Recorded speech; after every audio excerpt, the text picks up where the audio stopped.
The following is a presentation of the St. Louis Chess Club.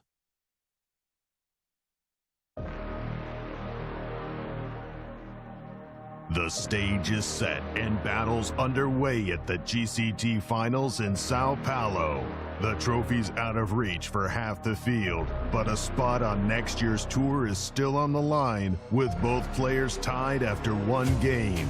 Fabiano Caruana had his opponent on the ropes in the title bout, but MVL would not go down, slowly wriggling out of danger to survive with a draw. Even scores all around.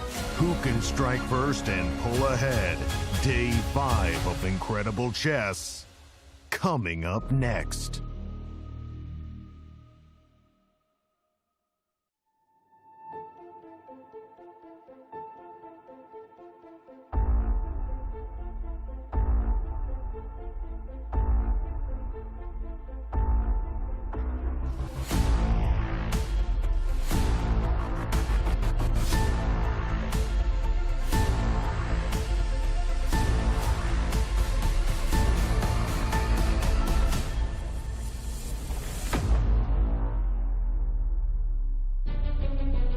Welcome to Sao Paulo and the finals of the Grand Chess Tour for 2025.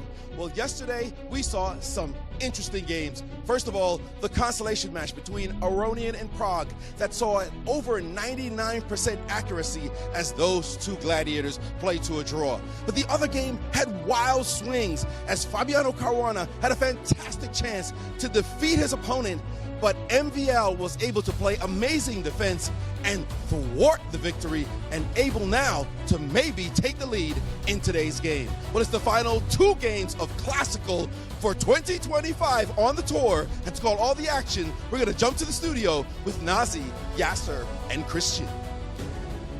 Our finalists have reached the last day of Classical chess. How will they approach today's longer games with Rapid and Blitz coming tomorrow? We will soon find out as our coverage from Sao Paulo starts right now. Hello everyone and welcome to the Grand Chess Tour Finals. I'm your host Nazi Paikidze and I'm so happy to be here with my amazing co-hosts Yasser Seirawan and Cristian Chirila. Nazi, my pleasure. Cristian, my pleasure. It's fantastic. Hello everyone. Welcome to our live coverage of the Grand Chess Tour. Well, the matches have really heated up, and yesterday we saw an epic game in the battle for the title. Well, hold on. We've got one more game of Classic right ahead of us. Tell us the brackets. Let's have a look. Yes, sir. After yesterday's first Classical game, both games were drawn, so scores are tied. 3-3? Yes. 3 versus 3. Tell us about the format for the 2025 Grand Chess Tour Finals. We have a 4-player knockout event, and in each match consists of 2 Classical games, 2 Rapid, and 4 Blitz games. And you can see the scoring system. They get 6 points for a win in a Classical, 4 for the Rapid, and 2 for the Blitz. And the schedule, Nasi. Today, players are back to play the final Classical chess game, and tomorrow, moving on to the faster time controls, Rapid, Blitz, and possibly playoffs. Oh, nice. And Cristian, yesterday was 89 moves, a tough fight. How does that compare to our longest? Absolutely. Yesterday, the game between Fabiano and MVL was not even in the ballpark of the longest games that we've had in Classical chess. Not Rapid and Blitz, because we've had very long ones in Rapid and Blitz, but in Classical chess at the Grand Chess Tour, that wasn't even close. Let's take a look at the longest games played at the Grand Chess Tour. And this takes the top spot. This big fight between Jan Nepomniachtchi with the black pieces against Wesley. So Jan defeated Wesley after 132 moves at the Sinquefield Cup in 2019. You will notice some trends in this one. In second position, let's take a look who is that. Karyakin versus MVL. This was a draw in 119 moves. Also at the Sinquefield Cup 1 year later in 2018. And in third place, completing the podium, we have Aronian versus Caruana. Caruana defeating Aronian with the black pieces in 110 moves at the Sinquefield Cup 2017. So as you can see, it doesn't even compare to that 89 Remarkable. moves. They need to work harder and keep us on the edge of our seats even longer. Now, what is the shortest game that was played at the Grand Chess Tour? This happened, in fact, this year when MVL got surprised with the white piece. He was also sick that day, and he played against Abdusattorov. They decided to make a draw in about 10 moves. So you can see there's a lot of discrepancy between the longest and the shortest games at the Grand Chess Tour. But let's go to Sao Paulo right now and hear from our analysts on the scene right there, Maurice and Anastasiya. Take it away. Thanks, Cristian. Well, we definitely saw a long game yesterday. It may not have been as long as the longest, but certainly it felt that way as they fought to the bitter end. Anastasiya, the classical game was great, but we have a lot of blitz action on the side. Exactly. So I was watching today many Blitz games. We had 6 rounds, and we had the last day of side event, Blitz event here in Sao Paulo. Many chess fans showed up, including our staff. You can see Irene Sukandar playing, and Michael Khodorkovsky and Alexander Unishuk watching her playing this event. And here we have the winner of the tournament, Grandmaster, Brazilian Grandmaster Mkhitaryan. He won the event with very impressive, 11.5 points. And we can also see Irene next to him because she tied for the 2nd place in the main event. And guess what? Also got additional prize, women's prize in this tournament. I mean, I think it was really great event. All chess fans were enjoying it, definitely. But tomorrow, no more side events, Maurice, because everybody will be concentrated on GCT Finals and they can watch Blitz and Rapid chess from our finalists. Finally get them to work that they came for. But certainly congratulations to Irene for coming in second in a very tough field. Well, we're going to talk about someone who's come in second quite a bit. He's playing right now in the finals. That is Maxime Vachier-Lagrave. His opponent, Fabiano Caruana, of course, has won the tournament, has actually won the whole tour before. He did so in 2023. He was the champ, taking home an incredible $310,000 and the largest margin of victory in Grand Chess Tour history. One MVL came in second with 28 GCT points, but that's not the only time MVL came in second place. Actually, he has an incredible 5 second place finishes. 2017, 2018, 2019. Those 2 years, actually, he lost the finals as they're being played right now. First to Hikaru Nakamura, then to Ding Liren. COVID year was 2020, so that one doesn't count. But 2021, yet again, for a 4th second-place finish in a row. And then in 2023, and you might say, well, what did he do in 2022 and 2024? Well, he came in 3rd. He qualified for all of them. He has literally played in 7 of the last, or placed in 7, the top 7 of the last 7 events. And by the way, 2025, he's guaranteed at least second because here he is playing for the finals. But I can tell you right now, as we see him there, he has no interest in coming in second. Again, been there, done that. He wants to win, baby, win. But he's got a tough game ahead against Fabiano Caruana. We will be calling all the action following him and also the other game, Consolation match, here from Sao Paulo. Back to you in St. Louis. Thank you, Anastasiya and Maurice. Incredible consistency there by MVL. Absolutely amazing, yes. 7 times to medal in all of the competitions that he's had. Wow. Tell us about the colors and the pairings for today, Yes, Nazi. let's have a look. In the finals, we have Maxime Vachier-Lagrave with the white pieces against Fabiano Caruana. And in the 3rd place match, we have Praggnanandhaa today with the white pieces against Levon Aronian. They're fighting hard for the titles. Tell us about the prize money. They're also fighting for a lot of money. Total prize fund for this event is $350,000. First place gets $150,000. Second place takes home $100,000. 3rd place 60, and 4th place 40. You can see why so many grandmasters want to play on the Grand Chess Tour as we go to Sao Paulo and our stage. And I can't help but every time I see the stage, give a big shout out to our organizers in Sao Paulo. You've done a magnificent job there at the World Trade Center. Absolutely stunning stage. And the lonely man, Maxime Vachier-Lagrave, only player on the stage so far. And as I'm saying that, Fabiano... He joins. He joins Fabi. And I hear announcements being made. Yesterday, their match. How do you think, energy-wise, these 2 players feel after such a long game yesterday? I think they're both tired, but I would say a little bit more euphoric might be Maxime, just because he had been on the precipice of defeat for so many hours, and it feels like a victory. Oh, 100%. Yes. Right? I mean, that is a victory in itself, because To save the game. you don't save that game, especially coming from that opening, facing 25 moves of theory by Fabiano Caruana. You don't come unscathed from that situation very often. And he did. Remarkable. And for Fabi, I think what he needs to take away from yesterday's game, despite the fact he only got a draw, is that he was the one applying pressure throughout and had his opponent almost broken. But that's the thing. I mean, you don't get those type of situations that often. You would love to get them every game. You get them maybe once every 10 games. Right. If you're Fabi, who's one of the best prepared players in the world, if you're Right. somebody else, you're going to get it 1 in 15 times or something along those lines. You have to take those type of opportunities. Ooh, Take a look at that. the E4, opening. C5. Who is throwing the Ooh. gauntlet? Is it Fabi throwing the gauntlet in this one? And E6 on move 2. All right, this is quite interesting. Invitation for Sveshnikov. I don't think we're going to see Sveshnikov. We're going in the open Sicilian. No. I was hoping to see Najdorf by Fabi, so I'm Maxime from the white side of it for a change. Exactly. Well, I guess you could be looking at Sveshnikov from the 4 knights. That's what I situation. meant. Knight f6, knight c3, C3, knight c6, knight and now you have the C6. option of going knight b5. yes. So that, or he's going to play d6 here. Knight but no? c6, okay. No. Knight takes c6. Wow, Quickly. instantly Four too. knights, very So he was ready. He was ready for this. E5 Play is e5 here, okay. yeah, it's the main move, followed by knight d5, knight e4. Again, This is one of the main most move. theoretical positions. Exactly.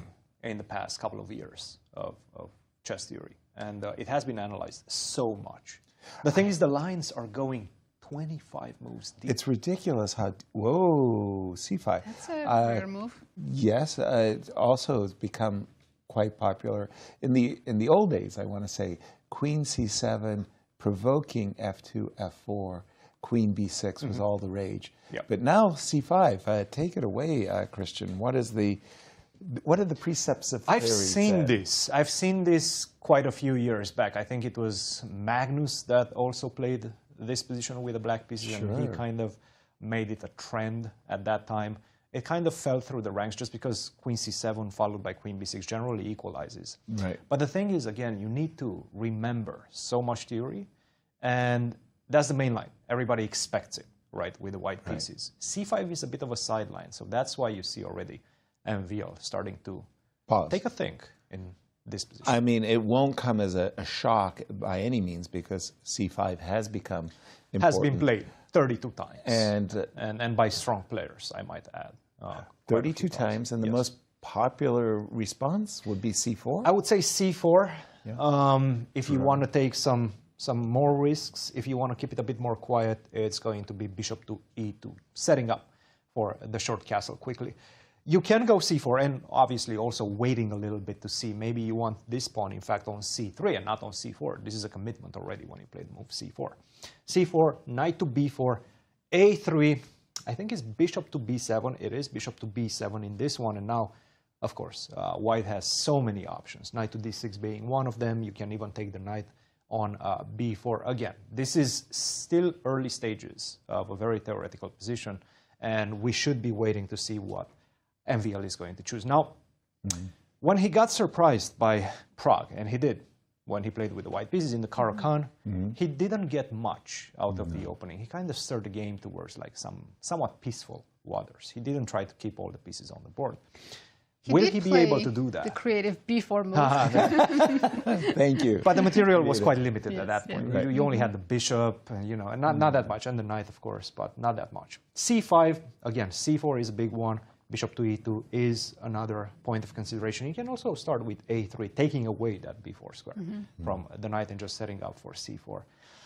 Anything else? Let's see what the engine is saying. Bishop to d3, by the way, is recommended by the engine. So you can Really? Yes. Surprise. Which would be a novelty.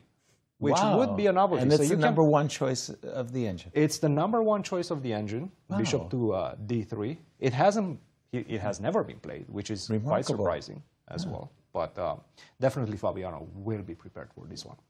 Yeah, no games. And maybe after queen to c7, f4. Let's see. Do we see any transpositions? No. I And think f4 is probably even bad. Yeah. Now we see a transposition if he goes bishop to b7. Let's see. Bishop to b3, queen to c7. It seems like c4 now. And the idea being that after knight to b4, bishop to f4, you start looking at knight d6. And once you take back with a check. You've forced black to commit the queen on c7, which is going to mean With that the tempo. Yeah. you're going to lose a tempo. Yeah. When we exchange on d6, take with the pawn lands here, attacks the queen on c7. So this is the situation right now. I have a feeling bishop to d3 is probably, with this engine, is saying it's the best, but most likely it's with a very strong engine, you can analyze it all the way to equality, which I'm sure Fabiano probably did. So it is a big moment right now. Let's wait and see how MVL is going to choose to approach this early position of the opening.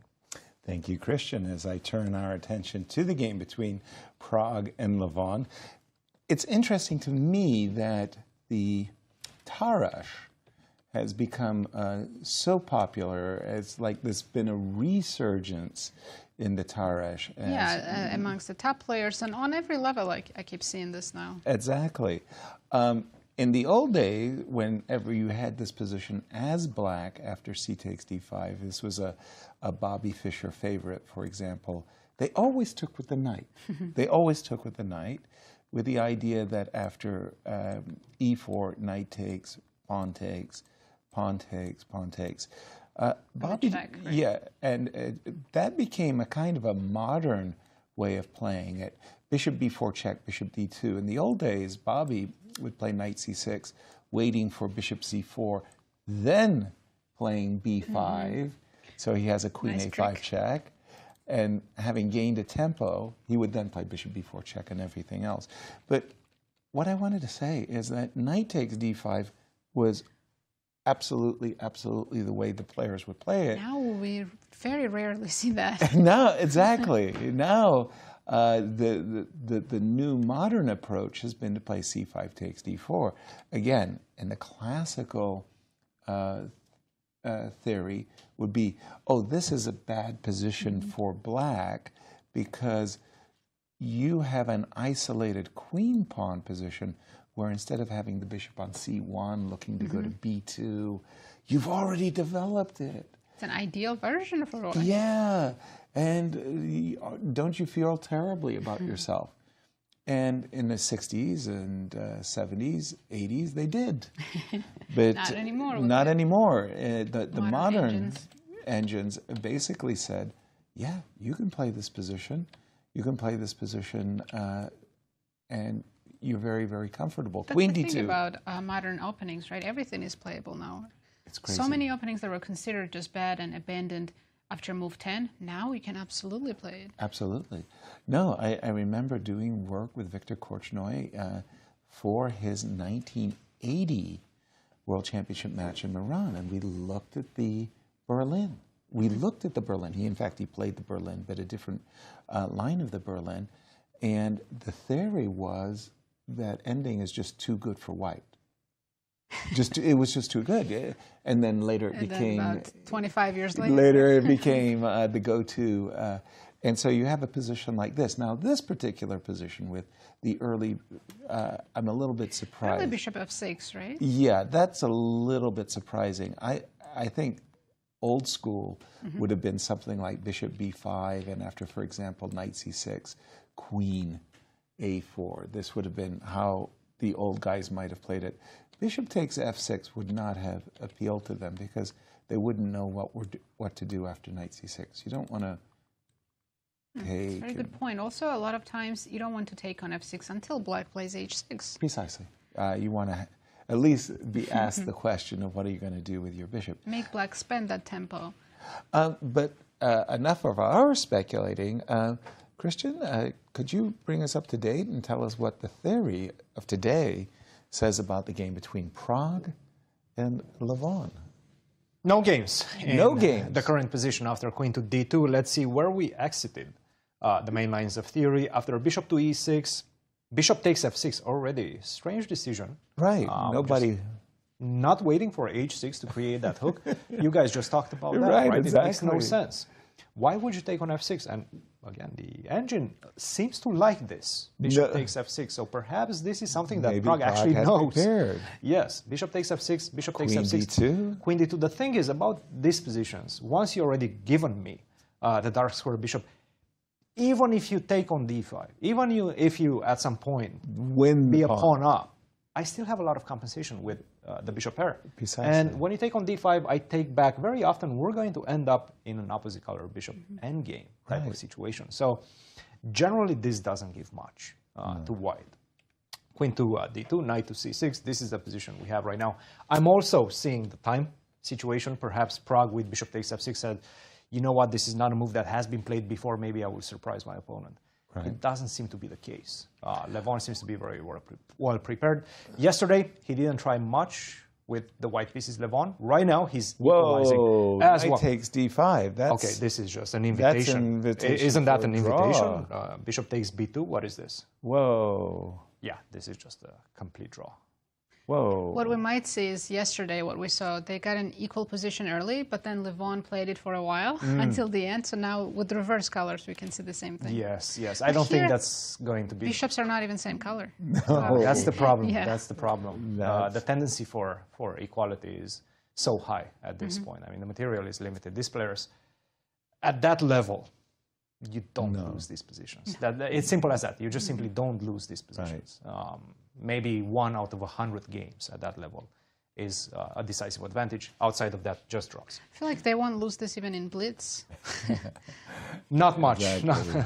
Not much, yeah. So this one, we'll see. We'll see how it develops. We do have some moves in the other one after the move c5. So again, I think this one is most likely going to peter out into a draw, and it's not going to be a very long business meeting between these two players. I think they just want to play rapid and blitz.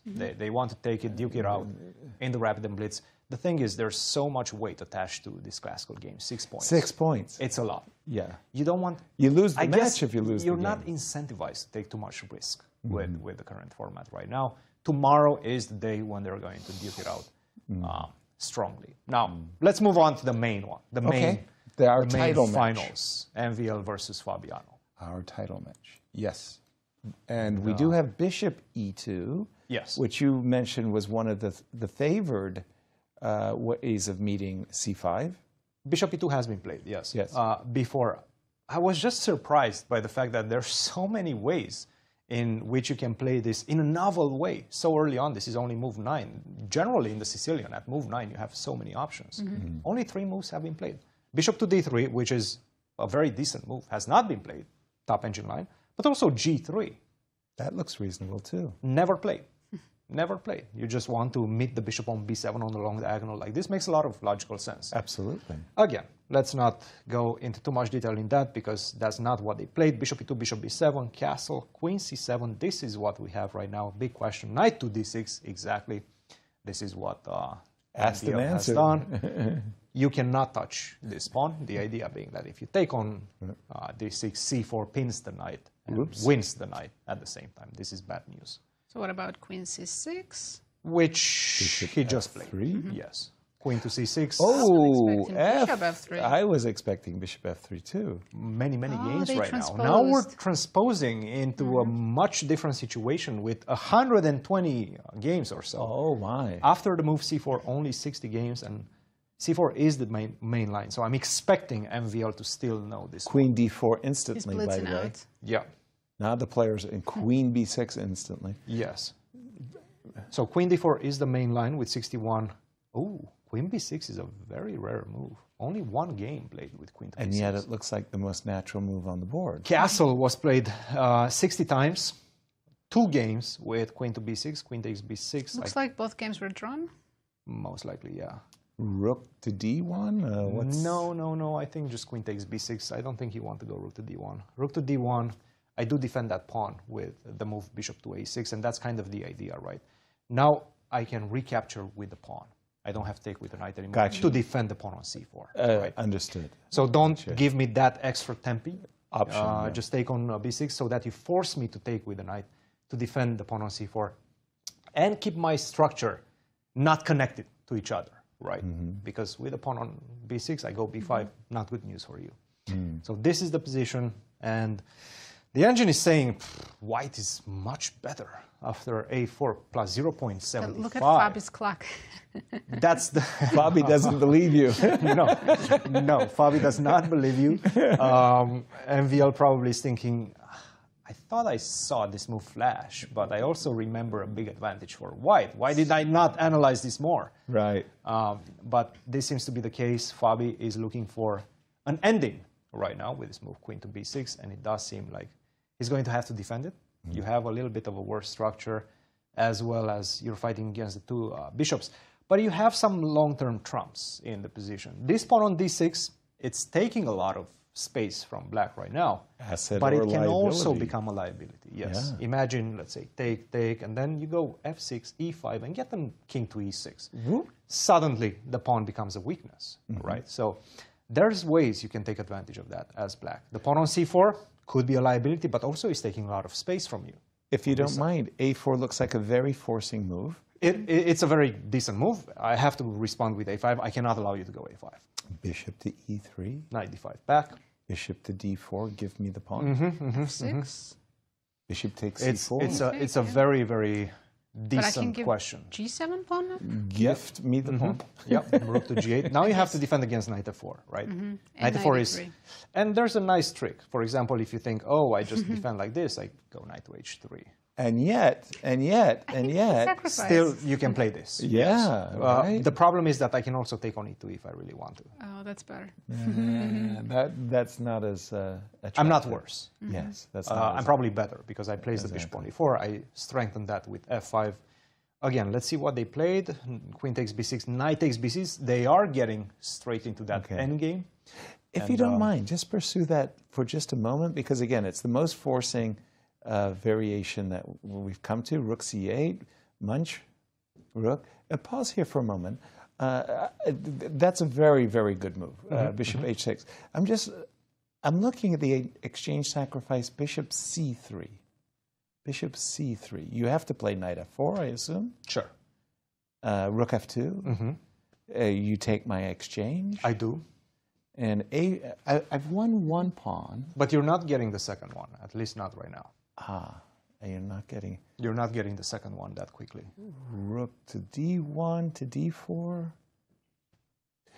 Now you're starting to be worse, because I do have threats as well. I was going to go rook to d4 to h4. Yeah. Okay. I have my threats as well, Yes, right? And again, you don't want to play b3 to defend that, because this is one of my weaknesses. That was the weakness Right. I wanted to exploit. So, Yeah. and again... Has any game played this no. variation? Oh, yes, still 2 games. And how did they go? Oh, they Bishop didn't include. They didn't. They Include did not A4. include a4. Sorry. Which is a bit surprising. Okay. Bishop to e3 has been played. Bishop to d5 was the response, or castle. So again, it's somewhat of a tense endgame. A lot of imbalances in the position. You have 2 bishops. You have a little bit more space for black on the queen side, but also that pawn on d6. I don't know how you assess that, right? How do you assess the pawn on d6? Asset or liability? Nazi? Lots of questions still to be answered by these I just two want to point out one more thing. While the engine was on, I noticed. So a4 was the top move. Yeah. And if you can take the last move back, the second best move was king f2. Okay. Would you Getting consider out that? of this spin, right? No. Makes No, it didn't come to... No. Yeah. Makes some Short sense. answer. Makes some sense, right? But we haven't developed the bishop or the queen side to play king f2. Right, exactly. For those of you who missed the action yesterday, and it was epic. We were calling it, and we were on the edge of our seats. We didn't know if Fabi was going to win, if MVL was going to draw. We have a highlight reel of yesterday. Enjoy this. When we went on our break, we thought that MVL was cruising to an easy draw. That may be a wrong way of putting it, but he erred. Oh, absolutely. Cristian, a lot of things have happened since that were wrong for MVL. we took our break, and he has not played the best moves. In fact, right now, he seems to be losing. Wow. Let's take a look at what happened. Take a look at this. After bishop to b5, we were all praising MVL. You know, he's feeling the position. He's ready to go for the knight e4. Forget of the fact that he's 2 pawns down. It doesn't matter. You have enough compensation. Brilliant sacrifice. He went for the simplification. This is the forced way. The problem is, it leads to a queen endgame. And queen endgames are so tricky, right? This is one of the things that you really don't want to allow on the board, because right now you miss one thing, this A pawn is running, and you're not delivering the perpetual. You're not getting the counterplay, and then you're just simply losing. And that seems to be the case. He just made the move A4, the best move in the position, the simplest move in the position Pass as pawns well. must be pushed. And now there's a huge difference. If you go behind the pawn as you were in the previous variation, Right. it's not the same, because you just played the move Expose your F5. king. I'm going to be able to combine the threats. I'm going to give you the check on the dark squares, on C7 most likely, and then I'm going to push the pawn. That's going to allow me to push the pawn. If you go to H6, for example, then I can go queen to D2 and push the pawn if I want. I can also do this move, queen to C8, and now I'm starting to combine threats of checkmate in the position. For example, you don't have time to do this because you are getting checkmated. King goes to G4, queen to E5, there's no way to return to defend against queen to F4. So this one is GG, game over. Okay, queen e4 is on the board. King f2, and if Maxime, oh, king f2, not king f1. Look at that, eval bar completely dropped. Oh my goodness. Now after d4, it is equality. Oh my And goodness. he's reaching for it. He's He's reaching reaching for for his the- D pawn. This is Such a big difference D4. between king f1 and f2. And this is a draw D4 right is now. a draw, and you saw Maxime. He spotted a chance to save the game. He's done Done it. it, d4 board. We do have Let's some jump back. moves, This Nazi. is this moment where if we go one Back. move back, only winning move after queen b8, queen c6 was king b1. Everything else is a draw. King b2, king. Everything else is a draw. King b1 wins. Fabi plays it. He found it. Now he found it. Queen E4 check, and is there Now king b2 only winning move, which he plays quickly? quickly. He's winning. And he's finding all the right moves. Diagonal All right, checks. critical moment. Queen b3 only winning move. Big moment right now. Queen to B3, not an easy one to see, by the way. Come Yeah, on. we should zoom in on the players. Yes, I we think should see so. the I faces mean, of the players right now. King King B4, and it's a draw once again. They're repeating the position, and we're going to see a shake of hands. What a disappointing Wow. result for Fabiano. He was so close to getting those extra 6 points in this crucial match, the grand finals of the Grand Chess Tour. It would be such a different game today if Fabi converted that and Maxime was in a must-win situation. Just reliving those highlights forcibly reminded me of how we were going up and down the roller coaster ride. It was like, I want to get off. That was quite the clash. Today, much more sedate affair as we found ourselves, thankfully, in an ending without queens. So far. So far. Queen takes e6, knight takes b6, and a little controversy broke out on our set because a2, a4, the most forcing move, It's never been played before. yeah, that's surprising. King most f2? natural. Who thinks of king f2? The engines, I not know. humans. But bishop e3 for me is a very normal-looking move. No, including a4 provoking a5 makes so much sense. Exactly, exactly. Okay, if you don't, by the way, which side do you prefer? at White, this of course, moment? two bishops, no question about it. No question about it. Okay, I'm actually surprised why it's not better. I well, see the eval engine bar, it's says 0.6. I would think why it's maybe a has more, little, yeah. because that was my question was if you felt that the pawn on d6 was vulnerable or not. I mean, not for a while. yeah, Cristian did point out that f6, king f7, e5, king e6 But could we have a measure. dark squared bishop. Also, black has vulnerable pawns as well, like c4 pawn. So we might end up trading c4 for d6. Right. In which case, we'll end up with 3 against 1 on the queen side, with Right. 2 bishops on the board.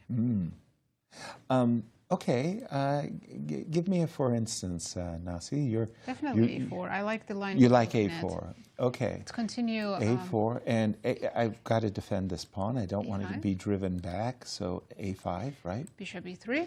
Yeah, this was our It was all forcing after bishop d4, rook c8. Right. And we considered sacrificing the exchange, but let's play accurately. Let's take on g7 and then not give up any material. Go bishop h6. Okay.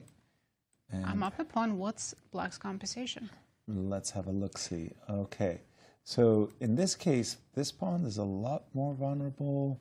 But you don't have a fast way to attack it. If you go with the rook c6, you're leaving c4 unprotected. Okay, so let me toss in the move c3 for just a moment, so that I do want to play rook c6 and take this pawn. Okay, let's play b3.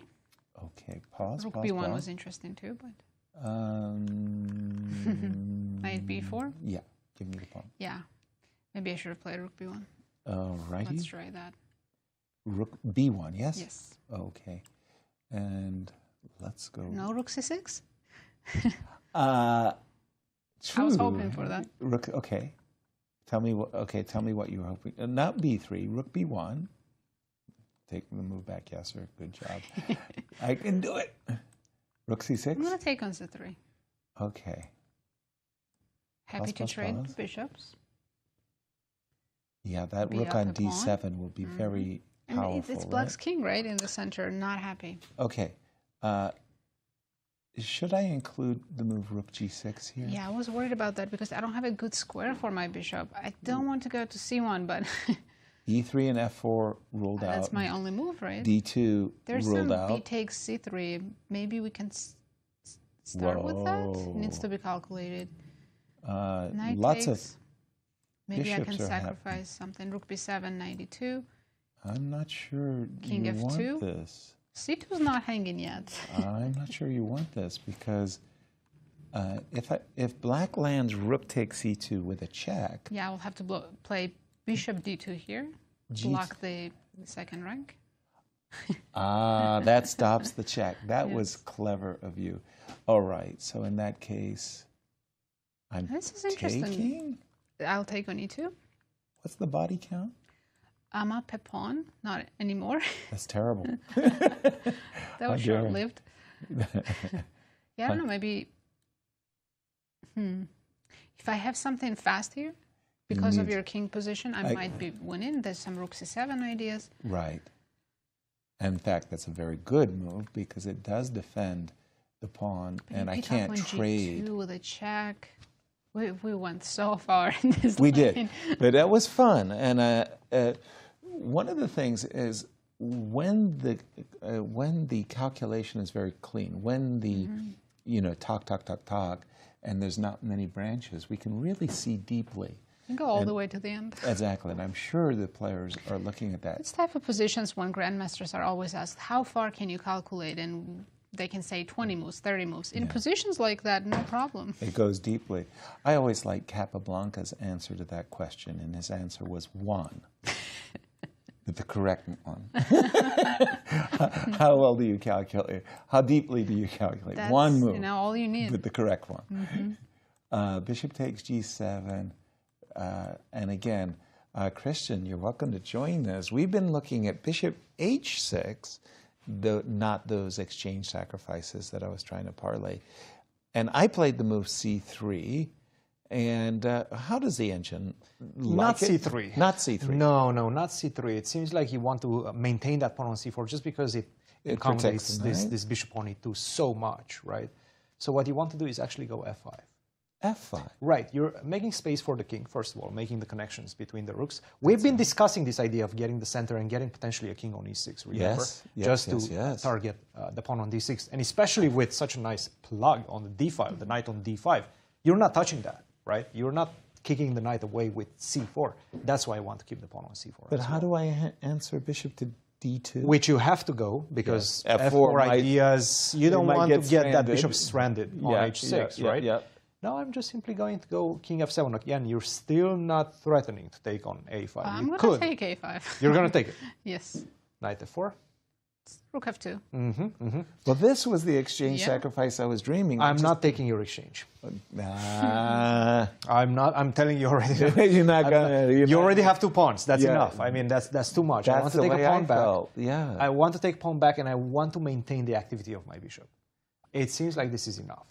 So after bishop c7, I'm a pawn up and a bishop's of you're starting to even be worse. Really? Yes, yes. Why? It comes out of nowhere. It really does. It truly does come out of nowhere, because right now you're looking at, okay, rook to g8, rook to g2. How do I defend? Maybe rook to d8, rook to d1, rook to d2, right? Okay. But now I go e5, and this is already a minus over plus assessment, Wow, meaning I that thought I was white. getting my pawn to a7. You're still a pawn up. Remember Right. that. White is still a pawn up. Yet the engine is saying that No it's problem. devastating. This push Wow. with f4, f3 coming along, the bishop on e4 is actually very nicely placed, because It is. It is. It is. you're never promoting this pawn, right? Unless you take the bishop away sacrifice, yeah. from the board. In the meantime, I'm going to be able to create a lot of avalanche with Would my have never pawns. I'm going to guessed get that. this bishop I away. would never. f4, e4, e3. Give me some time, and I will crush you on this side, right? I would have never have guessed that. And the king. And perhaps that this is why Fabi also chose this endgame. Because at first sight, it looks bad. I mean, White should optically, it looks be- really bad. You're a pawn up, you have the two bishops. Right. I managed That's to... the problem. Look, let's go back to bishop to d2. Bishop to h6, f5, bishop to d2. Yes. You look at this position, Yasser, I'm you're a like, oh, pawn up, this is a two great bishops. position, right? Weak pawns on a5 and c4. You're not doing anything on this side, you're not Can't. crushing me, there's no knight to f4. But then you start moving through the lines, and then you get, of course, very ambitious, and you want to sacrifice the exchange, and you're like, okay, Oh, not king f2, rook to f2, take my exchange with knight to h3. this is what I was dreaming. Dream. Yeah. Absolute dream in this one. But whenever I get the chance, You're I taking on choose to f3. activate my bishop. Yes, Wow. choose to activate my bishop. And to be honest, you see the bishop on e4 is such a beautiful bishop. It is a bishop. Right. It's a good one. It's such a Yes, nice so I think the bishop. mistake we made was putting the bishop on c7. Yeah, I was thinking to put Yeah. the bishop on b8. I wanted to go a7, put But the bishop on apparently b8. that's too slow, so we Yeah. have to drop back and You defend probably, with the bishop. probably C3. bishop c3. This is Put one an of the e5. best lines in terms of engine. It's still just a 0.4 Yeah. advantage. Not enough. After bishop c3. 0.4 advantage. An extra yes. pawn, but it's not meaningful. huh? It doesn't seem to be enough. By the way, I think Fabi has more time today than he had yesterday. Stop. He had 23 Really? moves prepped yesterday. You Yeah. see, preparation is Okay. actually really, really good. Lots of see, moves, yeah. guys. Lots of moves. What Okay, do we have? Bishop to e3, castle. No bishop takes a4. no a4. Take on b6. Take on c4. Look how fast Fabi is playing. I think this one is just going to be the route as well. All preparation. I think MVL realized the fact that this endgame has its dangers. If you start picking up some pawns on the g file and you start creating imbalances, more imbalances in the position, it has dangers. He's looking for a safe path. This is a safe path. You got the pawn. Most likely I will get it back. Rook to c6 at the right moment will come. We're going to transition into, for example, after bishop to b3, bishop to a6 seems to be the best, followed by ideas of bishop to c4. We're exchanging the bishops. Rook endgames, which was most likely analyzed until death by Fabi, and we're probably going to see a draw in this one as well. Remarkable for me because I would be sitting down having my second cup of coffee. Let's move move away from that, just because Refresh our board. Yes, Very apologies. different where we situation. stand. You know, I'd be sitting down having my second cup of coffee and thinking to myself, wow, what a favorable circumstance I have. I have a 2-result game as Maxime. True, but there's another factor, right? We saw in classical head-to-head matchups, Fabi has been dominating. 10 wins over 5. That is true. That's a However, big in Rapid and Blitz, I don't remember what the result was, but I think Maxime performs better against Fabi. So he's looking forward to play the faster time controls against him. fair. That makes I sense, think right? that, yeah, no, absolutely. I wasn't thinking about bishop b3, funnily enough, as much as I was thinking about b3, because I was thinking in my mind that ideally, you know, we've been looking at a rook coming to c6, let's say, right? Ideally, in my mind, I'm thinking that I would love to post my pawn on a4 and my bishop Since on you b5. just mentioned a4, I would probably start with rook a3 here. Rook just a3. To stop you from, okay. Yeah. Fair. And I want to play Prepping bishop to b5. Bishop and c6. No, actually, why can't I play rook c6 here? rook d2. Rook d2, you're right on time, but... Okay, again, I'm thinking bishop Okay, b5. rook c5. I didn't have to waste that tempo, but even Even if you with it, did, yeah? yes. Okay. You know, it's funny, but I'd love to play King B2 just between us. So You need about 6 moves. 1, 2, 3, 4. Ha! 4 moves and you're toast. What can I do in 4 moves? Munch, munch, munch. We're going to stew over this one and decide whether or not Fabi's exchange sacrifice was well considered. But pie charts. Ben Underwood is earning his keep in Sao Paulo. Our statistician has been keeping us informed.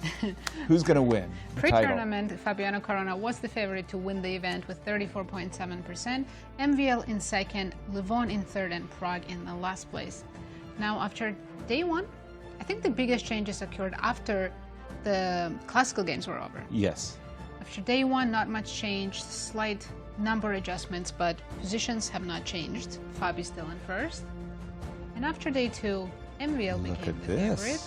Look at this, as a rapid player, Maxime. I think he has the highest blitz rating in this event, so that... But after day 3... now that they're in the title match together, that is to say... And again, because they have to play 2 classical games, Fabio was favorite, 54.8 over 45%. After that draw yesterday, look how evenly matched they are. It's a pick'em. It's pretty wow. 50-50.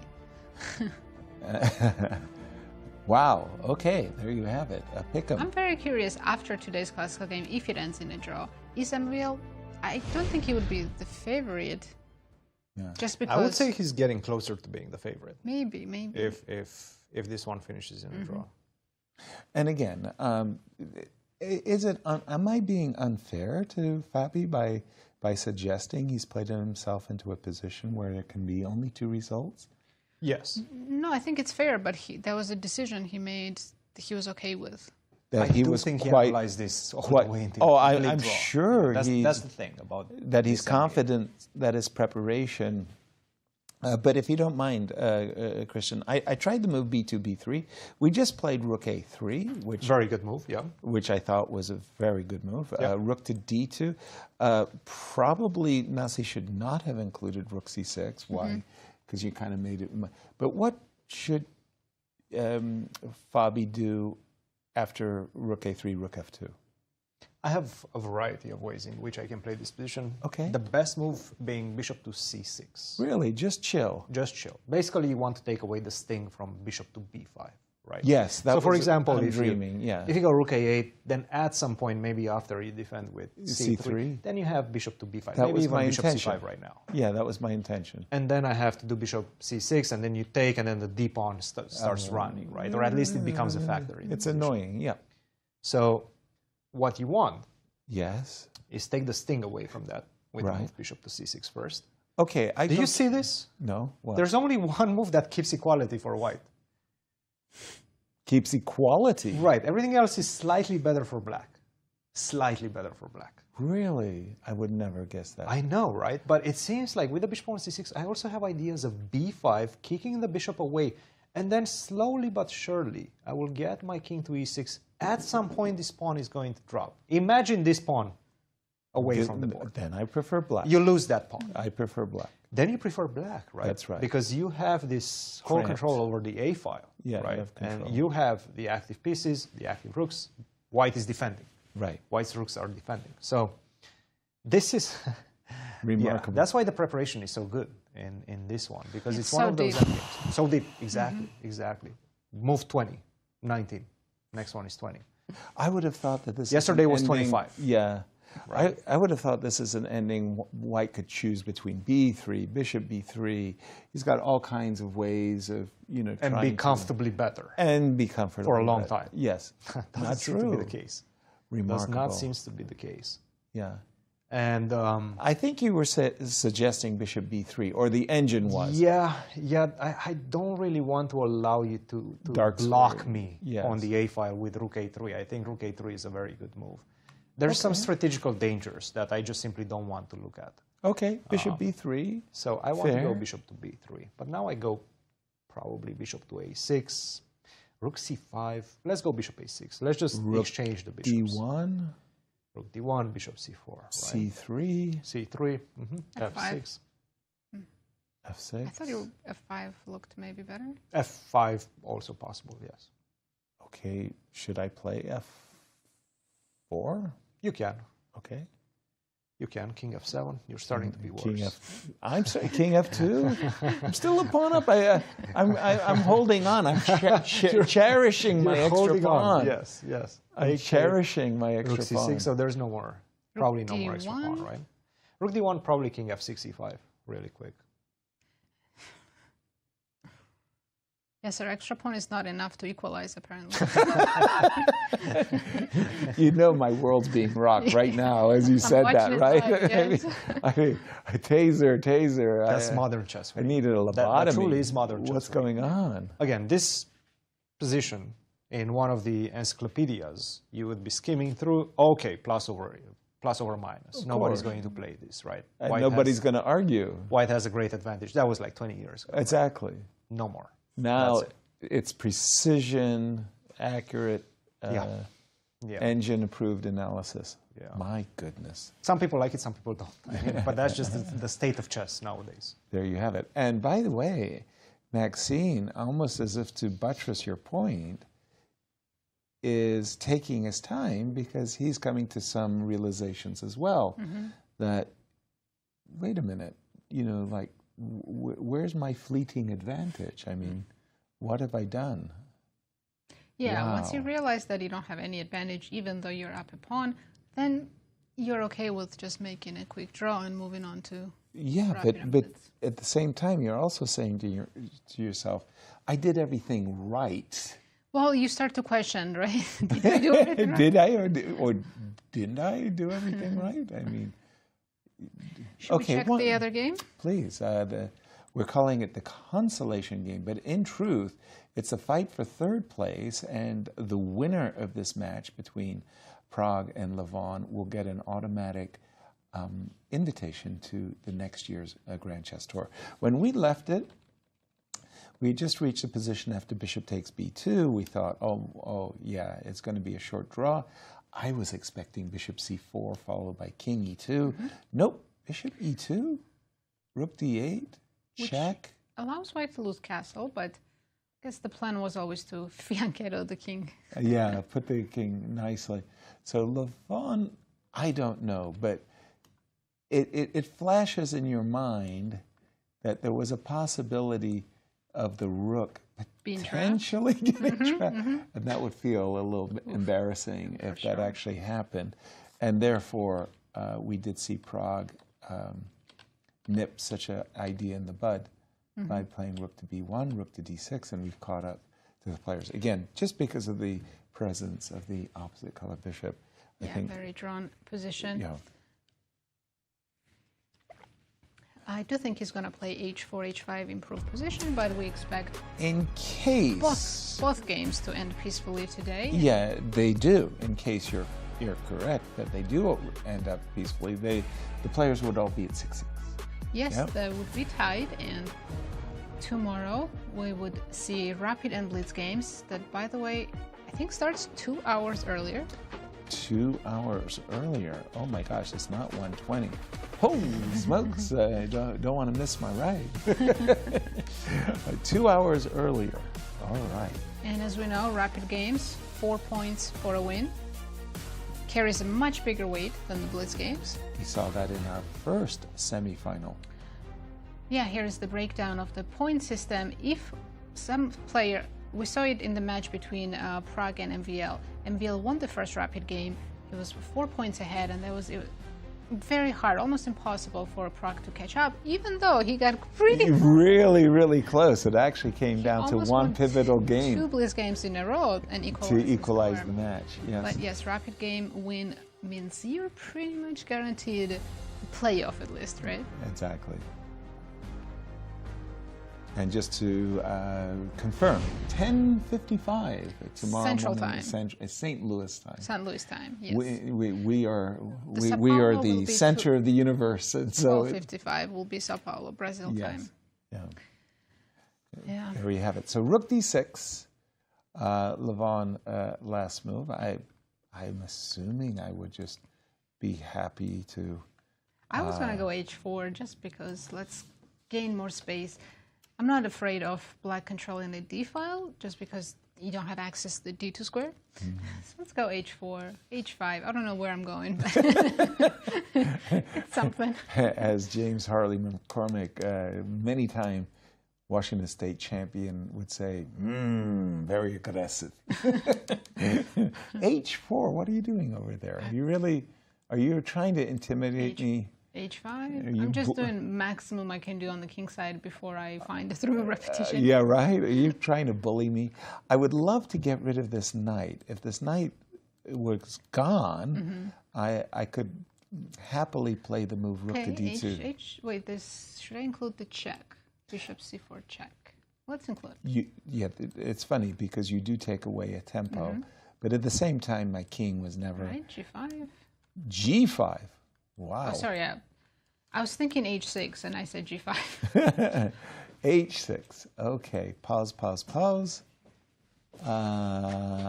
You respond with g6? Yes. All right. I'm still. My cherished dream is to play knight to e5 and rook to d2. I have some crazy ideas. They don't work. I wanted to sacrifice on g6 to get h7, but that's just a dream. Wow. Okay. Okay, let's try g5. Pawn g5. g5. I will, again, fulfilling my. And if I take on a c4 is hanging. Yeah, I can't do that. You could sacrifice on g6, No, but not on no. c4. No. And if I take knight e5 and go rook h3, do I have anything on your king? Perhaps. Perhaps not. If you play e4, I go up rook h4. Like an elevator. I can feel that could be an issue. Rook f3, rook f8. No. Yeah. I just feel like it's the presence of the opposite color bishops that is making this so difficult. It's like, I know no matter what I try, it's going to be a draw. Yeah, I mean, but okay, at least the line that we just had, I'll give you credit on that one. I thought that white was pushing a little bit. You could have, of course, played h6 and shut down the whole idea. I know. I wanted to give you a little rope there to get me. Rook d6 on the board, and again, I'm looking at 55. No, that's Fabi's. What's the Levon time situation? Not too much, but difference. It's 7-minute difference. Yeah, both players are very comfortable, of course. Exactly. Cristian, we're going to toss it to you. What lines have you been staring? Well, I guess we should be looking at that Pragg versus Levon for a little while. Yeah, we did. We put in our efforts. Yeah. Yeah, this one, it seems like white has a slight edge, at least according to the engine. We try. Nazi wanted h4 and expansion. It's a good move. Yeah, it's a good move. Space. And the engine loves this position. It says that perhaps just a two-result game. The bishop on c5 doesn't have that much of a prospect in the position, while the light square bishop could potentially be put on this diagonal. That's going to be a lot of pressure on f7, right? And setting up this pin. It just feels like what you should have been at in this position with black pieces would have been a position with a pair of rooks exchanged. And you haven't gotten that. Now you have both of the rooks on the position, or 4 rooks on the position, and that's going to, without so much space, that's going to be a factor in this position. So this is what's happening right now. It seems like Pragg perhaps has gotten a slight edge in the position, an edge that I'm sure he did not expect. But right now, perhaps he will try to nurse. Okay, is it really realistic? Very slight, very slight. You're right. Very slight. I mean, there's still a 95% chance of this one finishing in a draw. But there's not 99? Not anymore, I think. I think there's a 5% chance. I feel like Cristian has turned into a weatherman. And a 95% chance of precipitation today, everybody. We have Ben Underwood in Brazil. You have me here. I mean, we're getting all sorts of data and statistics that you can. We've got the whole world covered between you two. With these games, well, you know, we have to talk about something. I'm gonna switch to our title match, and What did Maxime come up with? We were looking at bishop b3. We were looking at b3. We did not look at his Bishop choice. d3, Bishop yes. to d3. The idea is if you go after the pawn right away with rook c6, I have a winning move. Bishop e4. Ta-da! Oops. But if you start with f5, then what do I do? You're threatening rook c6 for the next move? I suppose I'm playing rook to d1. I'm looking at rook c6. Are you? I'm also considering simply bishop a6 and we go to that rook ending that we know black is completely fine in. Yeah. Rook c6. Remember we were trying to put our bishop on b5 in a different iteration. This is a risk for sure. This feels now like we have a passer on d6. The potential liability of the d-pawn became a massive asset. Whatever else we could imagine, we're going to reload. Black should never allow this. No. You never want to trade the c2 pawn for the d7 pawn. Yeah, if we simply offer the trade, not even offer a trade, but force a trade up to bishop a6. Okay, bishop a6. Last time, somehow I got myself a little bit gummied up with my bishop on b3. Black had a bishop on c4. I guess I'll take. All right. And the same ideas for black, right? King f7, e5, king e6. I don't know what's the most accurate move to start with, because I see you can maybe try f4 and slow I was trying down. playing f4 before, and somehow Still wasn't enough, right? Yeah, for advantage, right? You know, it's funny. I have a 4 versus 2 majority on the queenside / center, and yet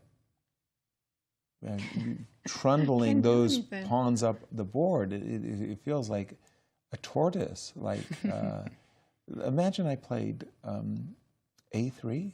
That kind of releases my rook somewhat. Let's try e5. Okay. b3. look at me go. Slow movements. Speed champion. Okay, let's play king e6.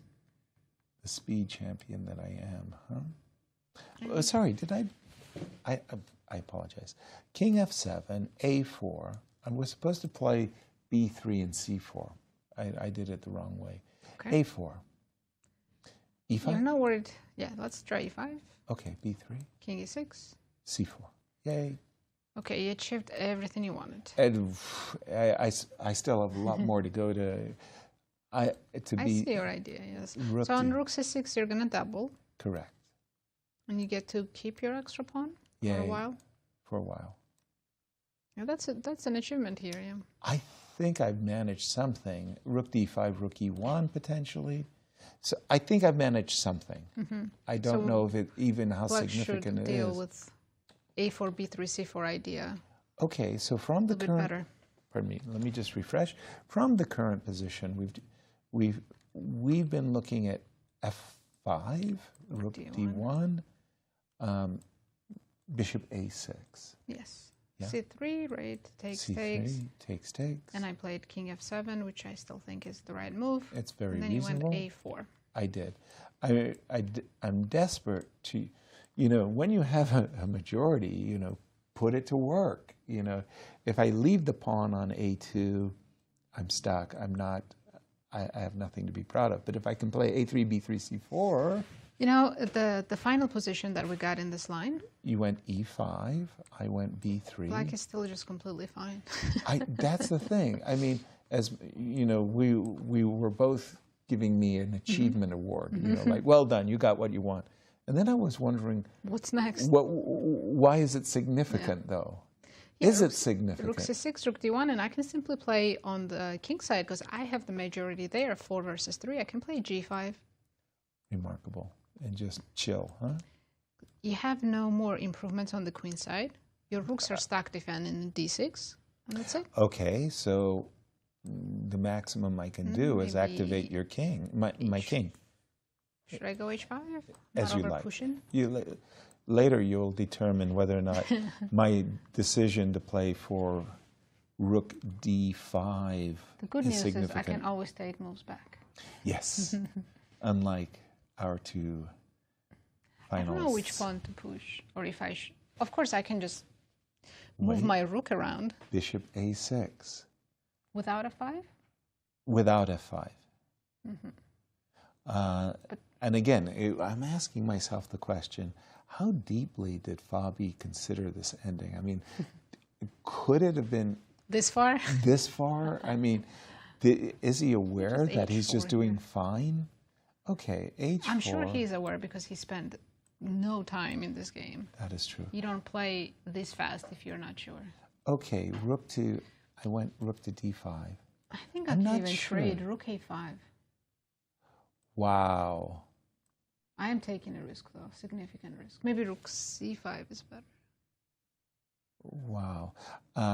In this particular case, I would capture and try to use my... Yeah, and I'm... take on d6, take on a5. Ooh, this needs to be studied. What's happening here? Maybe a draw, actually, because these pawns are so good. You're not going to break through. No, I'm not going to go king to b6, a5. king c6, c5, but... Am I afraid of d6? Ooh, I might win. I might lose. I might lose. Oh, my goodness. Goes to show, again, how deep the prep is. Let's go to the current position. It is. Fabi didn't include bishop. It didn't play f5, yeah. Does that make a difference? He played immediately bishop a6. Well, yes, it did, because when you played f5, I played rook d1. So, yeah, I can save a tempo on rook d1. Maybe rook c1. What? Rook f to c1. Whoa, inviting bishop takes d3, c takes d3. Just because of your last rank weakness, I'm hoping for something, some small edge. Oh, really? Because I'm playing rook c7 next move. Good for you. Are you not afraid? I'm playing king e6. Oh, I mean, I have a rook on c7. That's huge. I have a king on e6 taking your d6 pawn. But rook b7, rook c1, double up. It's a temp. It's a. I do have b4, b5 idea as well. I'm with you. Okay, let's go rook c1. Okay. Because you're one tempo behind, I believe. King here. The rook c7. Rook c7. Pause, pause, pause. King to e8. I mean, this is a dream position I could have gotten with white. Give me the pawn. Okay, I'll create a new passer, right? The b pawn will be... I'll start with a3. Why am I giving you that pawn? Exactly. Because I'm an You're going to be in influencer. Zugzwang soon. I'm going to be in Zugzwang soon.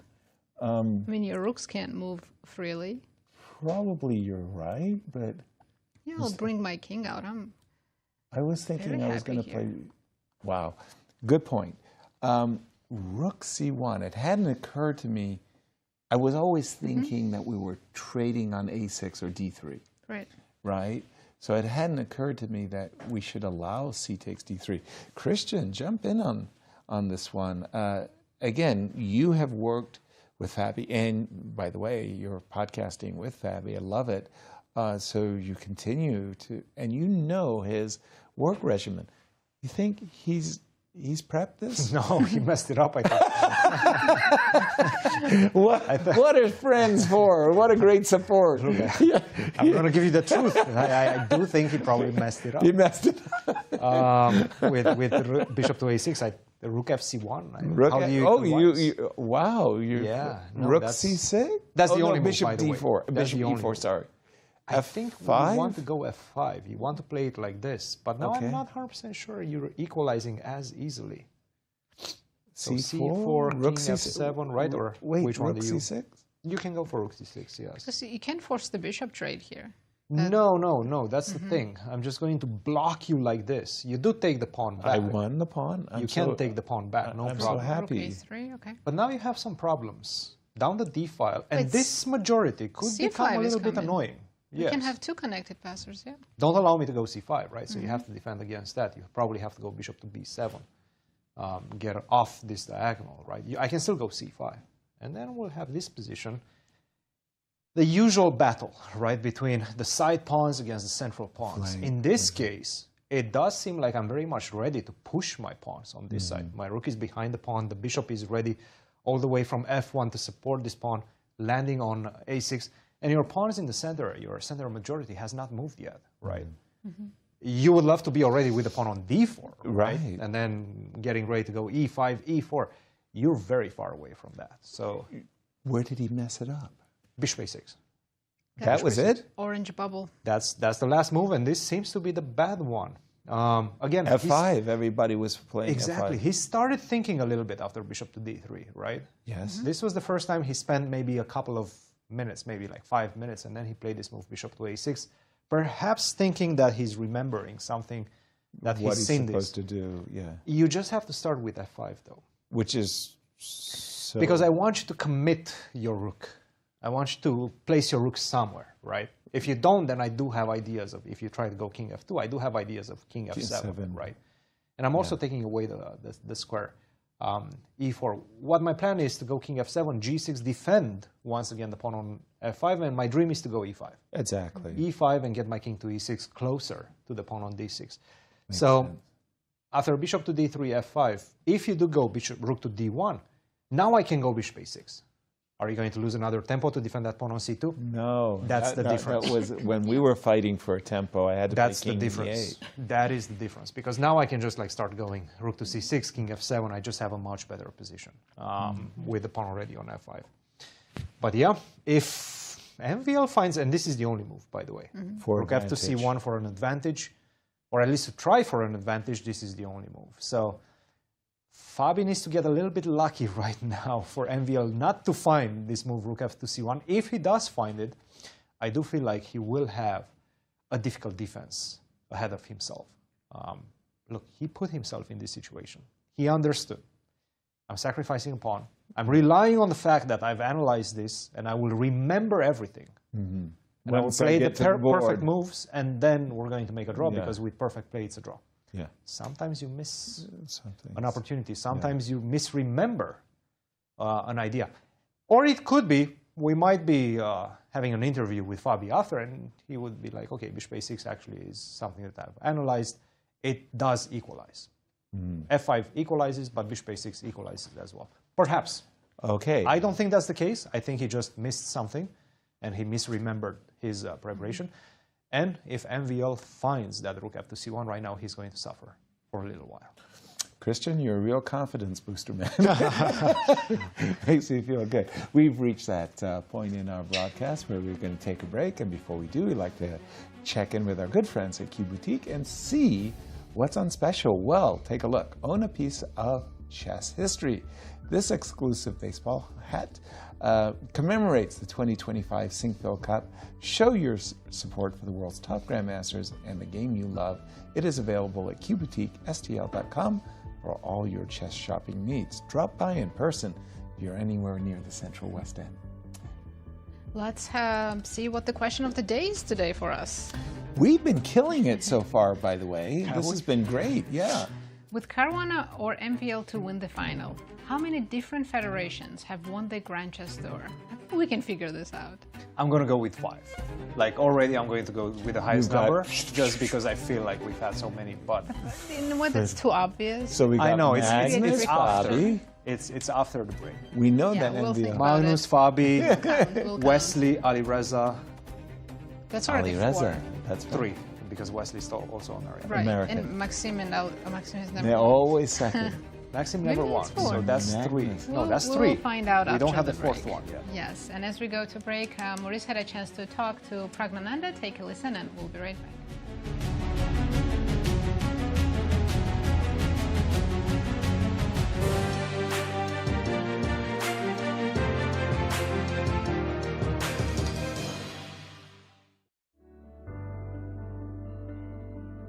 Welcome, Praggnanandhaa, to Sao Paulo, Brazil. It's an amazing country. What does it feel like to be here playing for your country, India, in the Grand Chess Tour? Yeah, thank you. It's amazing feeling to be here in Brazil for the finals, and yeah, I'm excited for the event to start. I've been following Grand Chess Tour ever since it started, and at the start of the tour, this is what we hoped for, and we are in the finals, and the format is going to be exciting. So I'm overall quite excited for the event and looking forward to the games. Do you plan to have any side fun while you're here, or it's all going to be business as usual? No, there's game every day and there's no rest day, so I'll try to focus on the games and just give my best. You know, there's a question about youth versus experience, and usually people will say, well, experience matters a lot. How do you feel like maybe you're lacking experience, but your youth matters a lot as well? And here I'm the only one from my generation. The other three have been playing Grand Chess Tour events for a long time, and they have a lot of experience in these formats. So the experience do help, but also I think having this energy, and when you are young, you also have this freshness to the game that you can, extra motivation to keep playing, and that does help. But again, it's just a different thing, and at the end of the day, we are all strong players, and giving our best at the board is all that matters. I can't really say I don't have experience at this level. I've been playing these events for quite some time already, and yeah, I don't think I lack that experience, but the specific format, yes, but I don't think it will matter too much.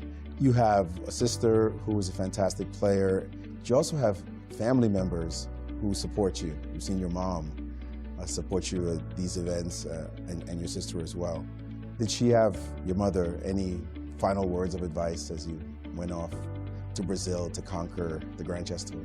No, not really. My mother's main advice is to have healthy food and try to get good sleep, and that's all like she wants me to do. And she never gives me advice regarding the game or anything. And yeah, I think that's also important, especially when you're playing such high-level events, to be in a good physical shape and try to have energy for all the games, and especially like such formats where it's where you have long days. Classical is also long days, but also Rapid and Blitz days can also be long. So you need good energy, and I think having good sleep and having good routine is something that helps. My family has been a great support for me, and without their support, it's just not possible to be here.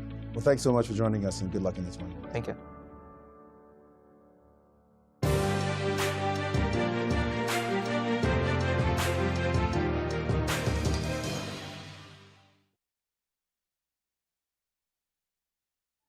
The Grand Chess Tour Finals are back, and this time the stage is set in Sao Paulo, Brazil. The top 4 players face off in rapid, blitz, and classical showdowns, each move pushing them closer to a share of $350,000 and the ultimate crown. It all comes down to this. The battles are fierce, the stakes are high, and only one will stand as the Grand Chess Tour champion.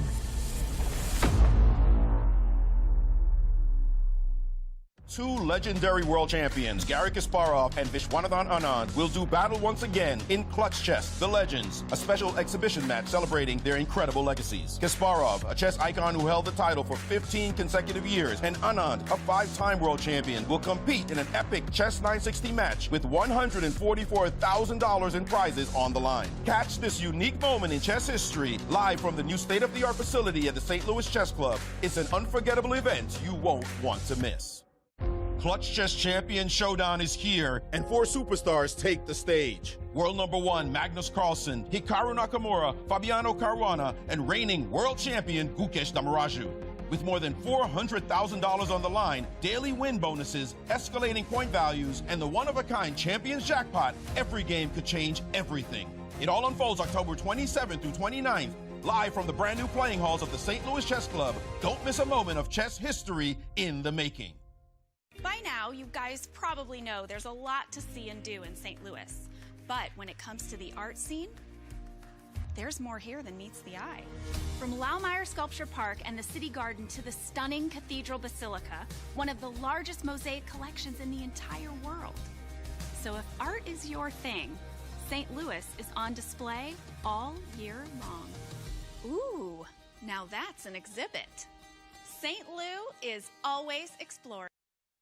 Hi, my name is Brian Woods. I am the music director for classical programming at the World Chess Hall of Fame and Galleries. It is a monthly series that we put on featuring performers from the St. Louis Symphony, from Opera Theater St. Louis, Winter Opera, and some of the finest freelancers we have here in the St. Louis area. Every live performance is completely different. So when you come to a concert here at the World Chess Hall of Fame, you can expect infinite possibilities all within this rubric of music.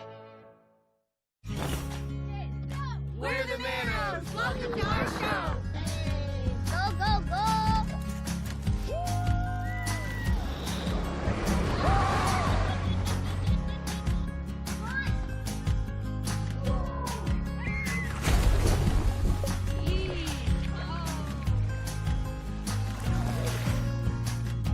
That's our show! Now go plan yours at visitmo.com!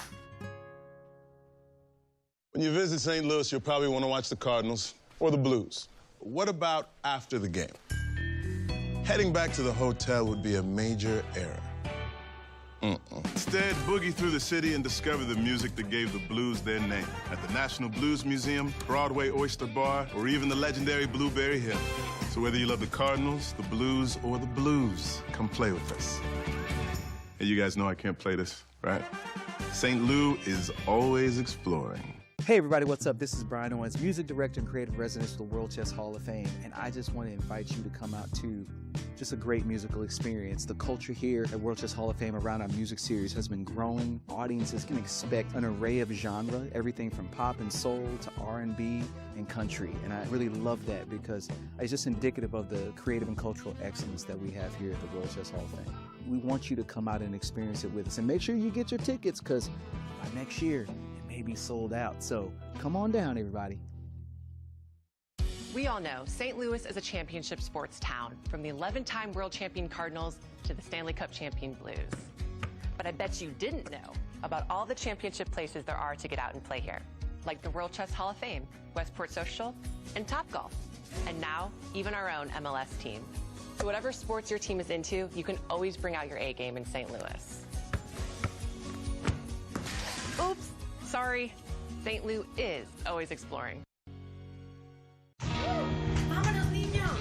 We're the Corey family. Welcome to our show. We made it, guys! Yeah! There's my boy. Look at that kid!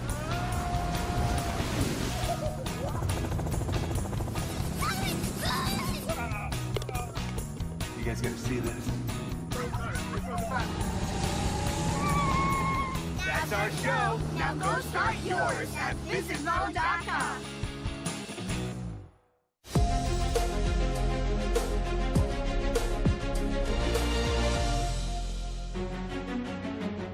Welcome back, everyone, to the Grand Chess Tour Finals. Let's have a look at the brackets and remind everyone who's playing in the finals and who's playing for the third place match. In the finals, we have MVL against Fabiano Caruana, and for the third place, it's Praggnanandhaa against Levon. MVL with white, Prag also with white. And we're thinking that MVL's last move, rook on A1 to C1, spoiled some advantage that he was having coming out. Exactly, he had a good opportunity for the first time to get an advantage if he played the other rook to C1. I remember when I was a kid, I read a book, which rook you should move, and there are examples like this. Do you move the rook A to D1 or F to D1?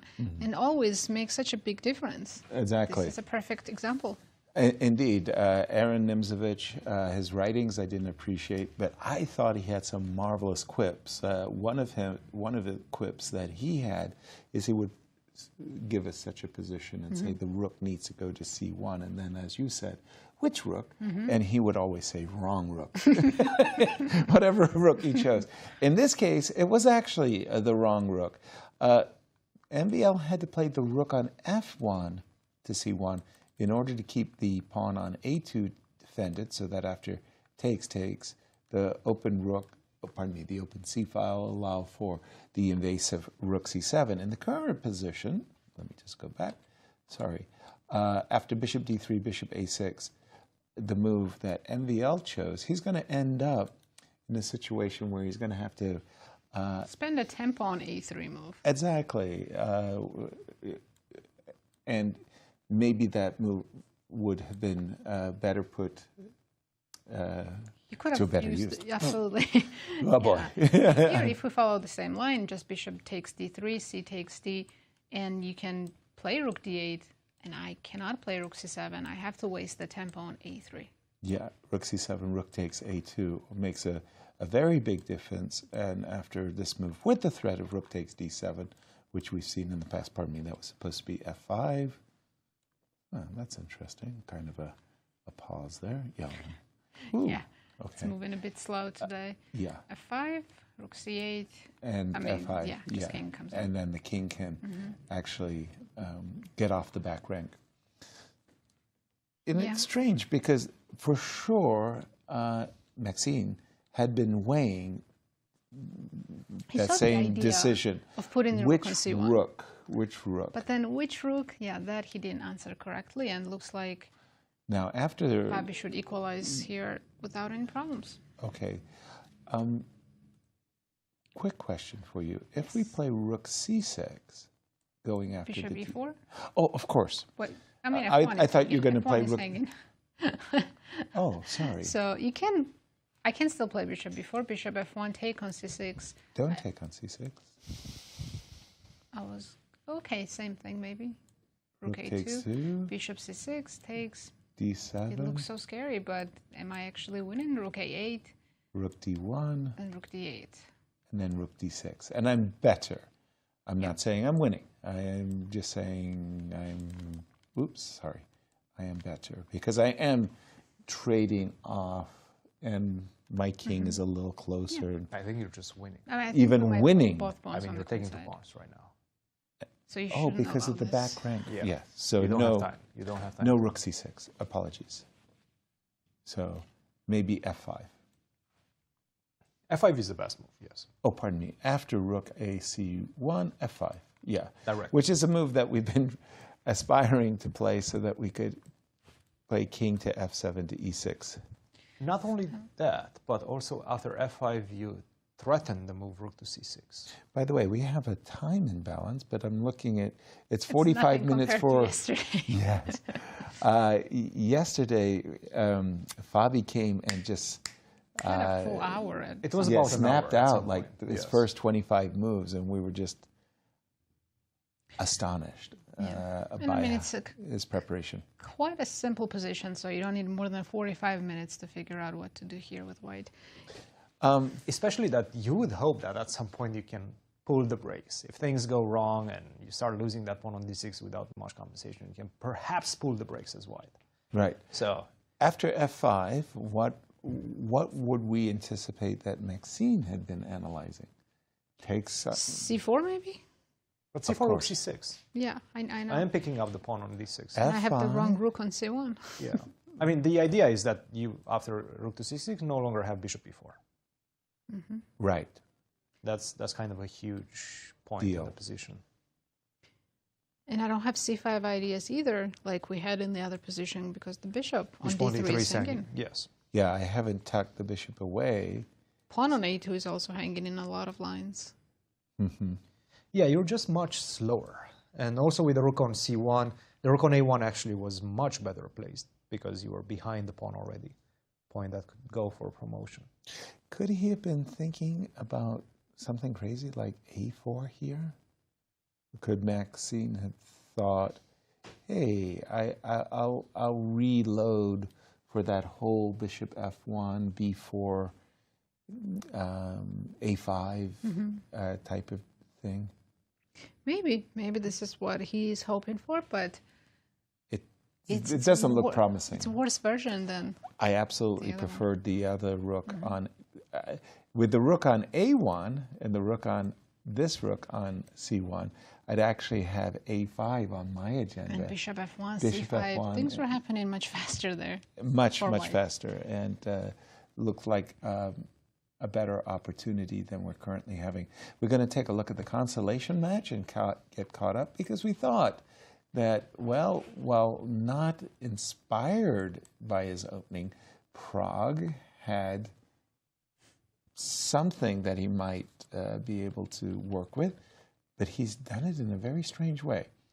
After the move rook d6, I liked your expansion, h4. He Pragg included rook c1, h4, rook. Ooh.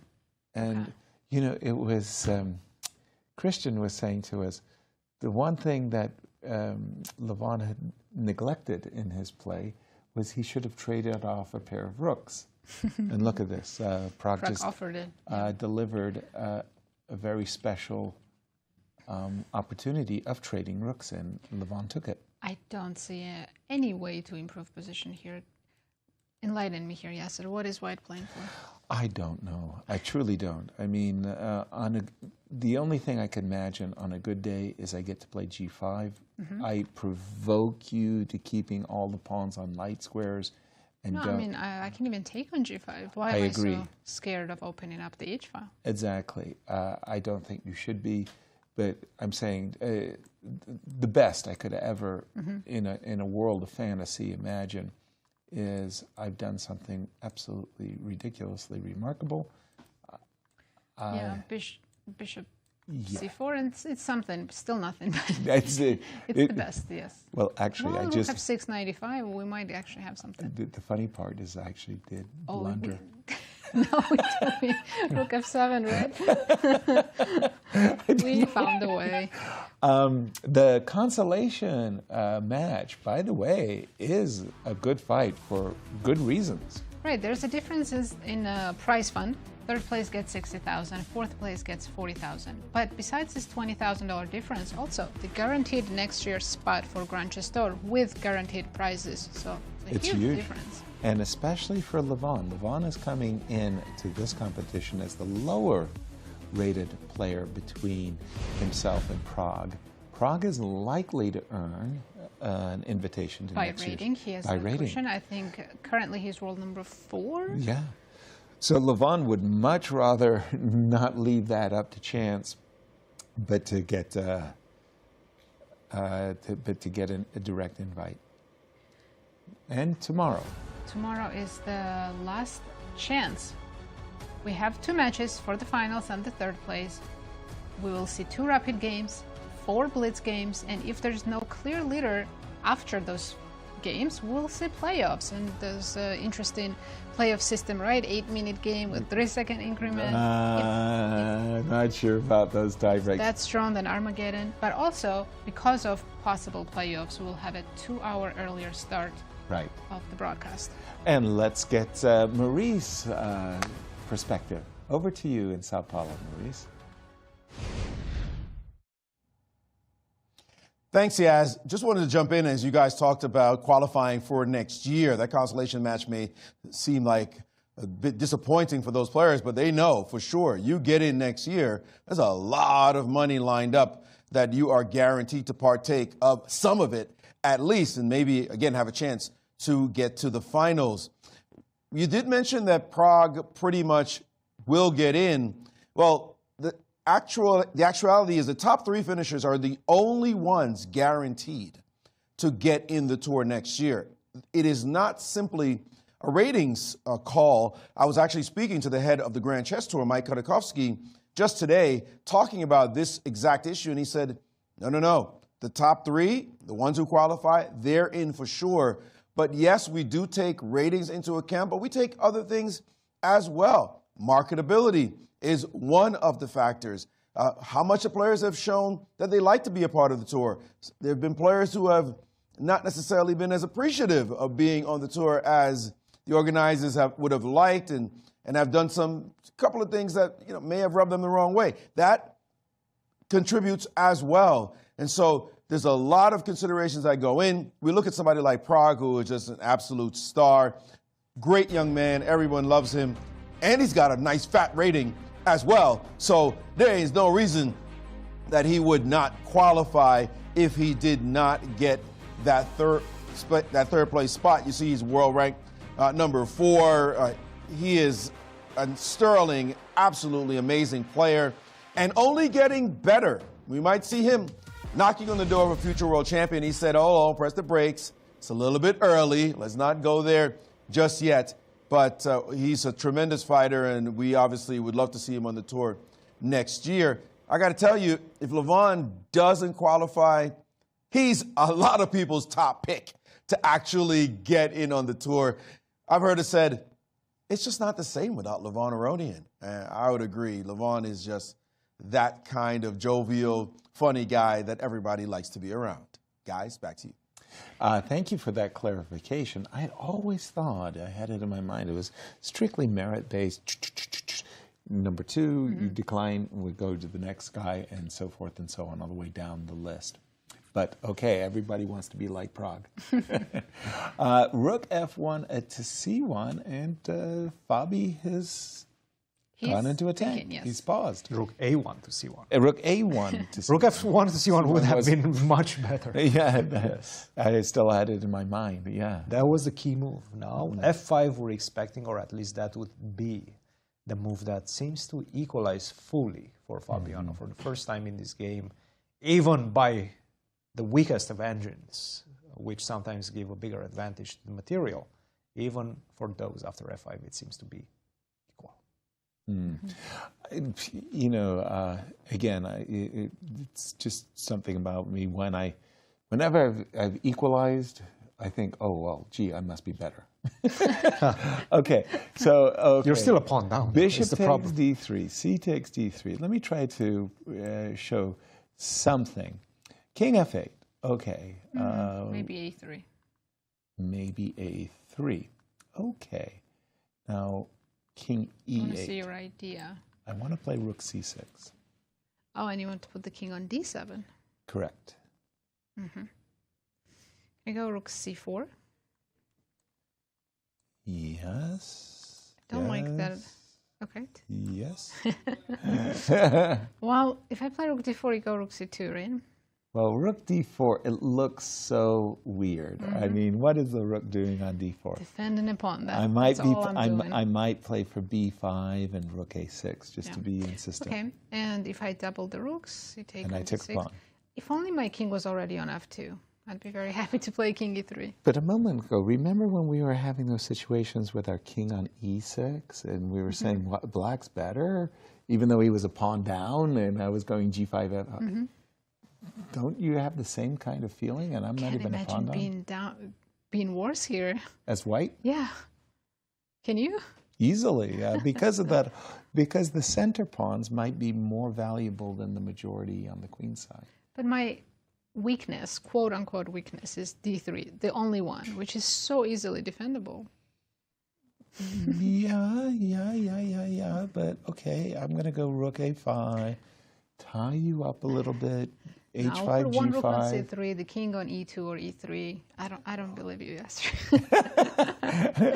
Just a second, I haven't even used all my influence Jedi mind tricks on you here. I mean, you don't feel it, huh? You don't think At least so? not yet. Okay. Even if I let you achieve everything, give me my complete achievement and put my king on E6 and my rook on D5. Yeah, of course I don't have to do full passive defense, but I think even if I do. Really? Again, okay. only one weakness. Can you create a second one?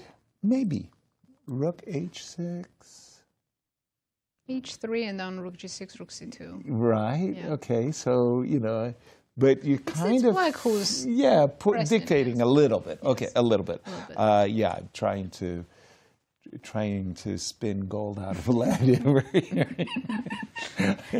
You know, normally my other co-hosts let me get away with it. You're pulling me to putting me to In this task. position, I just can't imagine that. Nothing going so terribly wrong. Let's check with the other game. Right. There is a possibility for trading getting out of the opposite color bishop endgame. By But Munch. do we want it? I'm not sure why. A rook and bishop versus rook and Yeah, knight. Normally I favor Completely fine bishop on c5. Exactly. Now, mind you, having said all of this, I don't really quite understand what the knight is doing on c6. I would be looking for greater pastures. Well, I think Levon doesn't want to allow knight e5 and bishop c4 and some pressure on the f7 pawn. Okay, let's have a quick look-see if you don't mind. Knight to b4, knight to e5, king to g7. g5 maybe first? Okay, g5 maybe first. I take, munch, and hello. Does knight f7 work? probably not, right? In first place, your knight's, is it trapped? Is it You're trapped? shutting down before even I get to show my Yeah, okay, show me your idea. Okay, bishop c4. And I'm just hoping that 3 versus 1 would be something on the king side. I'd be scared. I'm not convinced. No, I would not like this one. I mean, I can quickly create a... You're also risking a lot. Yeah, of course I'm risking, yeah. It's double-edged position, but I think black just has much more opportunities here. Exactly.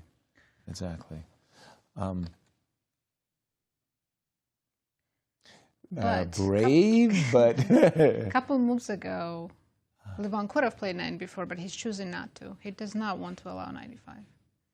Okay, so once again, just knight b4, knight e5, king g7. King g7.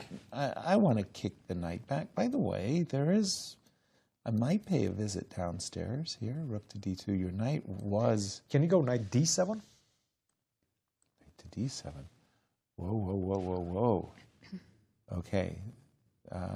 Funny things are suddenly happening. So the tactics, how do the tactics work? You have to take, right? Yes. And where are you going? Rook e6, right? Rook e6. No, I'm not very happy with this. No, the tactics... knight b4. I'm not saying that I'm King g7 on the board. Levon's played, yes, king g7, not moving the knight. So he's allowing bishop takes c6. Yep. It's been possible for a couple moves, and I think neither of them care for it. They haven't jumped. Prague has not jumped at the opportunity. To be honest, Levon should at this point be the one on the defensive. He doesn't look very concerned. He doesn't, He does just simply doesn't look very concerned. He kind of looks bored, right? He's like, okay, let's just get this over with. Let's get ready for tomorrow. We have a lot of rapid and blitz games to play. It's an intriguing question for me as to how our panel of specialists rate the Prague and Levon in the rapids, who they think has an edge, and in the blitz, and who they think have an edge. I mean, Levon is a very instinctive player. Yes. And he's been impressing, sure, with the exception of the match he lost against Fabiano, but even that, he had his opportunities. You know, it's the weirdest thing to say. Prague lost his match in the blitz to MVL. He lost, but he was very close. He was very close to actually turning it around. Precisely, and MVL is considered one of the greatest blitz players on the planet. Yeah, and so in blitz, even though he lost that match in the blitz, Prague impressed. But the thing is, they also have the rapid as well. That Again, stands in rapid, between them. it felt like Levon played better rapid. Even with Fabiano, it seems Against he was the Fabi. one pressing. Agreed. He had the decisive advantage in the first game with the white pieces in that King's Indian. Sure, Fabi took a lot of risks. And again, for those who are joining us late, lots of points up for grabs tomorrow. Right, tomorrow we're going to see 2 rapid games first. Then we move on to the blitz, 4 blitz games. And even if someone wins after the rapid and blitz, all the games have to be played. And the rapids are worth 4 points. The blitz, 2 points apiece. So literally, you win both rapid games, you're up by 8. But the match is not yet won. Even if you win next blitz game, you still have to keep playing all the games. Exactly. But you won't have to play playoffs.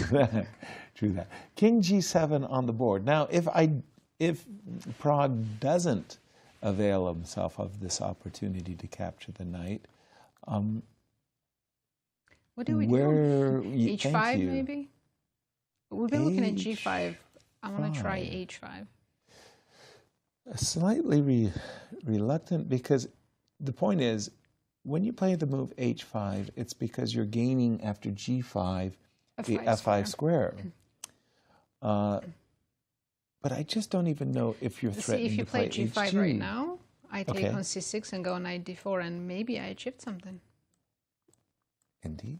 Knight gets to go to F5. Your king will probably have to stay on H7. Maybe a kind of a dream square, Yeah, right?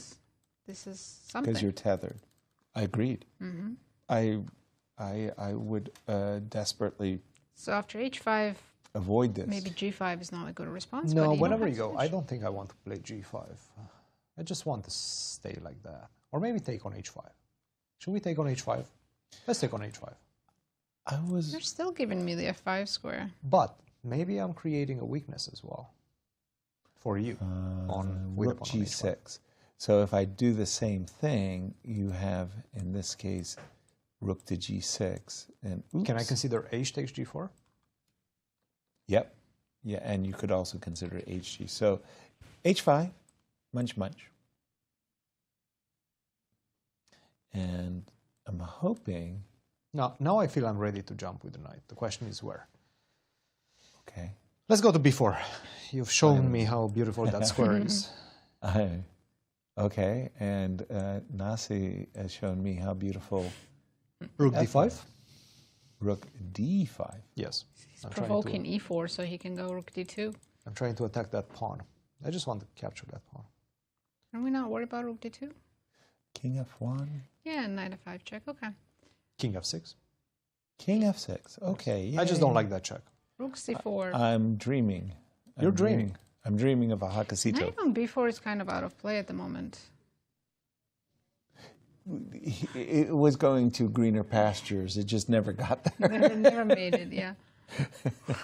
Yasser seems to be very happy about his position. Well, somehow... I'm always trying to destroy his happiness somehow, but it's not working. I'm in a good zone. You're very right zen. I'm in a good zone. Okay. Whoa, what? One was played. Sorry, I'm just going to refresh the board because that was unexpected. But on the other hand... Yeah, he wants to get rid of rook d2 ideas altogether. Makes sense. And then focus on the king side. The more I'm looking at this, the more I want to buttress what Cristian said earlier. If I'm white, I'm really missing an extra rook. If I put a king on de2, and I have a rook on f4, and you have a rook on f8, I feel then like you have actually a chance to. There's more fire. Yeah. I think if we go back a few moves, yeah. I don't remember if you guys did spot that moment. After instead of rook to c1 first, I think what he had to start with was with h4. Yes, that was. And again, whenever you go h6, I'm going to continue with h5. What I want is not allow you to get this g6 move, because if you do match my pawn structure with a pawn on g6 already, without me being able to change the structure, then you're just simply going to equalize. Once black was allowed to go g6, I feel that's it. I feel you've more or less fully equalized. The opportunity of... Also, he lost the tempo. He went rook c1, rook d1. I mean, that cannot be good. Yeah, and this h6, g6. I'm always forcibly, when I see this by black, reminded of the play of Tigran Petrosian in his World Championship match with Spassky. The idea was that Spassky had pawns on b4 and a4, and Spassky was trying to open up the queen side. And Tigran played in such a way that he was ready to go the opposite way to keep the position closed whenever Spassky was ready to advance. One way, he kept the position closed. It was a very beautiful example by Petrosian. h6, g6, sorry, and I want to keep going to the current position. After king f1. Yep. Yeah, in both games we have this endgames that they're triple zeros, but we're trying to find something to play for. Yeah. We have been looking variously at trying to put our knight into a better square. The king looks better on e2. Would you consider e6 to be a better square? Would you prefer to play e6? You know, because of the pawn on e3, I feel like, what am I doing? with on e6, yeah. e5 definitely better. So should I be provoking g5 in some manner by playing for knight e5? I don't know. Still think I could play rook c4 in this case. Yeah, king f6 seems wrong. Wrong. Okay. King is very safe on g7, very well placed. As equal as it is, I'm having a hard time finding like. I want to force equal, like, exactly. okay. Force a draw, but I can't force it with black. Right. Just have to make some useful moves, which are also hard to find. So let's see what would be. I had done it sometime previously, and I wasn't upset about having a pawn on e5. Yes, in right? opposite carrot bishops, of course. Yes. But let's try king e2, knight e5. Yes, if you don't mind, knight e5. Okay. I mean, I'll take and I'll play h5, but again, it's just one weakness, and I can't really win that pawn. I don't know how this could be anything but a draw after. I mean, I'll torture you for a little bit, but that's it. It's still going to be a draw. I think so too. With passive defense. Yeah. Simply, So f6, knight e5 might be a forcing way. We're going to go back to our title matchup between Fabi and MVL. No new moves. What? Fabi is still thinking after rook c1. They're almost equal one time now. Incredible. I That's mean, a huge change. if we go back to just this moment, up to this moment, Fabi had been playing so fast, we thought that it was all prep. And he started to think, and he played bishop a6, which seems to be a little bit inaccurate. We have the right position. Okay, there we go. We We got certainly the do, right yes. clocks. Yeah. And no, he's please. thinking about f5 and bishop takes d3. He's just trying to basically make a choice. Judge Yes. which one is. And the thing is, both of them are pretty Equally? much very similar options. They Uh, both weighted? equalize. Okay. They will both equalize. Okay, so let's start. f5. How would the line go, Christian? Well, f5, the main move seems to be a4, b3. I mean, you can play so many things. Okay. You can basically touch any piece and play it. a4, b3, c4. If you want to avoid the bishop trade, you go c4, and then we go into this line after rook c6, b3, rook takes d6. How do you assess this position? Probably more or less fine for both sides. Rook fd1, rook king to f8, the king goes to e7. It's completely different than the position that we've seen with the same type of structure previously, right? White was just way ahead in that one. Yeah, we had with a our rook on rook on a1, A1 and this rook. Basically, this rook was on a1, this pawn was on a4, and the bishop was on f1. Completely different. Right. And we Completely were different. And I just had c5. too much speed on this side. Yeah. and No more you were, speed right yeah, now. you were Equal. forcing the So action. he's basically trying to assess this, or make it even more forceful. Take on d3 and force the doubling of the pawns. And now, again, you have a lot of options. Rook to c5 is one of them. Rook to d8, very ugly move. I don't think he's even thinking about that. This is very ugly. It's too passive. It's working. It's working. It equalizes, but it's very ugly. So I don't think he's thinking about that. f6, obviously, but I guess rook c5 is the big question. You do have a threat. Rook to d5. You want to go rook d5. So now this forces, and this is the way Fabi calculates as well. He's very much, and he's extremely good at looking at the forced moves. This is something that we've been told all the time, calculate all the forced moves. But we forget sometimes. We're like, okay, but how am I conceptually thinking about this position? No, no, no. Fabi's like a machine. He thinks about the forced moves and he calculates them very deeply. And that's exactly what he's doing right now. Take on d3, rook to c5, threatening rook to d5. You have to respond Rook with to this. c1. And this is probably what he's looking at. How is this position? Am I making a draw? Wait, why did we take on c5? Maybe a3 is better so we can Well, I keep can two take on pawns? a2 first. No. If I take on a2, you go b4. So Yes. this is the idea. I guess it's still not enough. Probably still not enough, like this, and then king Looks to a bit f7. scary. It's an extra pawn. Well, again, extra pawn, yes, but an extra pawn, this is the type of technical position that Fabi can pretty much calculate all the way until the end. Like this is, you're either winning with white or it's a complete draw. Do you guys remember that crazy Nepo ending? He was a pawn behind, and he lost the rook and pawn endgame. Maybe Ding Liren beat him. And the next day. And the very next day, he was a pawn up. It was Single Cup. Oh, yes. Exactly. And this is, I'm looking at d7, king e7, rook e6, and it's the extra D-pawn. He lost against Wesley. Right. And then Ding showed him how to make a draw the next day. And he was laughing during the game. The irony wasn't lost on him that he was being tutored. Yeah. The grandmasters. But to be honest, that's one of the dangerous end games. Like I remember, it's like 2 versus, or like 3 versus 3, but then extra. There's an extra E pawn or like D pawn in the center. Yeah, in the center, right? If it's on the other side, then we know how to make a draw. But in the center, it's not that easy. But I think this has clearly been Fabi's longest think of the game thus far. Oh, for sure.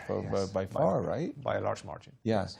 And again, you were saying the difference between F5 and what was the other? Bishop takes D3. Bishop takes D3. No, I think he's trying to go bishop takes D3.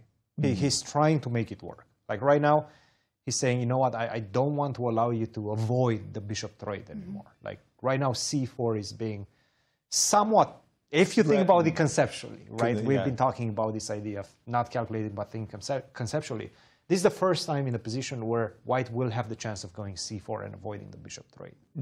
You didn't have that with rook on A1. So it's sort of that moment that you need to make a big decision as black. Do you take on D3, exchange the bishops, and then go for the rook endgame, or do you allow the move C4? And this is exactly what he's thinking about. Okay. Again, so let's look again. Bishop takes D3, CD3. You said rook C5. Rook C5 is a good F5, move. Or I'm king even F8. thinking about or F6. F6. It's wild. This is absolutely wild. 0 point minus. I see something with minus after rook to D8. It makes no sense, right? You are a pawn down as black. There's no reason to be better. Right. Like what's... I guess like this, rook to A5, now rook to D5. We were looking. Now it's starting to make some sense, right? We were looking at something like this. Yes, I was trying to prove that black is better here. That's exactly what the engine is trying to tell us as well. I do think he's looking at this. Yes, I do think he's probably looking at in this direction. Bishop takes D3. This is that direction. Bishop takes D3 and then rook to D8 or rook to C5. Right. He's making that decision and he's spending a lot of his surplus time that he had accumulated. built up. He had a lot. Yes, he had like what 45 minutes extra. Yesterday he was an hour extra on the clock, but right now he's spending his time wisely. Let's see if he makes a decision of exchanging on D3. Yeah, now it's only a 4-minute difference. Well, gap sure closed. He's been thinking about this move for 40 minutes. What do you think MVL is doing during this time? He Yeah. hasn't been at the board too much. Probably Walking eating. around, getting his steps. You know, it always, for me, whenever my opponent went into a deep think, I walked away from the board because it kind of felt like my presence encouraged them to play. It's like they feel like, oh, I gotta play, I got to play. I'm up against somebody. But when they just had all by themselves and the clock was happily ticking, you know, they seem I to... feel the same way. Sometimes I leave the board to let my opponent enjoy the board. Yes, All to yourself. Take it's all your time. yours. No rush. No rush. Get into time trouble. Yeah, exactly. Take as much time as you would like off of the clock. A challenge before Fabi, and it's as Cristian has been describing it, it's a real calculation challenge because he may feel like it's one of those positions he can just, you know, go all the way to the end and visualize a draw, or conceptually play F5, C4 and allow the 4 rooks and 2 bishops to remain on the board. How about you? What would you? I was just going to ask you what would be your choice. I would calculate it to the finish. I would go the other way. You know, you can. I play F5. Depends. If I'm playing a good tournament and I'm feeling confident, then I'm calculating it all the way to the end. But if I'm having a rocky start, then I don't trust my calculations as much. I'll play F5 and figure it out move by move. For me, I would have probably played F5 a long time ago because I feel like I'm more of a strategical, positional, conceptual player. And the entire idea of bringing the king to E6, I would just find so attractive. It's like, what am I doing? Why am I thinking? Of course I want my king on E6. So F5, king F7, I mean, I'd be pre-moving if I could, those moves. Let's pause our commentary and toss it to Sao Paulo and Maurice with our statistician, Ben Underwood. Thanks, Yaz. Well, we have a lot of people on staff here in Sao Paulo just supporting us with all kinds of different things. And one is Ben Underwood, this young man to my right. He is the statistician, but he's also been doing a lot of other things. Ben, tell us, how have you been enjoying being here in Sao Paulo? I am absolutely loving it. I've gotten to get here, converse a little bit with the organizers. I have done statistics, a little bit of social media help too, so it has been exhilarating being here. Tell me about the interesting stats that you have had so far in the event. I remember some projections that didn't quite work out. Exactly. So I started the tournament looking at which players were the favorites to make their final in their semifinal matches. And pre-tournament, I actually had MVL and Caruana in there. However, I update those projections day to day. So Fabi draws his first and second classical games. He's expected to do a little bit better in the classical. I rerun the projections after that happens. Suddenly, Levon is the favorite to make the final on day 3. Now, it was very close. It was, I think, 48.5 to 51.5. But that just tiny flip really, really excited me to think of what could possibly happen. We're seeing these projections flip. It says after day 3, Caruana's chances to win the tournament has now been upgraded. I got to say, I'm the only one who picked Caruana off our team, so I'm feeling pretty good about that. To everybody else, all the haters. But anyway, except for the MVL guys, people are still in it. But nevertheless, it is now quite clear that Fabi is playing well with some good chances. Do you have any other interesting stats on the other players? Sure, yeah. Before the tournament, I looked a little bit at the first moves of each of these 4 players and what they commonly like to do on the Grand Chess Tour. So I said, who has the broadest opening repertoire of the Grand Chess Tour? And I was actually very surprised by that. So we see Fabiano here. He plays e4 56.6% of the time, goes down to the next 3 most common openings with knight f3 at 8.1%. This seems pretty common to what we might expect from him as well. But then if you get into some of the other players, they're playing some openings that maybe you wouldn't see from them. Of course, with Fabi, I thought he would be a little bit more on c4, just knowing how good he is at the English. But here's Pragg. He hasn't played a lot of games, so we only see e4, d4, and c4. No knight f3 there. No knight f3 there. But then again, this is for classical GCT games. He has not played a lot of those. But then if you look into Levon, Levon's opening repertoire is a little bit broader than these other players. So I know that he has those top e4, d4, c4, knight f3, and then he mixes in a b3 there with one of his classical games, which is really exciting to see. Yeah, we didn't get to see the graphic there. Yeah, but still, we'll still trust cool. you on that one. Yes. I know you played in the Blitz tournament yourself. I decided did. to put your toe in the water. It was your first rated tournament. First rated tournament ever. They had to get me a FIDE ID hours before the tournament started, and I got to play in that, and it was such a cool experience to have my first tournament ever be overseas, and especially here in Brazil. And you had a nice performance rating, I hear. I did at the end of the tournament. I finished 3 out of 10, but they gave me a performance rating of 1474, which I am ecstatic about. I'm very happy with that. So that beats out a lot of GMs even when they started. Of course, they started when they were like 5 years old. Yeah, yes. Nevertheless, you should be proud of that number. I appreciate it. Yeah, I am. I was very happy to have that number. Well, Ben, thanks so much for all the work that you do, and keep up the good stuff. Thank you so much. Thank you. Guys, back to you. Thank you, Maurice. And thank you, Ben. Really, we make a lot of fun of your predictions, statistical predictions, but we enjoy them at the same time. So. Thank you for all your efforts. Now, speaking of Ben, yes. he asked us a question, Stump the Commentators, that we forgot to answer.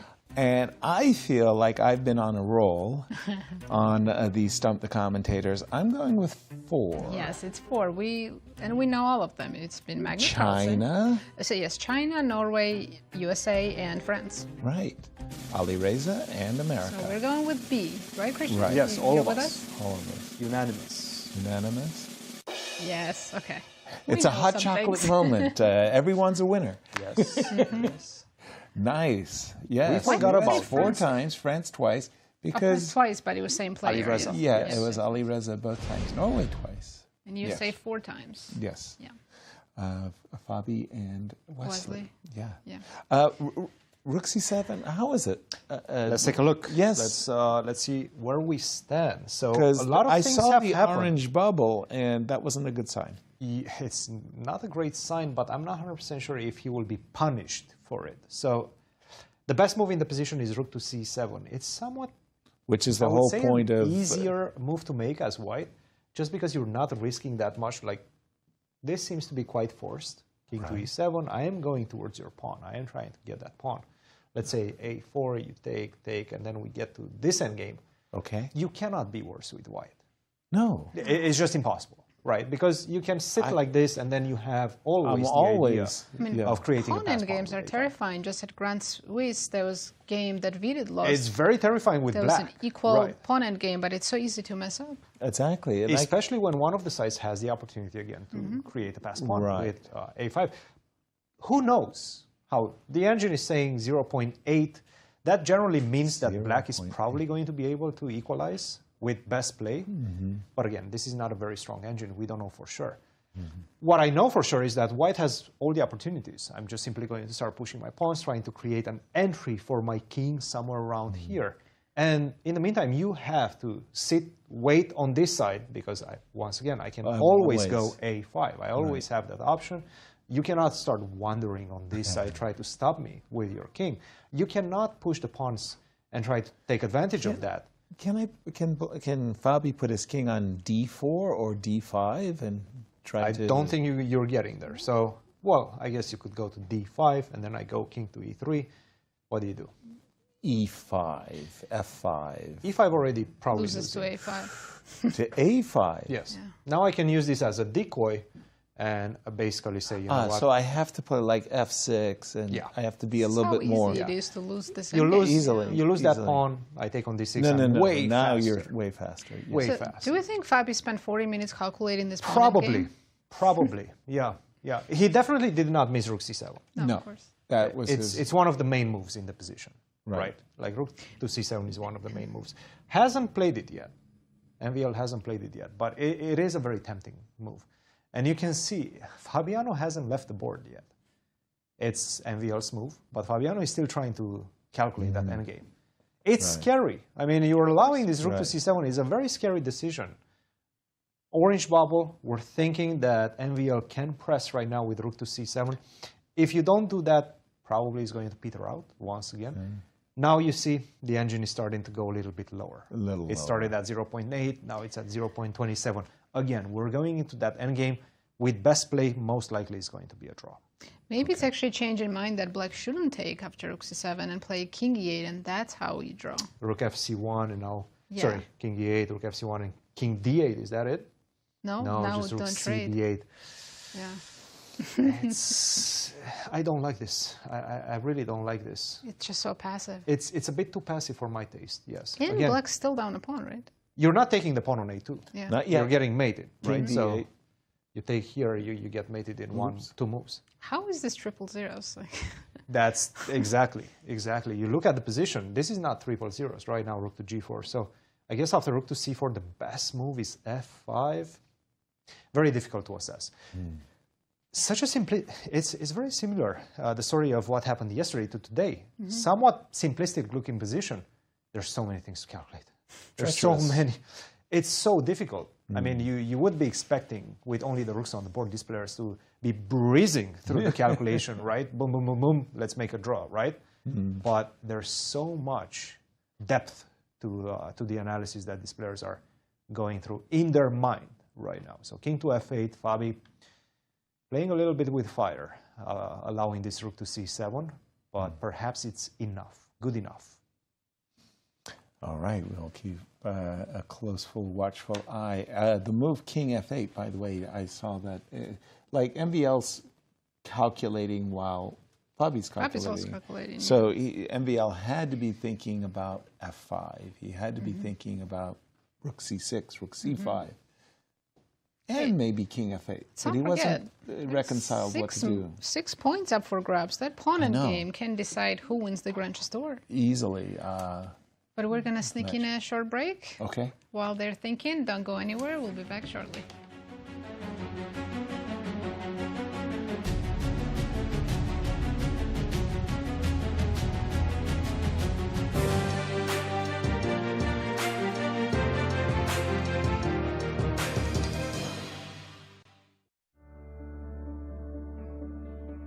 Levon, we're here in Sao Paulo. It's an incredible city for an incredible event. This is the 5th continent for the Grand Chess Tour. How does that have meaning in terms of the global impact the tour has had? Yeah, I think chess is a global game, and what we want to do and achieve with chess and Grand Chess Tour, more popularity of the game and newer names in parts where chess is still not that big. If you think about it historically, chess in Asia was tiny. Let's say 50 years ago, there was just Torre was the grandmaster. And nobody would ever think that, oh, maybe in 50 years, the shift from Soviet Union will go towards India. And there will be, I think, a grandmaster a month. They have a program, and it's just, you feel that in a country of India, there are so many names, and there's just, I don't know when it's going to stop. It's worse than in Soviet Union. And that's what we want to achieve also in South America, in Africa. And the more we have, the chess working as a social lift, the more we'll have players. And I really believe that chess can raise you from poverty, because it happened to me. You're one of only 2 players here who have been to Sao Paulo. Tell us about your time before and now being able to return.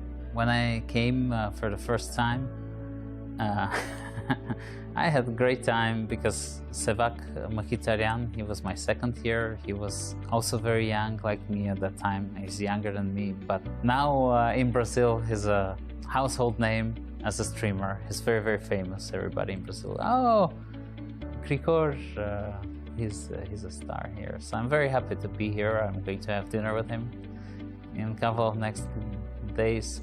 But there is one funny thing I want to share. So when I first came to São Paulo, I was amazed by the amount of nature and fruit. When I went to like some stores, I would see all kinds of exotic things. And I set a goal. I said, I'm going to try every single fruit from Amazon. So I started buying, trying. Then I bought something and I started trying it. It was incredibly bitter. It was something that I didn't imagine. It looked so beautiful. And then I decided to look on the internet. Turned out it was just a coloring agent. It was not really a fruit. So yeah, you can be adventurous. I'm very adventurous, but you have to have your limits. Be careful. Don't do that this time, please. Let's talk about what it takes to play well, to be inspired, to be refreshed, especially in a new place like this one, or an old new place, if you will. What's the secret sauce to playing well for you? For me, I'm somebody who's, I'm both humble and arrogant at the same time. And with me, I have streaks when everything is going my way, which makes me very arrogant. And then I start blitzing, and I get punished for disrespecting the game. So for me, it's always this balance of being confident, playing fast, and putting my opponents in time trouble. And also remembering that I'm not God, and if I play too fast, I'm going to start blundering things. So that's something I'm always working on, fine-tuning. And normally, when I get myself in trouble, that's when I remember, okay, I gotta get myself together and just start playing slowly. Levon, thank you so much, and good luck in the tournament. Thank you.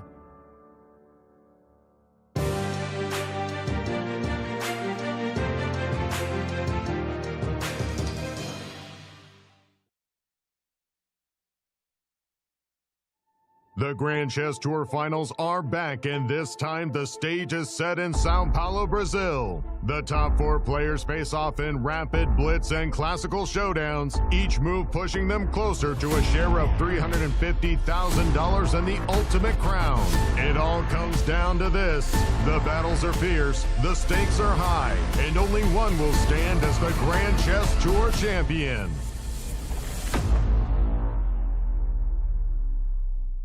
Two legendary world champions, Garry Kasparov and Viswanathan Anand, will do battle once again in Clutch Chess, The Legends, a special exhibition match celebrating their incredible legacies. Kasparov, a chess icon who held the title for 15 consecutive years, and Anand, a 5-time world champion, will compete in an epic Chess 960 match with $144,000 in prizes on the line. Catch this unique moment in chess history live from the new state-of-the-art facility at the St. Louis Chess Club. It's an unforgettable event you won't want to miss.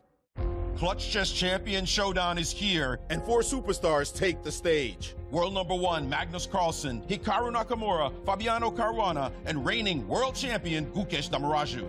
With more than $400,000 on the line, daily win bonuses, escalating point values, and the one-of-a-kind Champions Jackpot, every game could change everything. It all unfolds October 27th through 29th, live from the brand new playing halls of the St. Louis Chess Club. Don't miss a moment of chess history in the making. By now, you guys probably know there's a lot to see and do in St. Louis. But when it comes to the art scene, there's more here than meets the eye. From Laumeier Sculpture Park and the City Garden to the stunning Cathedral Basilica, one of the largest mosaic collections in the entire world. So if art is your thing, St. Louis is on display all year long. Ooh, now that's an exhibit. St. Lou is always exploring. Hi, my name is Brian Woods. I am the music director for classical programming at the World Chess Hall of Fame and Galleries. It is a monthly series that we put on featuring performers from the St. Louis Symphony, from Opera Theater St. Louis, Winter Opera, and some of the finest freelancers we have here in the St. Louis area. Every live performance is completely different. So when you come to a concert here at the World Chess Hall of Fame, you can expect infinite possibilities all within this rubric of music. We're the Manos! Welcome to our show! Go, go, go!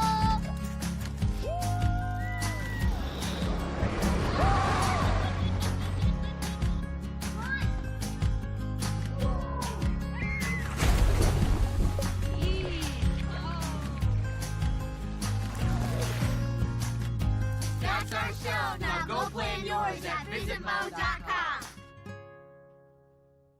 When you visit St. Louis, you'll probably want to watch the Cardinals or the Blues. What about after the game? Heading back to the hotel would be a major error. Instead, boogie through the city and discover the music that gave the Blues their name at the National Blues Museum, Broadway Oyster Bar, or even the legendary Blueberry Hill. So whether you love the Cardinals, the Blues, or the Blues, come play with us. Hey, you guys know I can't play this, right? St. Lou is always exploring.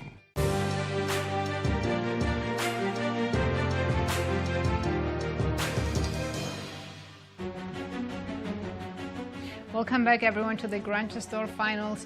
Let's once again take a look at the brackets to see who's in the finals. It's the matchup between Maxime Vachier-Lagrave and Fabiano Caruana. One of these players will take it all and win the Grand Chess Tour. And for the third place match, it's Praggnanandhaa against Levon Aronian. MVL and Prague playing with the white pieces. And we think that the difference in the game between Maxime and Fabi has really favored Maxime, because a lot of the variations we had been looking at in these Rook and Pawn Endgames featured Black's king actually on the E6 square. Fabi has played a line where his king is actually on the E8 square, and it's now we can definitively say the pawn's an asset as opposed to a liability, because the Black king is in a checkmating box. Obviously, the desirable Rook A5, Rook D5 is being met by Rook C8. Also, definitely a smart choice for Fabi to not go to the opponent. And even though Engine was saying it's a draw, it's very risky. Very risky. So we've been looking at King to D8 in order to play again, the desirable rook. And Cristian and I actually, there was one funny, very funny line. I think it was actually I can show B5. it to you. Please, Yes, Cristian. I can show it to you because I still have it. On the board, Where yes. we analyzed it. It was after rook cb8, a4. So this is what we have on the board with the idea. a4, obviously, you cannot take it because of rook to c8. King d8, rook 1 to c4, b5, rook to g4, g6, and now rook c5. Surprising move. Keep an eye on this one. B takes a4. It looks like I'm getting to your b2 pawn, and then I'm pushing my a pawn. I'm better already, right? With black. Wait a minute. Rook h5. Coming out of nowhere, because if you take it, rook to g8, that's a mate, right? Back rank mate. Funny part is that it's not that easy to get away from that after rook to h5. So if, for example, you take on b2, I take on h7, now you need to start running, right? Right. And you're losing the pawn, because everything comes with check. Take, and a rook takes a4. That's a check, and most likely, white is better. Who knows? Maybe winning. Right. Maybe winning in this position. The engine is saying that it's very close to a winning advantage. Of course, still a rook endgame. So quite funny situations can happen with that king on d8, with that pawn on d6, right? Exactly. The pawn on d6 right now, MVL's pawn, is still a very much a thorn in black's position as of right now. We don't have a4 on the board. We have a3. Okay, he played a3 already on the board. b5 right now equalizes. Equalizes. Seems to Just equalize, yeah. that Not the only definitive. move. Starting with king d8 seems to sort of leading towards the same ideas. Can't I do the same things we tried? Rook c4, rook you g4? certainly can, yes. Rook g4. What's the difference? G6. The thing is, with the pawn on b5, I'm going to start attacking your pawn on d6 very quickly. So very again, quickly. So rook for example, c5. rook c5, now I go rook a6. Rook h5. Rook h5, I probably just take on d6. And then king e7. You take king e7. How many pawns? Still a pawn. You have a pawn up, but your rooks are a little bit out of play. Either d3 or b2, I think. Okay. You're losing this one, so you have to go d4, but then I go b4. No, rook f4 would force rook f8, right? I want your rook to be a little passive. Yes, it will force. Okay. And so let's say you go. You probably have to go d4. Rook right? c6. Rook c6. Yeah. And you defend. It's a bit scattered on this side. Your rooks are a bit scattered. It is a nice, that a4 I think was the nicest one we're going to get today in this endgame. Bottom line position, current position, more likely still the 95%. Objectively, Fabi had, no, it's definitely not 95%. I would say this one is much more, I don't know, the decisive advantage feels like maybe a 20%, maybe a 15%, something like that. I would give it 80%. Yeah. 80 for a draw. Yeah, yes. of course. Yeah. Okay, 20% might be a bit high. I would stay around 15% in this one. Who was it? Tarash who said all rook endings are drawn? Right. But it's much more complex. It is a very than complicated. the Levon Aronian against Prague. Perhaps maybe we can look at that. And let's take a look at the consolation match for the third place between Prague, who we feel got a little. Well, what happened to White's maybe- active pieces? Maybe he did. Okay, we left it. There was a rook d6. I remember that we had rook We had d6. king f1 last move. Rook e6. Okay, Maybe that's going a for surprise. knight e5. Knight d2, and he firmly planted the knight on the e5 square. I wanted White's knight on e5. Bishop c5 to b4, attacking the knight. The knight moved. Shall we trade rooks? No. Shall we trade rooks? So Prague is declining no. the move repetition here. It was easy to force a draw. Yes, and he must have felt that he has something. So I'm guessing knight d4, he's headed towards, well, maybe knight stays on d4 or we go to b5. It's White to move right now. Yeah, knight to d4. You know, it's funny with this pawn on. Okay, if black puts the knight on c5, the bishop will have to play to protect the pawn, right? The bishop will be kind of stuck. The knight will be stuck. Okay, so I'm trying to figure out in my mind which would be, which minor piece. Yeah, to try it, right? is the better. I guess if I go knight b5, you have rook d2, and I'm not happy with that. Exactly. Now, what have I achieved with white? I have no idea. But You've Pragg thinks- provoked black to play a5. Pragg must think he can still test Levon because he declined it through a move repetition just a move ago. With the move rook b1. I'm thinking Levon's proud of his knight on e5. He worked very hard to get there. Let's try this again. This time I'll play bishop c5. And in case I don't like rook d2. The knight suddenly looks secure. I'm about to play the move g6, g5, and rule out a future f4. No, I mean, I don't know what rook Pragg has became achieved. passive. Yeah, I don't know what Pragg has achieved after bishop c5, if you play knight b5. And if he doesn't go knight d4, let's say keep the knight on b3, Okay. like it is currently, so you don't have rook d2, but how do I make any progress? Let's try h5. Let's still try to get that f5 square for the knight. Oh, I see. Yeah. Yeah. Wait a minute. What did I The just do? current position. If Yeah. you refresh. Ah, sorry. So It's this. it's this. Mm-hmm. a5, and we're anticipating knight d4, correct? Yeah, but maybe h5. Okay, h5. If you push g5, then I'm a lot happier with No. knight d4. No, then I think that's definitely progress for you. Okay. King of 6. King of 6. I'm not Yeah, I that think h5 is his proud. idea. So you probably don't touch the g-pawn, or you take on h5. Like we saw some lines where you give me a 5 square, but I don't have the g4 pawn anymore.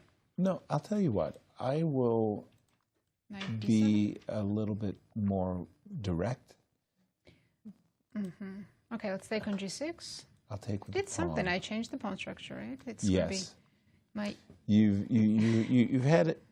I definitely believe you have achieved a little bit by trading off the h5 pawn for the f7 pawn.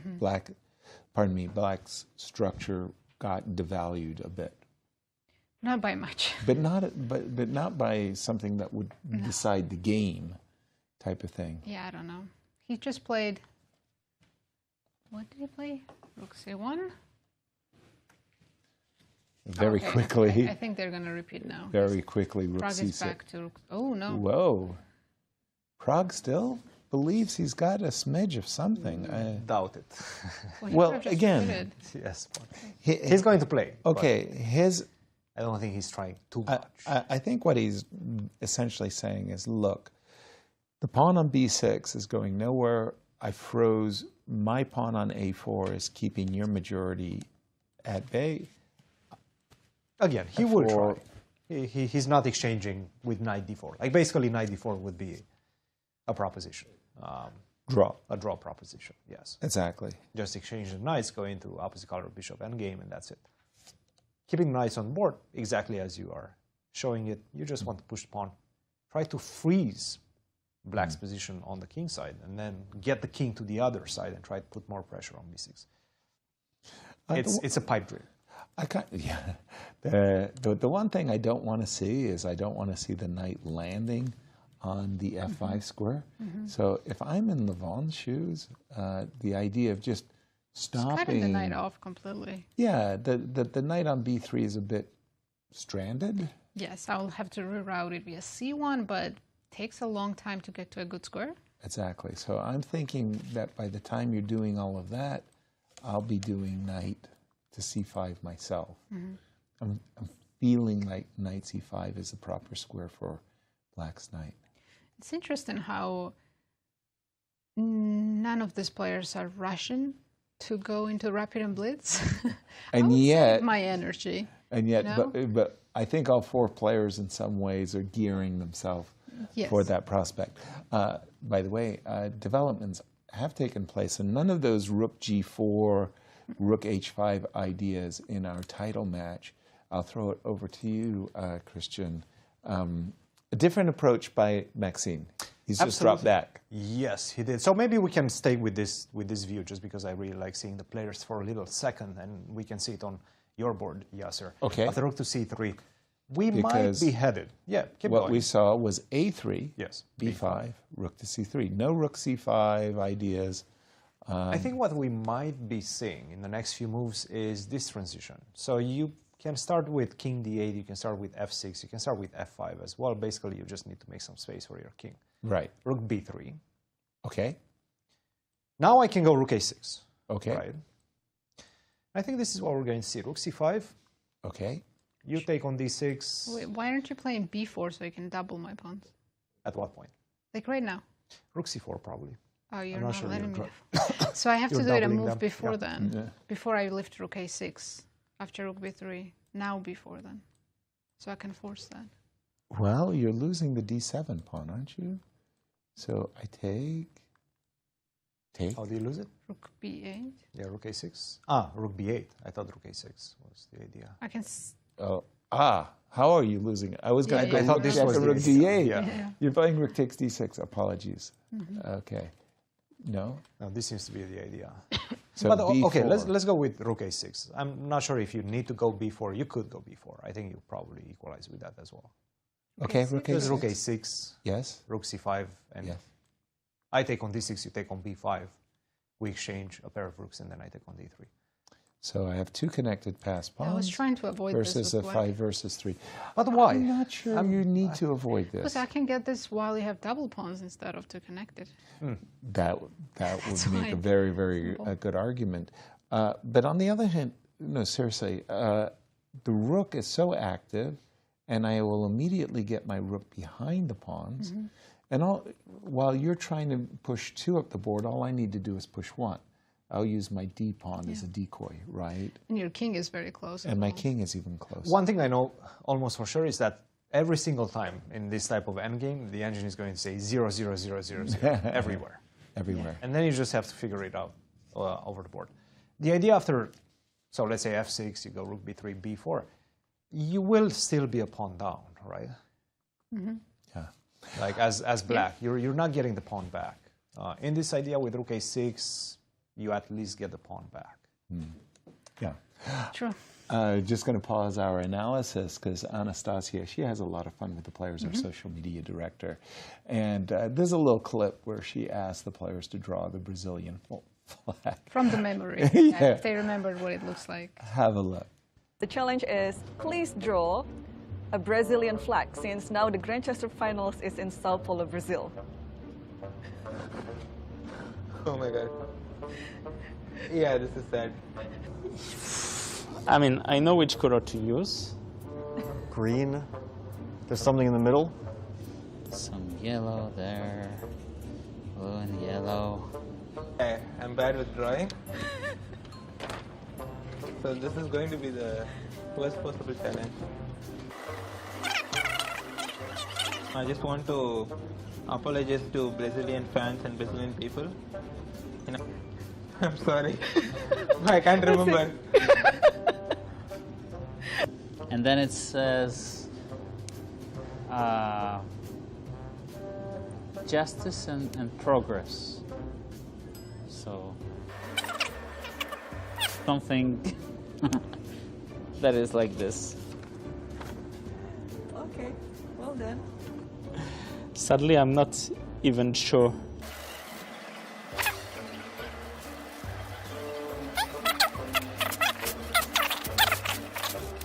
Let's see if I was off. Or is it green, blue, and yellow?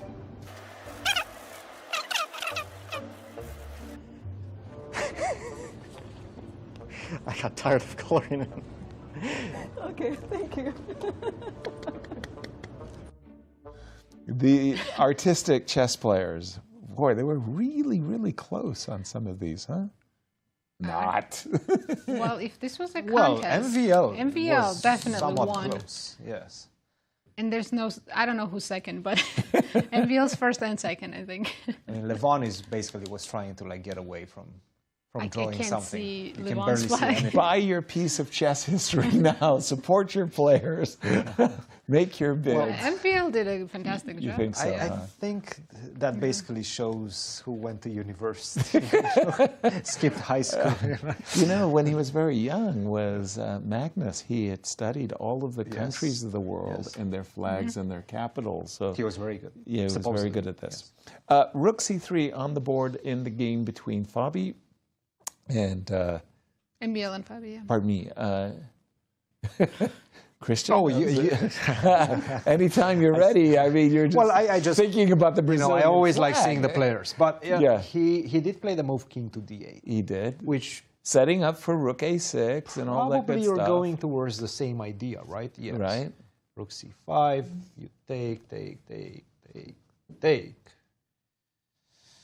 And this seems to be an improved version than with the pawn on f6 and the king on e8, because at least the king can get closer to the pawns right now. Right. a4, slight advantage for white, but not much. King c7. Total, no. If I go check. And the best way. No, in that position, if you don't mind. Sorry, just to finish it. Thought. Not a4. Check and rook f8 in case of king. Yes.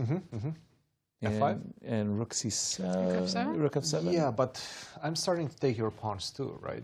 Yes, you are.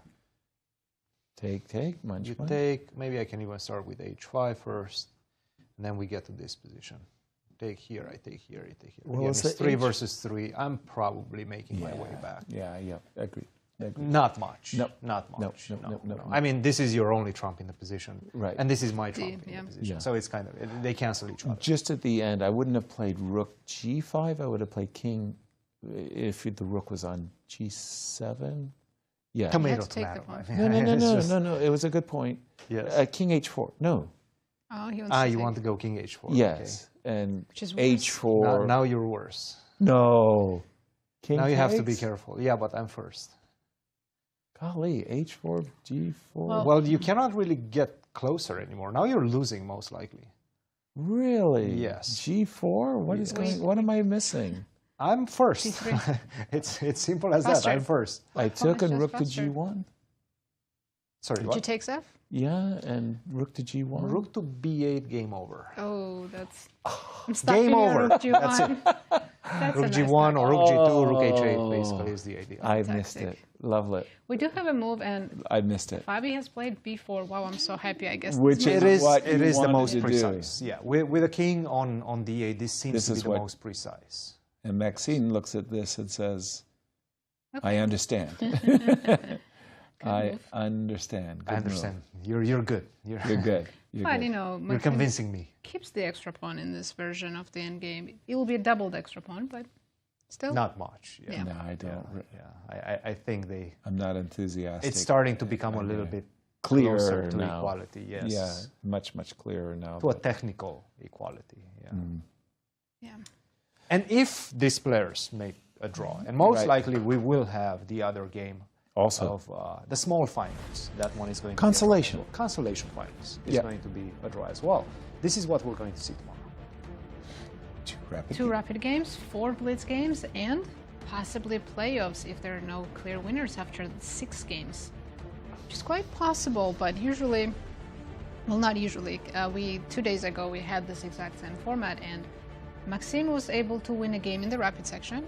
Which and gave him a huge advantage. advantage because he got the 4 points. Yep. And Fabi was able to win 1 blitz game, and that was enough to win the match. And easily he could have lost one of those rapids to Leavon. So the matches were actually really close when they got to the rapid and blitz. And we do have that bishop c3 move by Leavon, kind of keeping Prague's knight under a watchful eye, stopping any future jumps by the knight to d4 or d2.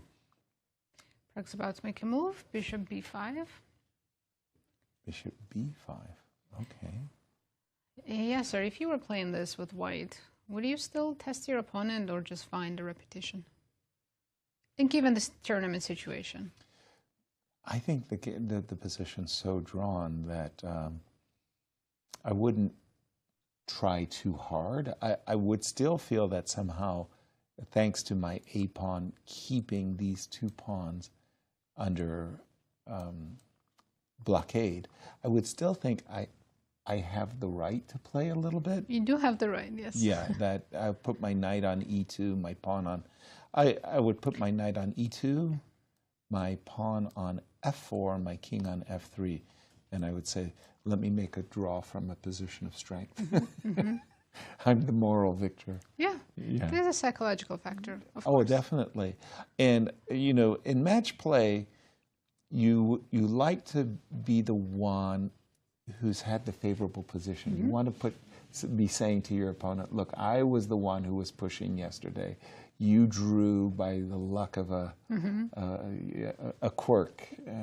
You know. Yeah, and subconsciously it does affect you. You think that you're a defender in this match. Yeah, that you're always on the back foot.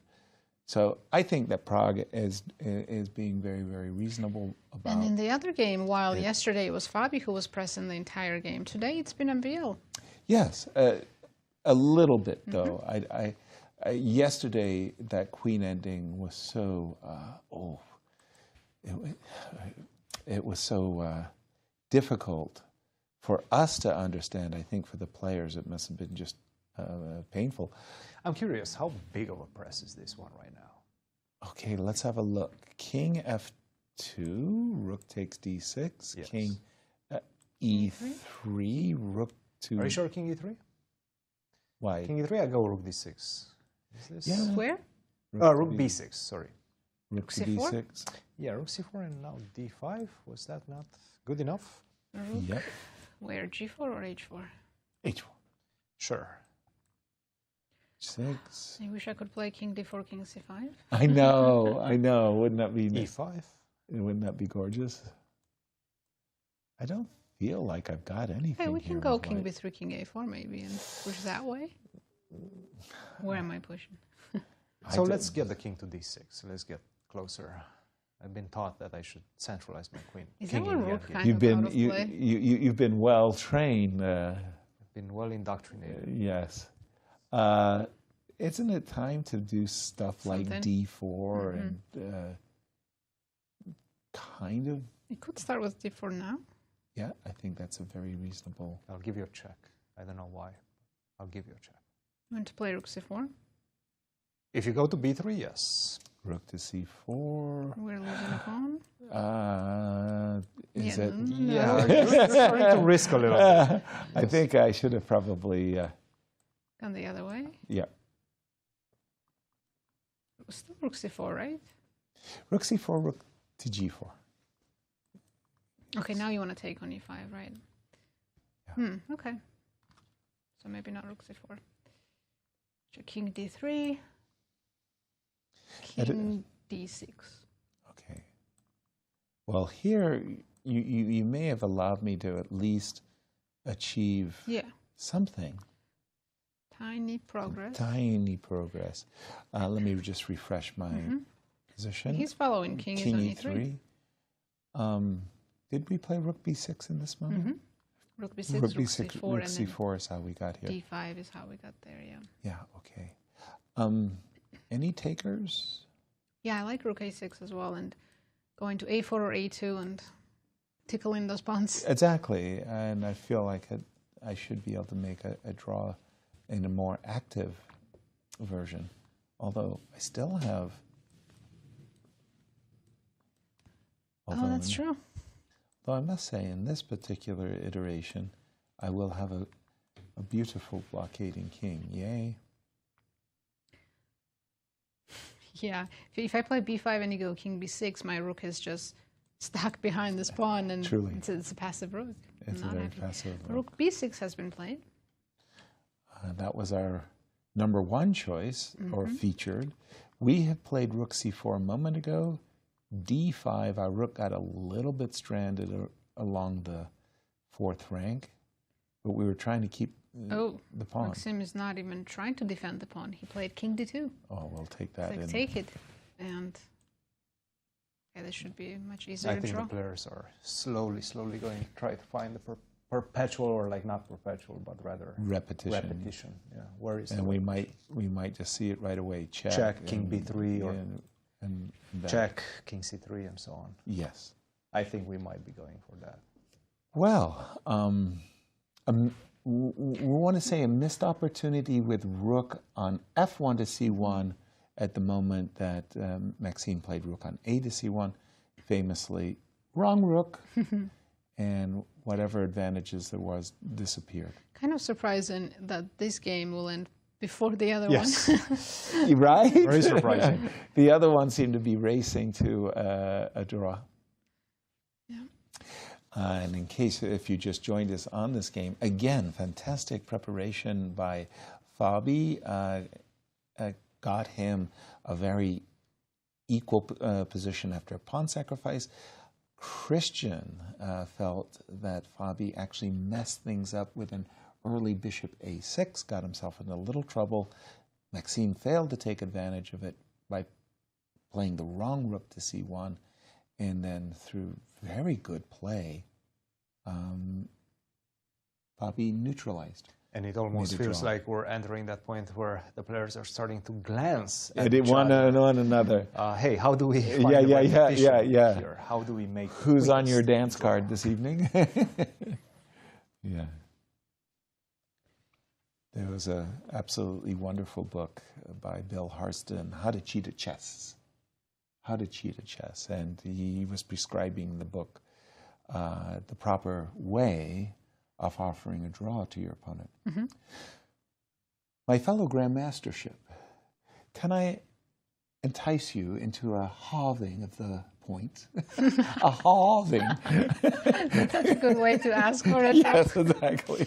My fellow Grandmastership, a halving of the point. Have you ever offered someone a draw like that? No. Would you? I would, in a cheeky way, a halving of the point. You know, next time I play in an open tournament, I'm going to use that. A halving of the point. My opponent would be like, what? What did you? What are you saying? Whatever you said, I agreed to, but say it once more. A halving of the point.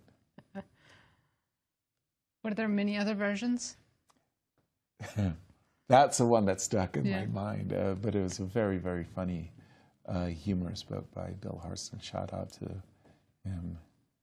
It's a very special player. I was thinking. Yeah, like, look, dude, your rook is hanging. Move your rook. Grab your rook. Pondering his options. Grab your rook. We called it a draw, but maybe it's not yet. Okay, so I looked at rook d8. Don't ask me why. There's other perfectly delightful squares to retreat to. So and I was just checks. thinking we would just play a check, more or less provoke the king to... So what, you're not going to play rook a2?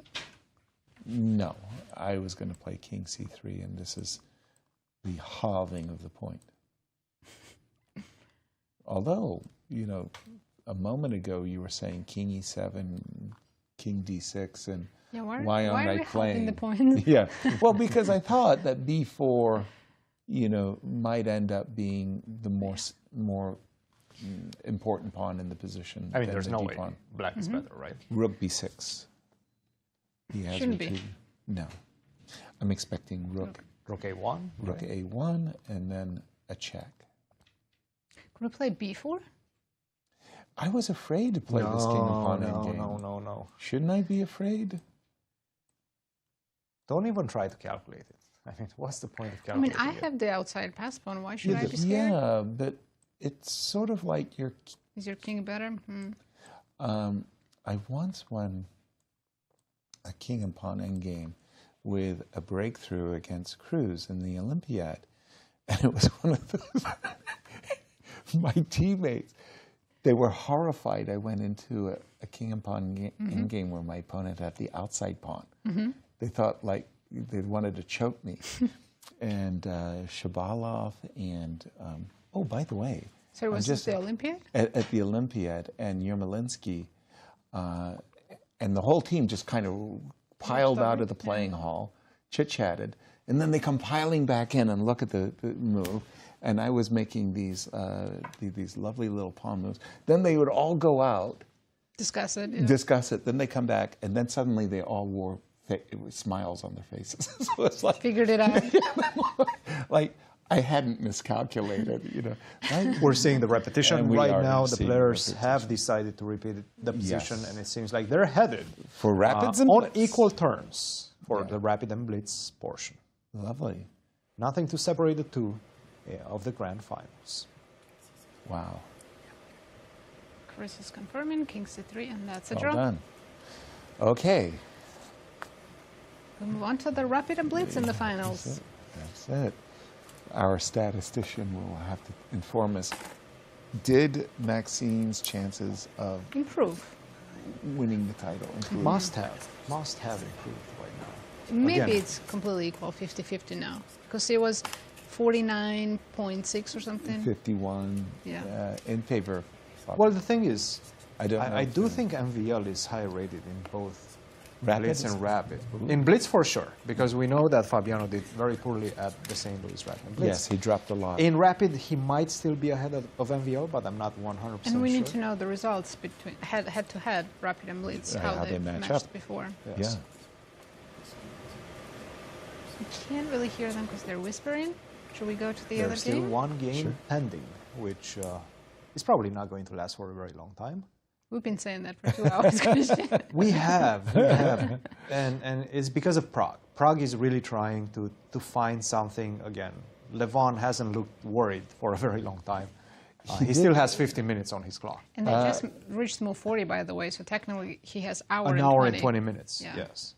So what was intriguing for me was this decision to play H5. I thought that if Prague had he was nursing any ambitions that he was going to be playing it with F4 and G5? and G5. When he played the move H5, as we're about to see, what do you do next? Like Black just stands on the dark squares, King F8, King D7, or Bishop back and forth. Yeah. Every piece on the dark square, that's it. This is not a winning idea. You got a passed H-pawn, but the H-pawn is absolutely going nowhere. Well, the This thing knight is, is on D6. I basically have somewhat of a blockade with that knight on D6. Precisely. Against your king. Your king cannot invade on the left side of the board, on the queen side. Yeah. So what that means, in order to eliminate this blockade, you have to propose the trade of the knights, which is immediately a draw. Like once we exchange the knights, we go into the opposite color bishops. Even if you take my b6 pawn, even if you manage to get to my b6 pawn somehow, it's still a complete a draw. Yeah. So this is just, there's nothing that either player can do at this point. Bishop b2, bishop f6, everything is going to make a draw. So if you just joined, right now, this seems to be headed towards a draw as well. It has looked like a draw for pretty much the whole duration of the game. Since the Prague opening. did not get anything out of the opening. Levon has been looking very relaxed for the past hour or so. He has been defending very well, a slightly worse position, and right now, this is the blockade. It doesn't seem like either of the players will be able to create any chances, and it seems like, just like in the grand finals match, this one will be headed in the rapid and blitz on even terms as well. Absolutely. Yeah, that knight on D6 is finally glorious. But let's go back to Brazil because Maurice is with MVL. Thanks, Nazi. Yes, we are with Maxime Vachier-Lagrave after making a draw against Fabiano Caruana. Their match still tied after the two classical games. Maxime, this game seemed like it was a difficult one to get any kind of advantage. Take us through the important points. Yeah, Fabi surprised me with his opening choice to get into this endgame. So I couldn't remember the details. And here I thought, I mean, after a very long thought, I decided to go for this. And I thought I was very clever. Because the point is, I mean, what happened in the game, except Fabi didn't do this. This pawn endgame, I assumed might be a draw. But like, for instance, I was considering this. And then d4, king c6, b3. And like, I don't know, b5, a3, f6, f4, and at some point, king d3, king c3, a4, it can become extremely dangerous. Outside pass pawn. Yes, and also very safe. So, I mean, basically, computer is saying that you can do probably f5 here. Yeah. Clever, but like, at least it's very scary to go for this endgame. So what we probably both missed is that rook d8 with the idea is rook a5 actually works for Fabi, and then like it's more or less what happened in the game, but except, so Fabi played king e8 and rook cb8, which is a clever solution. And like, maybe a3 was wrong, maybe I should go indeed rook c4. And some, like, I don't know. And at least I get the versions that I wanted to get in the game with the rook on b4 and some slight pressure left. Here, the problem was that, like, if rook a6, I have time for, let's say, rook b4. Or, I mean, I even have rook c5. But, like, I mean, if e goes king d8, then rook c4, b5, rook b4. And here after b4, I mean, it looks like initially I should be putting some pressure, but... You're liquidating the pawns, and your pawns don't look so yeah, great. the thing is rook c4, d5 already, and I mean, maybe I should have tried this, but the rook on h4 is so out of play, I thought, you know, let's not lose this position. Because you never know. That would be a disaster. Yeah, I mean, it's definitely not going to happen, because I guess the worst case I can go b5, but... I just decided to give up the pawn, like I didn't believe it rook on h4. But maybe there was some way to put more pressure, but today was not the day I would have found it. Well, you then have tomorrow, which obviously is a big day. You have seen this day twice in your career against Nakamura, against Ding Liren, and now as you went to a finals, and now it's the third time. What's going to be the difference this time? Who knows? You know, sometimes it's not about having so much difference. I mean, to be fair, against Ding, I was already done. At this point, he played a brilliant game with white, and actually almost won with black as well, so I was trailing. In that match against Incr, it came down to the wire. And, you know, tomorrow it could very well be the case as well. Fabi is extremely well prepared. And also a very good player, you know, as it turns out. We've heard. So, you know, I'll definitely go for a fight, and we'll see, you know, whoever wins will be a deserved champion. Well, you've had 5 second-place finishes and 2 third-place finishes in the last 7 years. We're hoping for a breakthrough for you this year. Thank Good you, luck. Maurice. Guys, back to you. Thank you, Maurice. Maxime, it's experience that is going to carry you through. You play enough of these finals, you just feel that you belong, you get your confidence, and today he had a little bit of pressure, so Maxime's feeling it. If not now, when? Exactly. The remaining game. He's really in great shape in this event. But through the whole, that was why we chose him in our picks. He's been so consistent. I didn't even realize he had been 7 times medaling in all of these last 7 years, and very impressive by Maxime. King h6, as you said, Prague managed to get a protected pass pawn on h5, but this knight on d6, as Cristian pointed out, keeping white's king at bay, can't break through either in the center or on the queen side. We're probably going to end up having to trade knights, and that will be a very, very comfortable draw for Levon the moment Basically, the knights there's get traded. 0 ways that you can create anything in this position, right? Like, I don't 0 actually ways. see anything. No, I agree. You put the knight on e3, the knight on d5. But I'll defend that pawn on b6 with the bishop at that point. And then it will still be a dead draw. And here we have it, e3, e4. Any takers for just f6? You know, it was the funniest thing. I was thinking the same thing. There's something I like about having the bishop patrolling the long diagonal as well. He wants to play king e3, knight d4. Let's just pause our analysis and toss it to Maurice with Fabi in Sao Paulo, Brazil. Thanks, Yas. We're with our second finalist, Fabiano Caruana. Fabi, today, maybe just what the doctor ordered, Get a good position and make a draw? Yeah, anything to forget about yesterday. Yeah, it's a fine result. I mean, if I don't think about the previous game, then it's a normal situation. If I do think about it, I'm trying not to, then and obviously not the best situation. But I mean, it's sort of what I've often had with Black against Maxime, that he plays in a very principled way.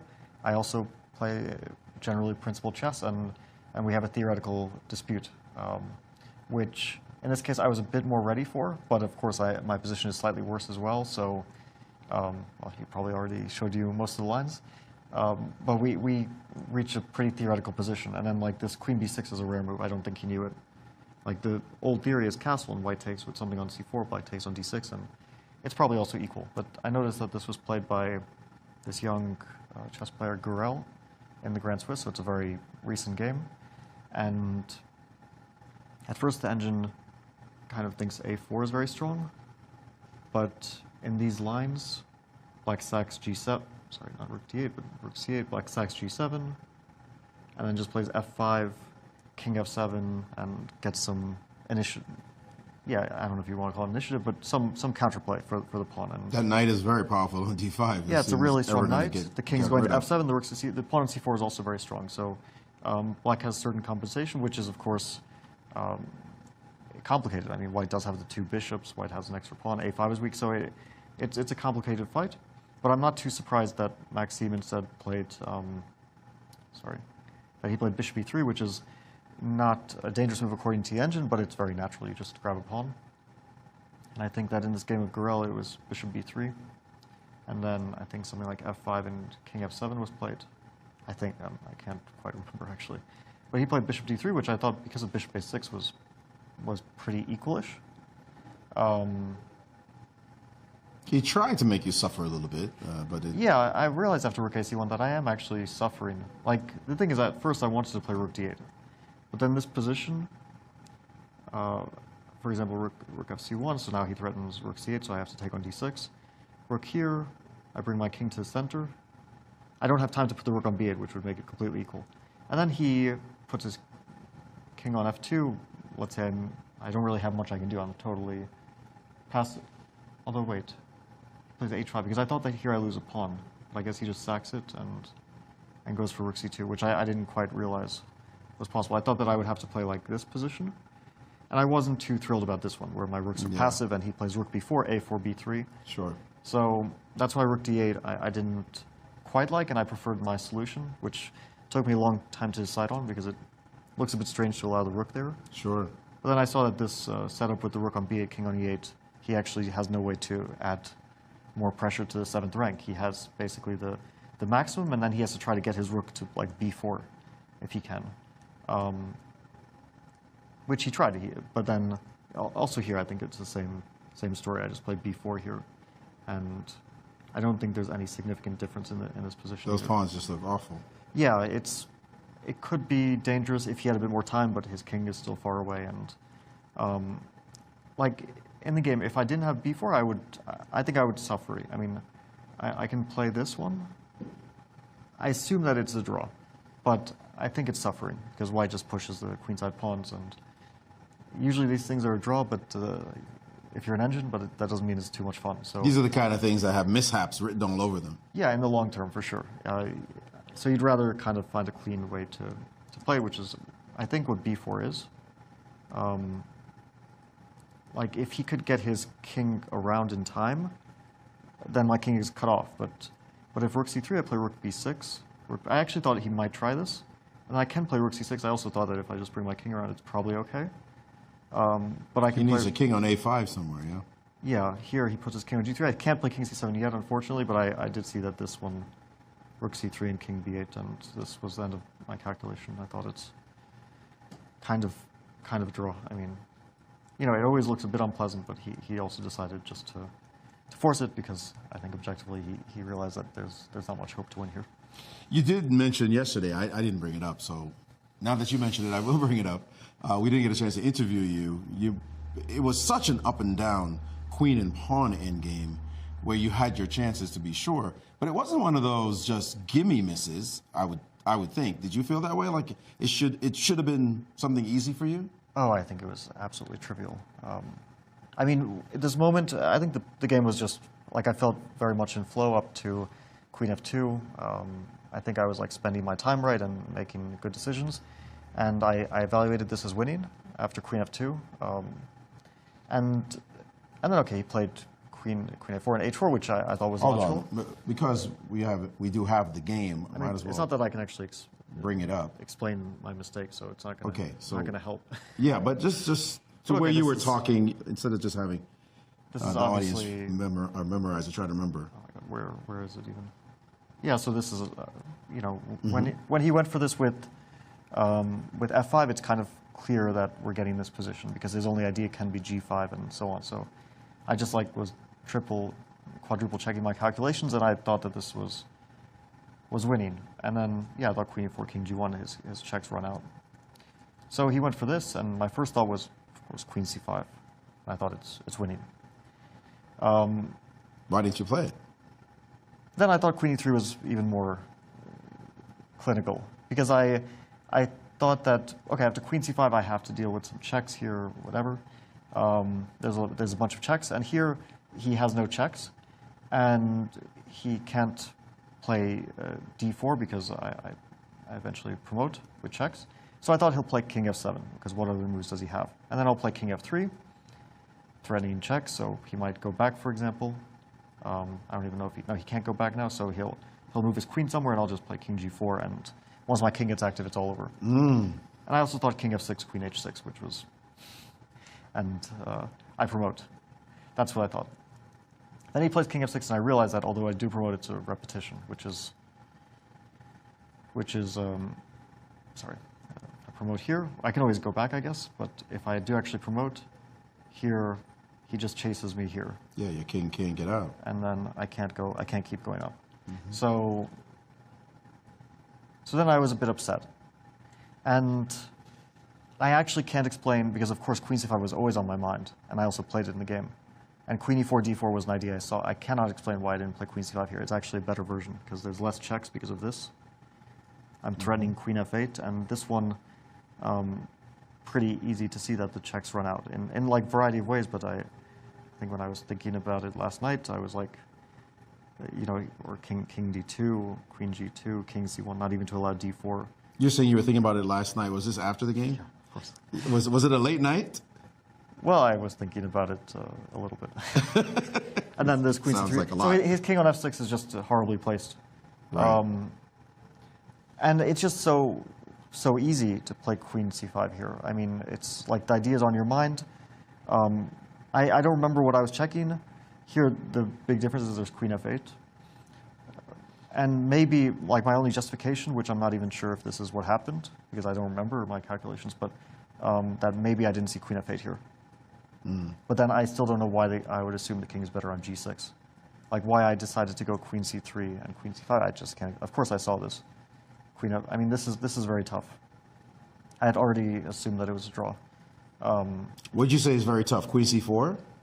Yeah, well, Queen C4, and if King G7, the point is Queen E2. At least this is what I assumed. I didn't check it with an engine before this, but and then I run away. I think like this, yeah, to D2. That I need my queen on E2. I don't think this one is easy. So at this point, you think this is non-trivial? This one is really difficult. Yeah, Queen C5 B4 is very very easy. Then of course I got another chance. I was already like my brain was fried at this point. I felt like Queen 8 is strange, but I don't know. I mean, during the game I was thinking like, don't rush. Queen B3 is obviously an option. And then I just kind of made this assumption that anyway, if he plays Queen E4, what am I going to do besides Queen B8? So then I decided I'll just like move fast and hope that something shows up. But here actually I can put my queen on D8, which wins. So yeah, I mean this one, you know, was stupidity. The Queen C5 moment I can't explain. I actually can't. I don't know what. So you're being a bit harsh on yourself. No, I really don't think so. I mean, this one is difficult because I still, you know, there are still checks here, but this one with like oceans of time on the clock. I mean, I don't know, 40 minutes or something. This one is not to. I mean, I think you could probably find this in a Blitz game. Wow. In 2800 level, Blitz game maybe. Many people would find many Queen people. C5. Okay. Well, I didn't mean to make you truly relive all this, but hopefully some catharsis, get it out of your system. You've got a match to play still, and tomorrow, big games. What's your experience with him? You talked about you and Levon. You played a ton. Of course, you played a ton with him as well. But what's your experience playing Rapid and Blitz against Maxime? I think I've played much more against Levon in matches because we have this American Cup every year for many years, and we've played, and it's also double elimination, so sometimes we play 2 matches there. Against Maxime, we've played some matches, but not too many. Not enough that I recall having either particularly good or particularly bad score.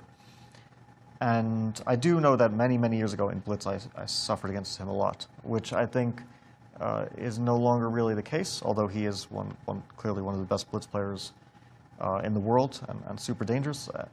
I don't recall getting crushed. So hopefully, I think it's going to be similar to against Levon. It's if I play well, then I'll get chances.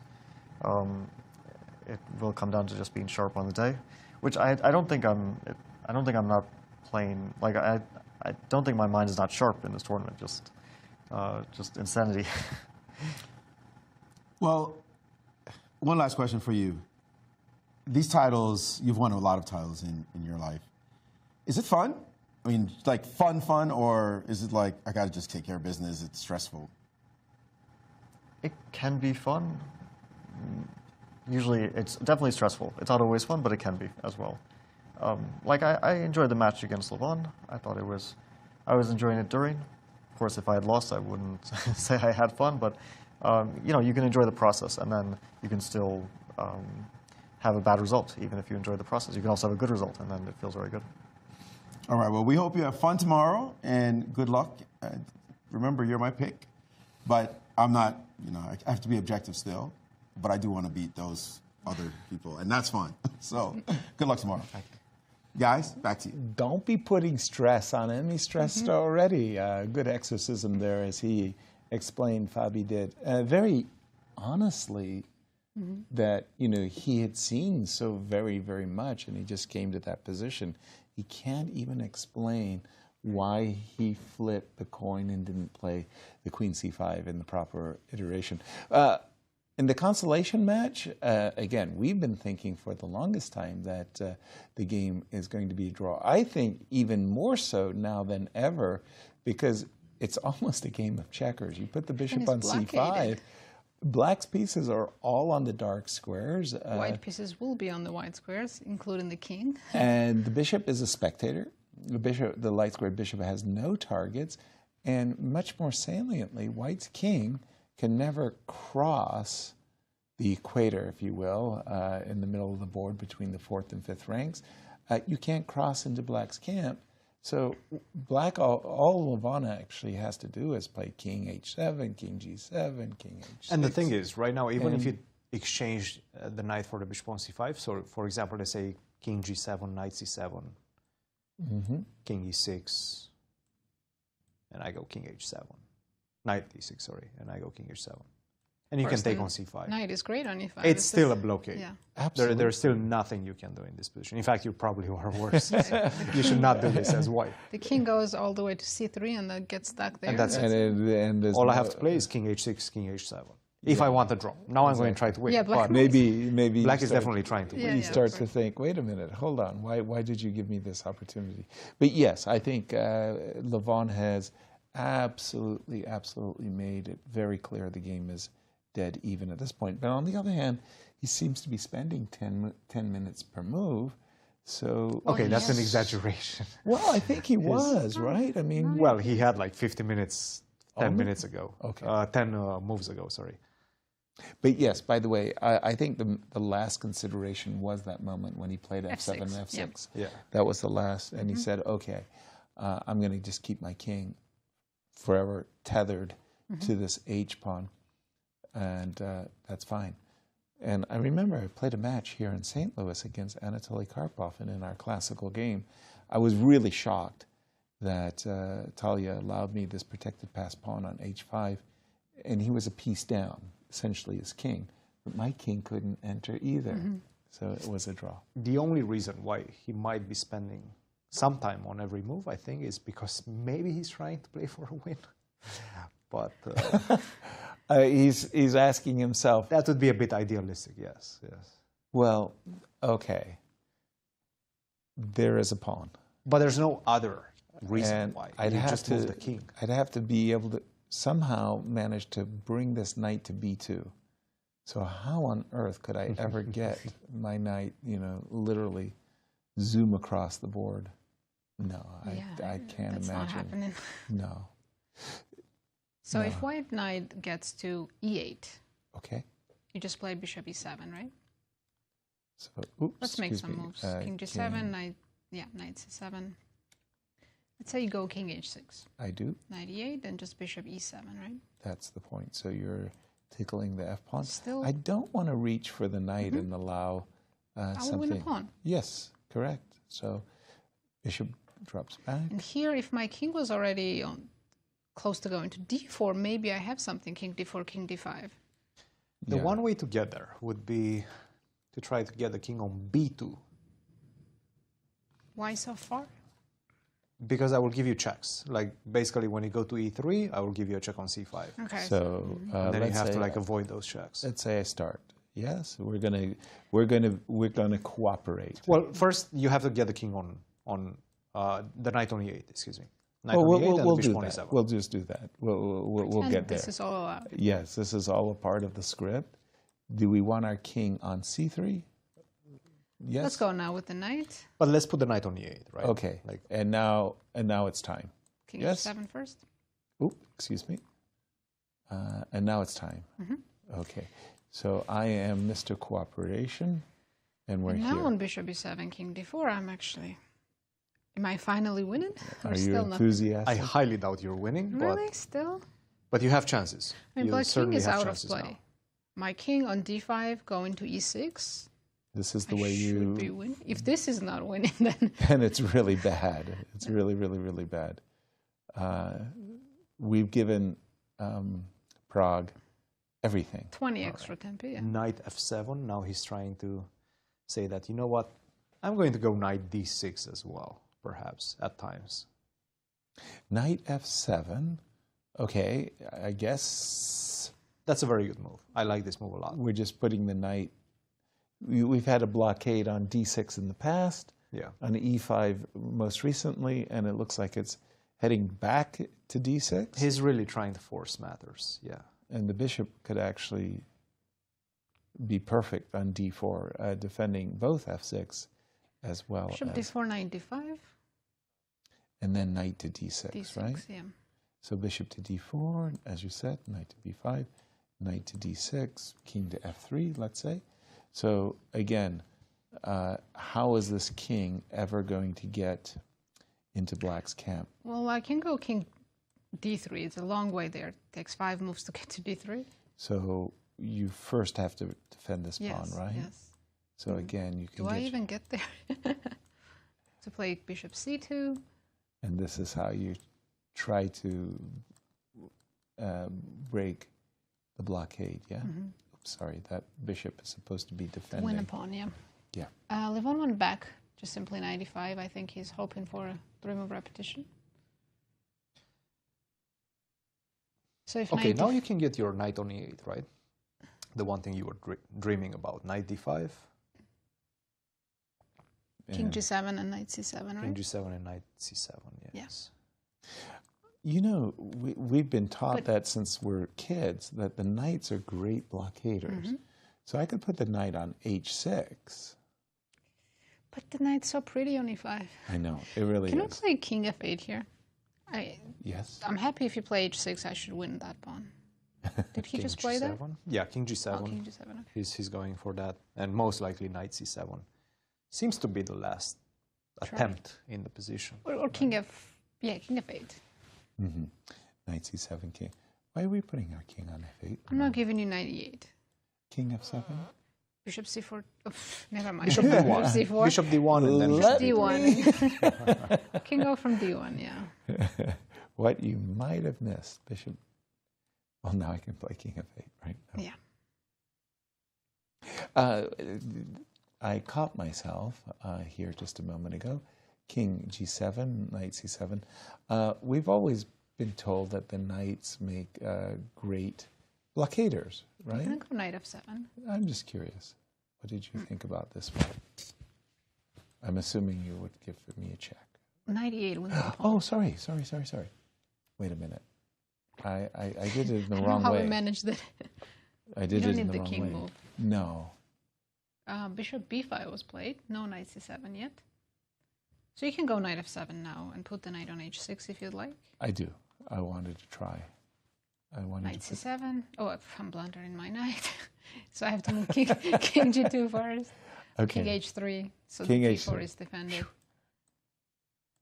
Yeah, what am I doing? Knight h6. I'm really glad we're not playing this game. I mean, we've managed to blunder the knight twice, the pawn once. Bishop d7. I'm going to put the bishop over there. Bishop to d7. Okay, so what I meant to say is that if I bring my king into the center, in order to stop your king from eventually getting into the center. But now I go king g2 and go all the way to b5. Don't I win the b6 pawn? King to g2 and all the way... because my king... I mean, you probably still have time to bring knight back to e5 and be fine. Probably. But you have to run fast now. Yeah. Oh, well. You tried. Wipe the chalkboard clean on that one and just keep the knight on e5 and the king on the g7 square. Yeah, just moving back and forth holds the draw. And by the way, this clock times does not include the extra 30 minutes they got. Because they've already made their 40th. Boy, did they ever. No, I don't like this clocks that you have to flag to get that extra 30 minutes. Right, like, what's up with that? Just give me the 30 minutes.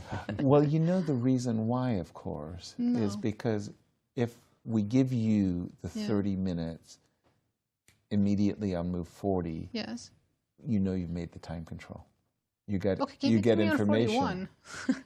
That's true too. Yeah, but then you're getting, information that you should be on writing your score or something. Hey man, I didn't make the rules. Knight f7. No, I mean there are some clocks that just give you 30 minutes, and I just prefer those. Oh my, is that an endorsement? Knight f7. Are we going to see a three-move repetition? Probably not yet. Bishop I don't d7. see it yet. Yeah. Well, bishop to d3, knight to e5, bishop e5 would be... there are ways to force it, but... yes. I don't think Prag's going to do it yet. Probably going to put the bishop on d7 to knight e5. Wait, am I allowing some knight c4, knight b2 that you wanted to do? But... even if you get there. Yeah, what does that achieve, right? That bishop b5. I'm not putting the bishop that far away, but... Let's see, what did he play? Could we see the King live h3. position? We do have a move. So he wants to go knight c7 next move. He's avoiding, playing just like we did. Avoiding knight c7, which would have been bishop d6. Fateful. Yeah. So king h3. So knight to d6 going to be met by... Yeah, do you force bishop d3 here? Bishop d3. Yes. And then go back? I do, yes. Knight to d6 would be my choice. Bishop to d3 and just say, okay, go ahead, do your worst. And knight c8, knight c7. Right. And then you're trying to say that the knight is not good on d5, but is better on e8. Is the only way to create something. Right. Position. You have a chance to win a pawn. Bishop b5. Bishop c2. Or c2, yeah. I want to be able to give bishop b3 check. Okay, what is it exactly that your knight is doing on e8 that is so marvelous? Not that much. Bishop b3. Bishop to b3. I don't know. Okay, knight e8. I got my my beautiful position. Right. We're going to put the bishop on e6 and then start bringing the king to d5. That's the only idea. So when you bring your king... I see. So now it's my turn to... Actually, the bishop should be on e2. That would be better. So your knight cannot activate. King g3 after knight f3. It's fine. Let's keep the bishop on e6. Okay. And where should... Probably Don't doesn't go make to too D2. much Why? of a difference. D2, actually, I was thinking that C3 Bishop would D5. be the ideal square, Yeah. right? Bishop d5, and then I'll keep the bishop on c6. Yeah, king f3. So king comes over. Bishop c6. King is coming to d3. Your knight is a bit stuck. That's a new idea. You're not allowed to try something new. No, b5. You can go for it if you want, but I don't think it works. I can just take with the pawn. f6 is hanging. But Are you running? yes. Da-dun, da-dun, da-dun, da-dun. Knight d5. Knight d5, yeah.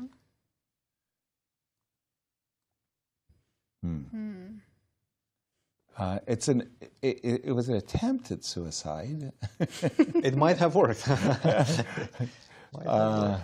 Okay, but my yes, pawns are so far of course. apart. This is winning. It is a suicidal attempt. Knight to d6, so he's looking to control that e8 square. Let's see where the bishop will come back to d3 right now. Well, the pawn on e4 was tender. Actually, now that I'm thinking about it, is b5 completely ridiculous? I mean, we're here, and But why I can. are you doing it? Just because I'm an idiot. It's one of those moves that you should probably never do. Never do. I mean, I'm the impatient. I was going to say, it's because you just lost patience, right? I just completely lost patience. That's what Pragg hopes for. Wait, Like, he's just hoping. Oops, B7? sorry. Yeah. That was a blunder. Bishop to d4. Okay, so I played b5. I don't think Levon is an impatient player. No, he's not even thinking in these terms. But, you know, it always crosses your mind on your opponents. Okay, would you take with the pawn, Nazi? Seriously? Sure. Okay, a4. Have a serious gander. This is... I guess knight c3, I'll come back. Okay. And then I just have to improve my king. It's so far away. Okay. Knight, I don't need to move the knight. King g3. Okay. Sure. And can I dominate your knight knight? a2? Yeah, your knight is... Yeah, for now, until my king comes over, yeah. Okay. My knight will be your bishop will be tethered to the g pawn. Why does it take my king 70 moves to get inside? It feels so wrong. I was playing these, you know, Garry Kasparov, Anatoly Karpovs of the world, and it was like their pieces moved faster than mine did. You know, when they needed to do a king walk, it was magic. Quick. And my king was stuck in molasses. You know, it was like, this is not fair. The rules favor them. Yeah. This is actually pretty impressive Maybe bishop. Possible too, yeah. Yeah, it's crazy, but it might be a reasonable, by the way, king g2 on the board. It might be a reasonable thought. But it's not necessary. If you were forced, then you would calculate that. But it doesn't seem like black it's not necessary needs to at all. sacrifice a pawn. No. Of course not. It's funny, all the pieces are on the d file. Yeah. Right?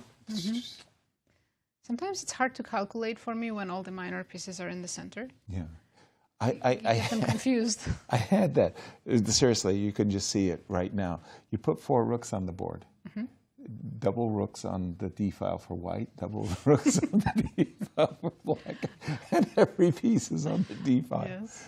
Okay, we're getting giddy. Something's wrong. Knight f7. Okay. Knight c7. Time to try it. It's now or never, actually, because if your opponent. I think we said that 10 moves ago, so we got another chance. But yes, he's got to try it. Here's a way of ensnaring your own piece. Bishop b5. I'm still not losing, but not what you had in mind either. But can you keep it that way? I guess you play knight h6, king f3, but I'm still bringing the king to. I can't bring it to d5. You've got knight h6. Yeah. Yeah. Yeah. No matter what we do, it's a draw. It's a draw. It's a draw. We're trying desperately to either lose it or blunder it away. But I think that the players are fully aware. Yeah. But if you don't try knight c7, there's absolutely no other way to improve. Mm-hmm. Yeah, who would have thought that this game would still be going? Especially from 60. especially from the opening, because at the point where so many pieces were getting vacuumed off As soon the as board. we saw queen takes d5, I thought, okay, they're going to shake hands in next 5 moves. Especially the rooks coming off too. Boy, I was wrong. Boy, yeah.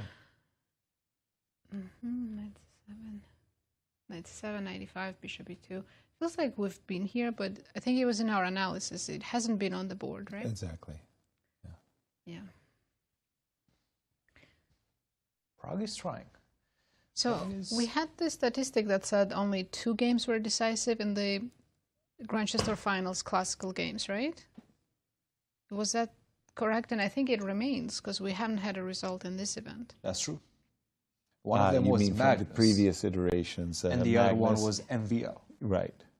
Because they played They played each other. They beat each other. They beat. Yeah, and then Magnus won the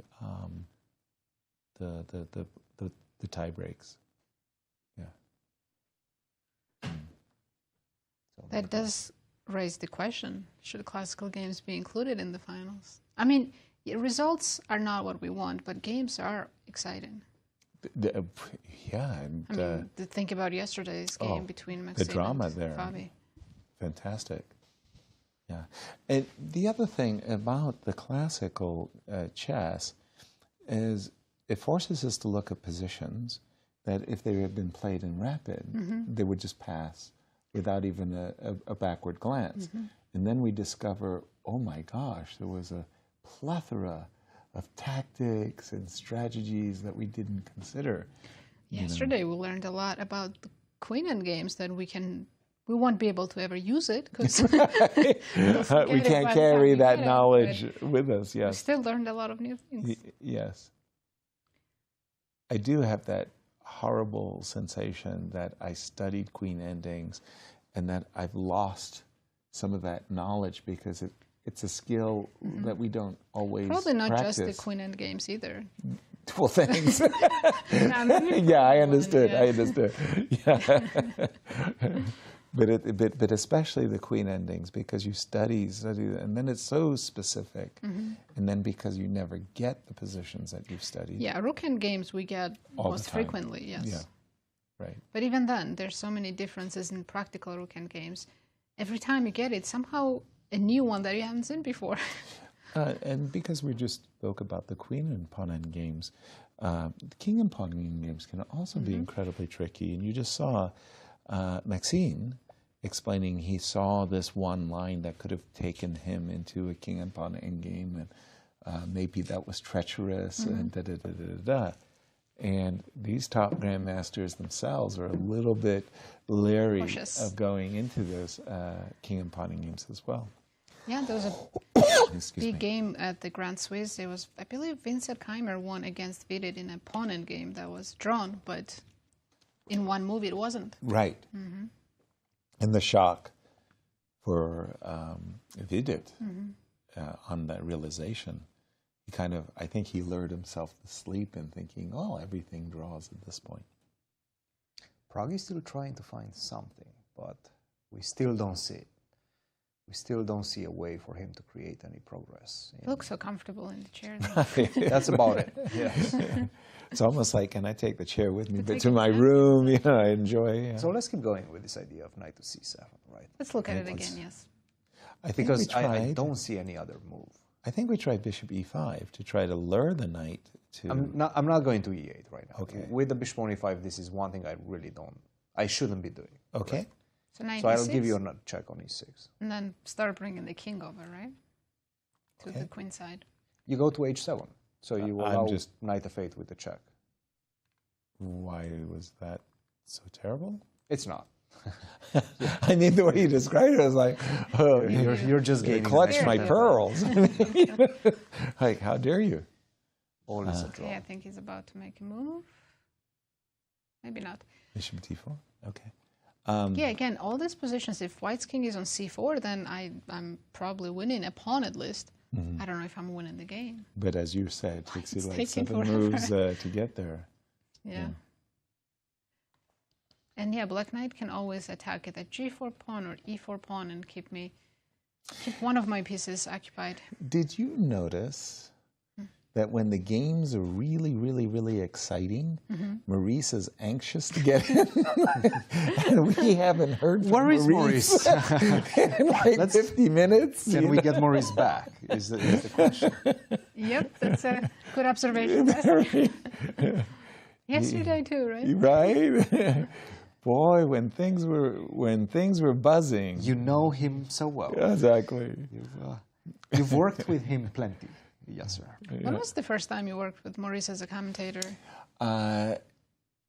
It was the Deep Blue matches. It was Garry Kasparov, right? Everybody remembers Gary losing the match, but they don't remember the first match. The first match was played in Philadelphia and was won by Garry Kasparov. It was the second match, and we thought that Gary was going to win it too. But all of us, everybody knew the writing was on the wall, that the computers were in ascendancy. But we thought that Deep Blue's victory was premature. And I still felt that way. And I thought that they were going to play a rubber match, and IBM dismantled Deep Blue, and so he never got a chance to So you and revenge. Maurice were commentators. Did you have live audience? Oh, yes, and it was fantastic. It felt like every computer geek in the world, and I mean, I'm talking professors and scientists, came to both of those matches, and it was we were meeting, you know, like Nobel Prize winners in computer science, and it was really quite a treat for both Maurice and I to commentate on that. When was that? 96 and 97? Okay. 96 and 97, I think. And one of my favorite stories was that IBM had hired a court stenographer to record every word that we uttered, and she was amazing. Like, we would be blitzing through variations, and she never stopped. Even the chess moves. Oh, everything. She was just fantastic. And then we took a break, and she called me over. She said, "Yasser, how do you spell Nimzovich?" And I said, "Look, there's like 6 spellings, so you choose one and stay with it, and that would be good enough. How do you spell Nimzovich?" I would not be able to answer that question correctly. I'm thinking about it. I've seen the his Z's name go between the 1,000 V's. times. The Yeah, V's. It's a very difficult name to spell. Right. I think I've learned how to spell Prague's last name or first name. Right. But Nimzovich still difficult. Nimzovich is, yeah. And we had all of the guests. I might call you out on that, Nazi. Spelling Praggnanandhaa is impressive. Yeah. And we had the Deep Blue team come out on the stage and join us, and Joel Benjamin, Dr. Tan, to explain why their creation was generations ahead of everything else. And I must say that tip of the hat, Deep Blue was, for its time, extraordinary. Absolutely. It was really, really, really good. Yeah. And that was the last time humans could still play the computer. Exactly. Exactly. And speaking of the devil, let's toss it to you, Maurice, in Sao Paulo. Yes, yeah, I was reminiscing on the old days. Back then, I had hair still. We were definitely quite a duo there. One of my most memorable times doing commentary. Yes, that 96 match in Philly where Deep Blue actually defeated Kasparov that first game before Gary ran away with the match, winning 3 games in that match. We thought Gary was quite dominant. In the 97, he ended up winning his first game, only to lose game 2 against the Engine. And that was a game that was mired in controversy because Gary suggested that maybe there was some underhandedness afoot, some human intervention. Possibly the computer played a positional masterpiece until the very end, allowing Gary to have a perpet that Gary didn't realize was there, and ended up resigning a drawn position, which is absolutely crazy. Can you imagine Garry Kasparov, the best player in the world at the time, not realizing that he actually had drawing chances in that game. I'm actually co-writing a graphic novel on this exact match, the Man versus Machine from that year, 1997, which will be coming out next year. It's a graphic novel. I have nothing to do with the illustration side, but I'm co-writing Steve Sheinkin, who's an award-winning graphic novelist and storyteller, who actually called me up and said, wow, I'm doing this match. I'd be grateful if you would be a co-writer. I said, well, you do most of the writing? He's like, yeah, sure. I said, well, that sounds easy. I'll just recollect what happened back in those days, which includes you, Yas. We're going to have illustrations of you as well as me and Gary and all the like. So it should be a very fun product to have as we, again, sure reminisce on time long ago. Make sure it's a very youthful Yasser that you're including. As I said, I had hair back then as well, so you'll see a youthful Maurice Ashley also being illustrated. So yes, and you know, you get all the funny lines. To tell you the truth, in our commentary, you were quite witty, and we wrote that in. We actually went back in time to the tapes and caught the best lines, and a lot of them were yours, the zingers. I remember one in particular when I asked you, how do you defeat computers? And you say, I reach back behind them and pull the plug. And good one. The audience actually laughed quite a bit at that one. So it's been a really fun project, and we have a brilliant illustrator. It's something I think we'll all enjoy, and I'll be proud of. Can't wait to see that book. I love much success with that project, Maurice. Actually, now that we're just on it, and we'll get back to the game, just a very, very quick story. So what happened is game 2, as Maurice described, the computer won a brilliant positional masterpiece. I got back to my room, and there was an email from my buddy Jonathan Tisdall, Grandmaster from the United States, lived most of his life in Norway. And he said, why did Gary resign? Isn't this a draw? And I went, dude, we analyzed it, and it was a draw. So I went down, and there was Frederick Friedel from Chess Base fame, who was a member of Gary's team. I said, Frederick, the game was a draw. Gary resigned. And he goes, what? I went, draw. And he goes, okay, you go tell Gary. I said, I'm not going to tell Gary. You go tell Gary. No. So then the whole team got together and said, how do we tell Gary that, it was a draw? That he resigned a drawn position? So they were going to catching a cab down Broadway, and they were both getting in opposite sides of the taxi, and Frederick shouts to Gary on the other, Yasser says you resigned a drawn position. He jumped into the cab and drives away. Gary froze. Thought about it, and Frederick says his cries could have been heard all the way up and down Broadway. Why did I resign a drawn position? Sorry, let's get back to our consolation match and pick up what we have. Again, the position looks so very familiar. Here again, apologies, but I think about the move b6, b5, because the bishop, remember when the light square bishop was, on c2 or something? I would wait until white bishop's on f5, and then I would go b5. Like, so it's completely stopped. Off, yes. But you do think about this, right? You put it in my head, so yes. I mean, that is really, really, really fast. Oh my goodness. Anyway. So b6? Yeah, b6, and let's see, b7. a3, b7, you go knight c6, right? No, a2, and I'm winning. Because the white king is getting mated. But the white king is getting checkmated. That might be the case. Yeah. The Dutch have a beautiful word, and the word is verrassing, surprise. It's crazy. You promote first, but you're losing. White promotes first. You have a check. But I hide on h6, and that's it. And that's it. Signing my score sheet. I don't think we're going to see this. We're not going to see it. Nice Probably that we not. Found it. But it's something that definitely crosses your mind. And I'm sure once you have 58 minutes too, you think, You think okay, about everything. right, and you think, of course, it's not even for. I mean, I'm going to make a draw, but wait a minute, what is your bishop doing on c8? Are you tagging? Are you giving me an opportunity? Provoking you, yes, to do something more active. Wow. Well, knight d3, for example. Yes. What is the plan is the big question, right? Knight c5 is a threat, right? No, for white, I mean, what is the plan to try for a victory? I guess knight e7?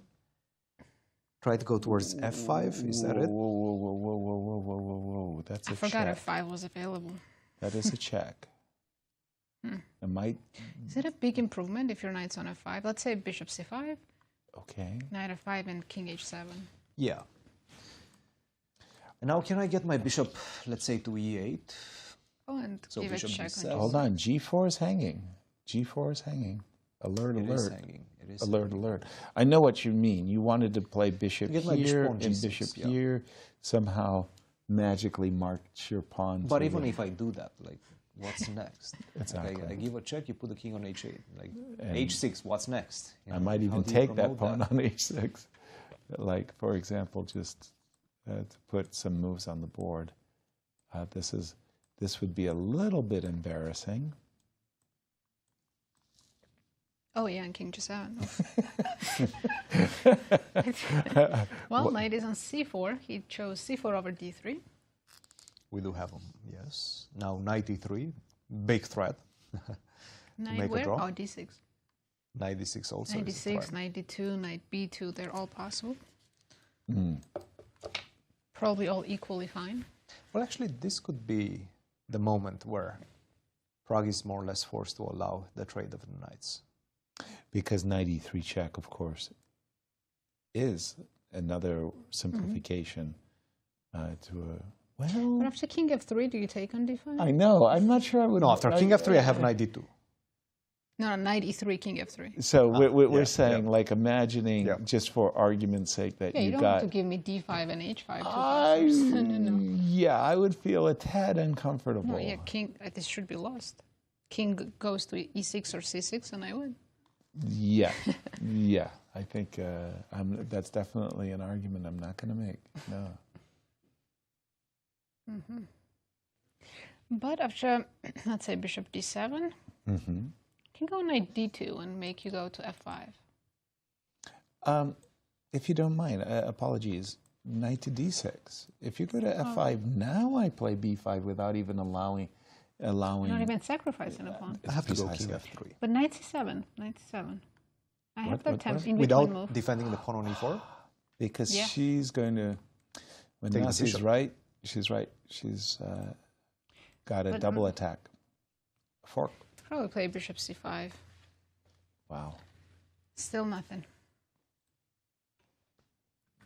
You know, in these games where there's just a lot of to and fro and everybody's reconciled, it's going to be a draw, it's going to be a draw, it's going to be a draw. It's so easy to blunder something like knight d6. You can relax and b5. lose focus and easily blunder, Easily.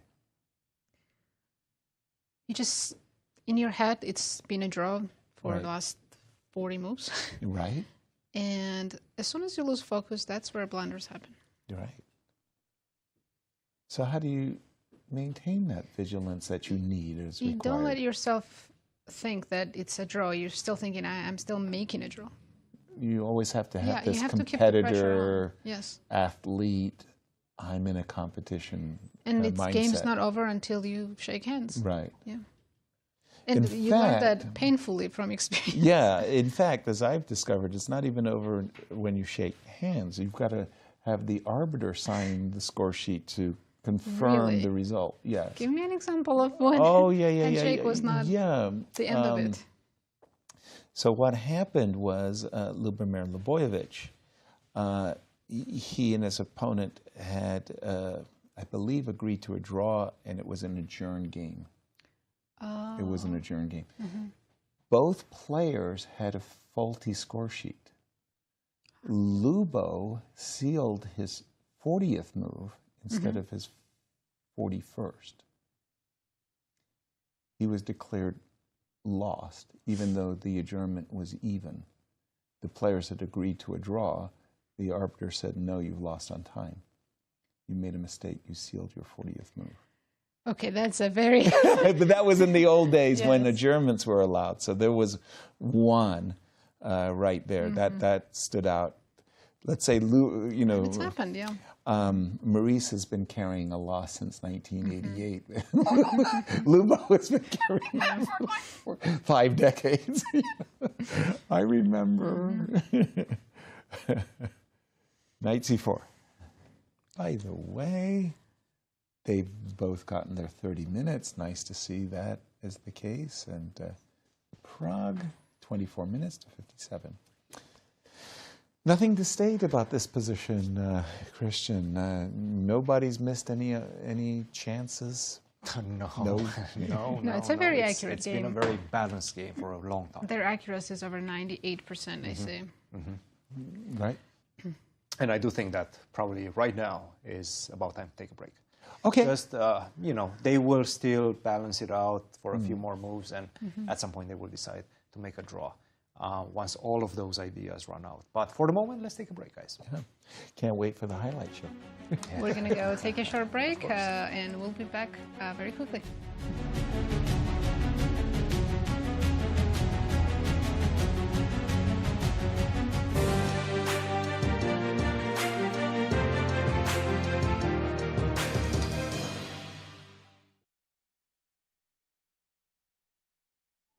The Grand Chess Tour Finals are back, and this time the stage is set in Sao Paulo, Brazil. The top 4 players face off in rapid, blitz, and classical showdowns, each move pushing them closer to a share of $350,000 and the ultimate crown. It all comes down to this. The battles are fierce, the stakes are high, and only one will stand as the Grand Chess Tour champion.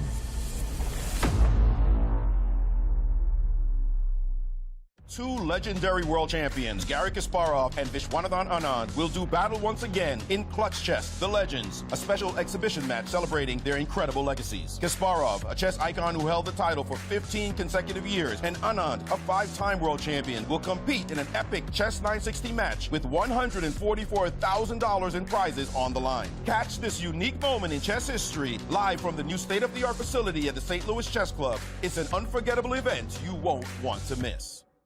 Clutch Chess Champion Showdown is here, and 4 superstars take the stage. World number 1, Magnus Carlsen, Hikaru Nakamura, Fabiano Caruana, and reigning world champion, Gukesh Damaraju. With more than $400,000 on the line, daily win bonuses, escalating point values, and the one-of-a-kind Champions Jackpot, every game could change everything. It all unfolds October 27th through 29th, live from the brand new playing halls of the St. Louis Chess Club. Don't miss a moment of chess history in the making. Hello, I'm International Chess Grandmaster Yasser Seirawan, speaking on behalf of the St. Louis Chess Club and World Chess Hall of Fame and Galleries. Our neighborhood in the Central West End and surrounding areas were hit by devastating tornadoes that scarred our neighborhood and hurt countless families.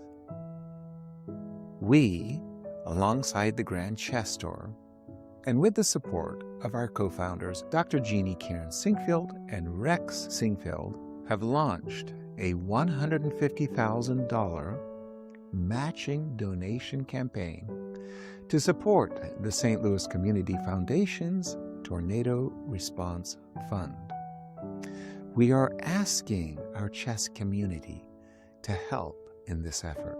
Your donation will provide immediate relief, food, and shelter to the people affected, and aid in rebuilding our historic neighborhood. Please, give what you can and help us in this effort to support and heal our neighbors. Thank you.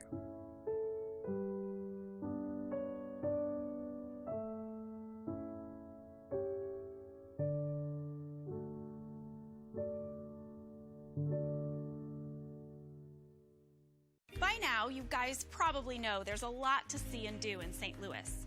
But when it comes to the art scene, there's more here than meets the eye. From Laumeier Sculpture Park and the City Garden to the stunning Cathedral Basilica, one of the largest mosaic collections in the entire world. So if art is your thing, St. Louis is on display all year long. Ooh, now that's an exhibit. St. Lou is always exploring. Hi, my name is Brian Woods. I am the music director for classical programming at the World Chess Hall of Fame and Galleries. It is a monthly series that we put on featuring performers from the St. Louis Symphony, from Opera Theater St. Louis, Winter Opera, and some of the finest freelancers we have here in the St. Louis area. Every live performance is completely different. So when you come to a concert here at the World Chess Hall of Fame, you can expect infinite possibilities all within this rubric of music. We're the Manos. Welcome to our show. Go, go, go.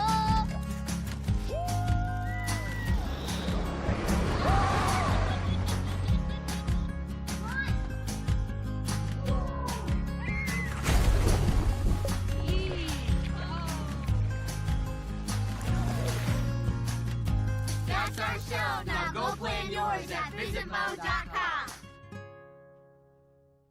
When you visit St. Louis, you'll probably want to watch the Cardinals or the Blues. What about after the game? Heading back to the hotel would be a major error.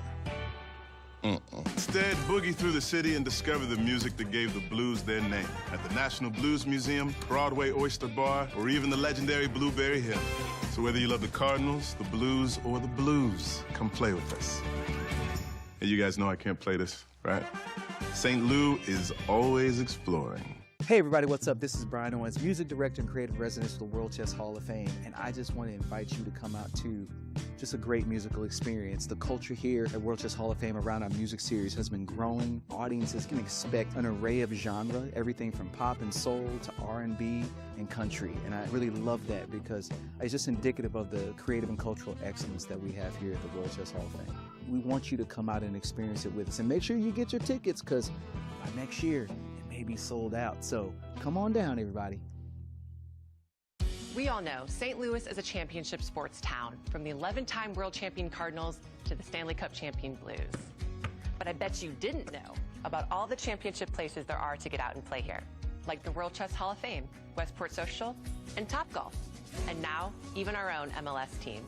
So whatever sports your team is into, you can always bring out your A game in St. Louis. Oops. Sorry, St. Lou is always exploring. We're the Corey family. Welcome to our show. There's my boy, look at that kid!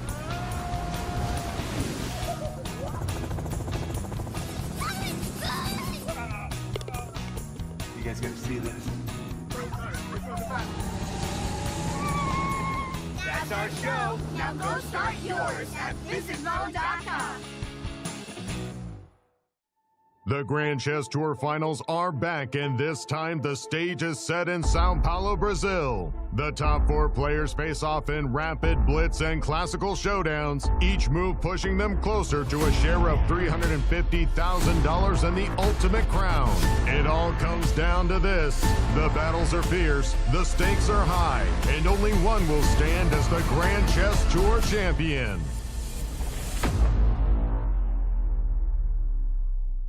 Two legendary world champions, Garry Kasparov and Viswanathan Anand, will do battle once again in Clutch Chess, The Legends, a special exhibition match celebrating their incredible legacies. Kasparov, a chess icon who held the title for 15 consecutive years, and Anand, a 5-time world champion, will compete in an epic Chess 960 match with $144,000 in prizes on the line. Catch this unique moment in chess history live from the new state-of-the-art facility at the St. Louis Chess Club. It's an unforgettable event you won't want to miss.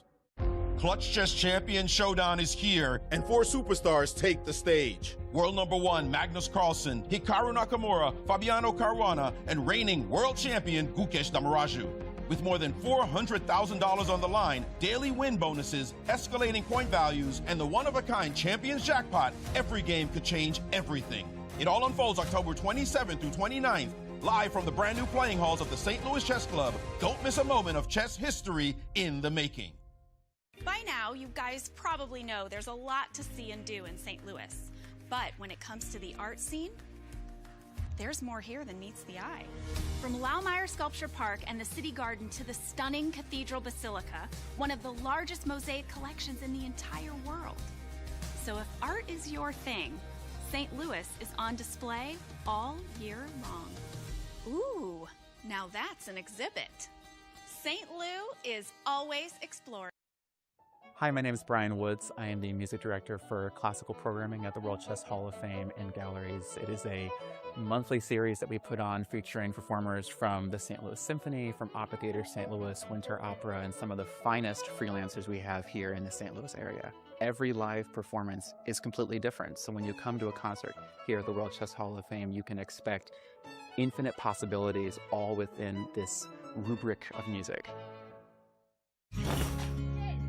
We're the Manos. Welcome to our show. Go, go, go!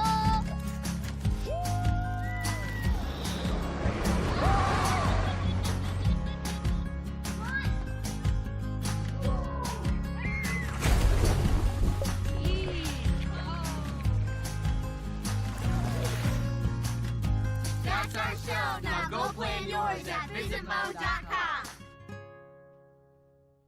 When you visit St. Louis, you'll probably want to watch the Cardinals or the Blues. What about after the game? Heading back to the hotel would be a major error. Instead, boogie through the city and discover the music that gave the Blues their name at the National Blues Museum, Broadway Oyster Bar, or even the legendary Blueberry Hill. So whether you love the Cardinals, the Blues, or the Blues, come play with us. Hey, you guys know I can't play this, right? St. Lou is always exploring. Hey everybody, what's up? This is Brian Owens, music director and creative resident of the World Chess Hall of Fame, and I just want to invite you to come out to just a great musical experience. The culture here at World Chess Hall of Fame around our music series has been growing. Audiences can expect an array of genre, everything from pop and soul to R&B and country, and I really love that because it's just indicative of the creative and cultural excellence that we have here at the World Chess Hall of Fame. We want you to come out and experience it with us, and make sure you get your tickets because by next year, may be sold out. So come on down, everybody.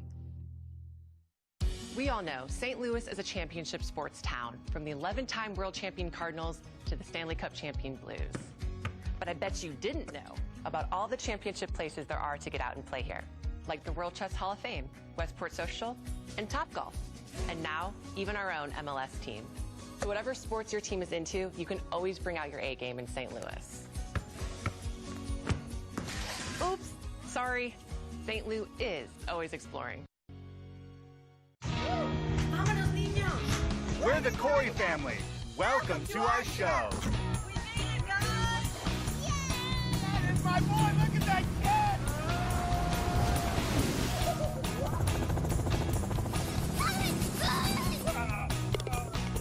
You guys gotta see this. That's our show. Now go start yours at visitmo.com.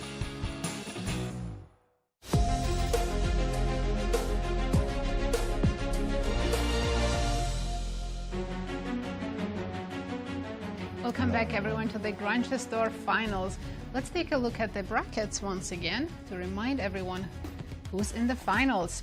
It's Maxime Vachier-Lagrave against Fabiano Caruana fighting for the title. And for the third place, fight is between Praggnanandhaa and Levon Aronian. Our results thus far?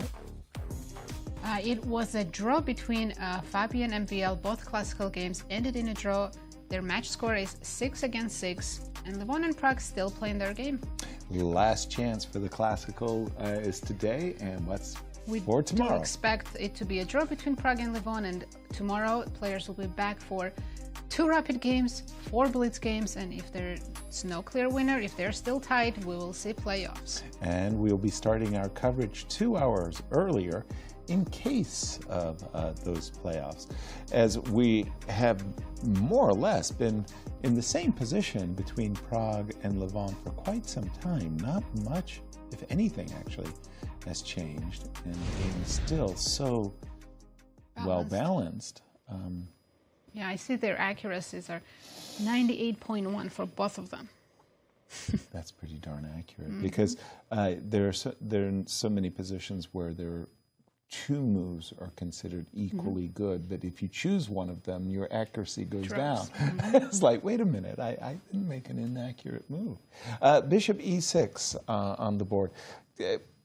Cristian, one of the things that maybe Levon is finding frustrating is he hasn't been able to force the trade of the knights. If he could engineer that, the draw would be automatic. But he cannot. And is that still the case? Yes, he cannot. I mean, he will not, unless Prague allows him to, then he's just simply not going to be able to force it. So it's going to be this dance between Prague pretending that he wants to do something and Levon saying, you know what, I'm trying to understand what you're pretending towards. Trying to do. Right. Yeah. So bishop e6, knight e5, for example. Right. Okay, you got your best position after knight to e8, right? Or at least what you wanted for a very long time. Right. So let's put that on board. What should I do, sorry? Knight e5? Knight e5. Okay, he's going for knight b2. More or less. Do we stay on d7 or come back to b3? Forcing the bishop back to b3? Bishop d7 is also an option. That's where you came from, more or less, right? Yeah, that was the last... Oh, actually, yeah, I just played bishop so c6. Bishop d7, knight c4, it's a repetition. Knight b2, you have to go. If you want something out of this position, you have to go bishop b3. Okay. That's the tough part about this position. I'm not sure Prague wants anything. Well, he clearly does, because he's his last turn, he did eschew the draw with, or the repetition, I should say, pardon me. So bishop to b3, knight to d3.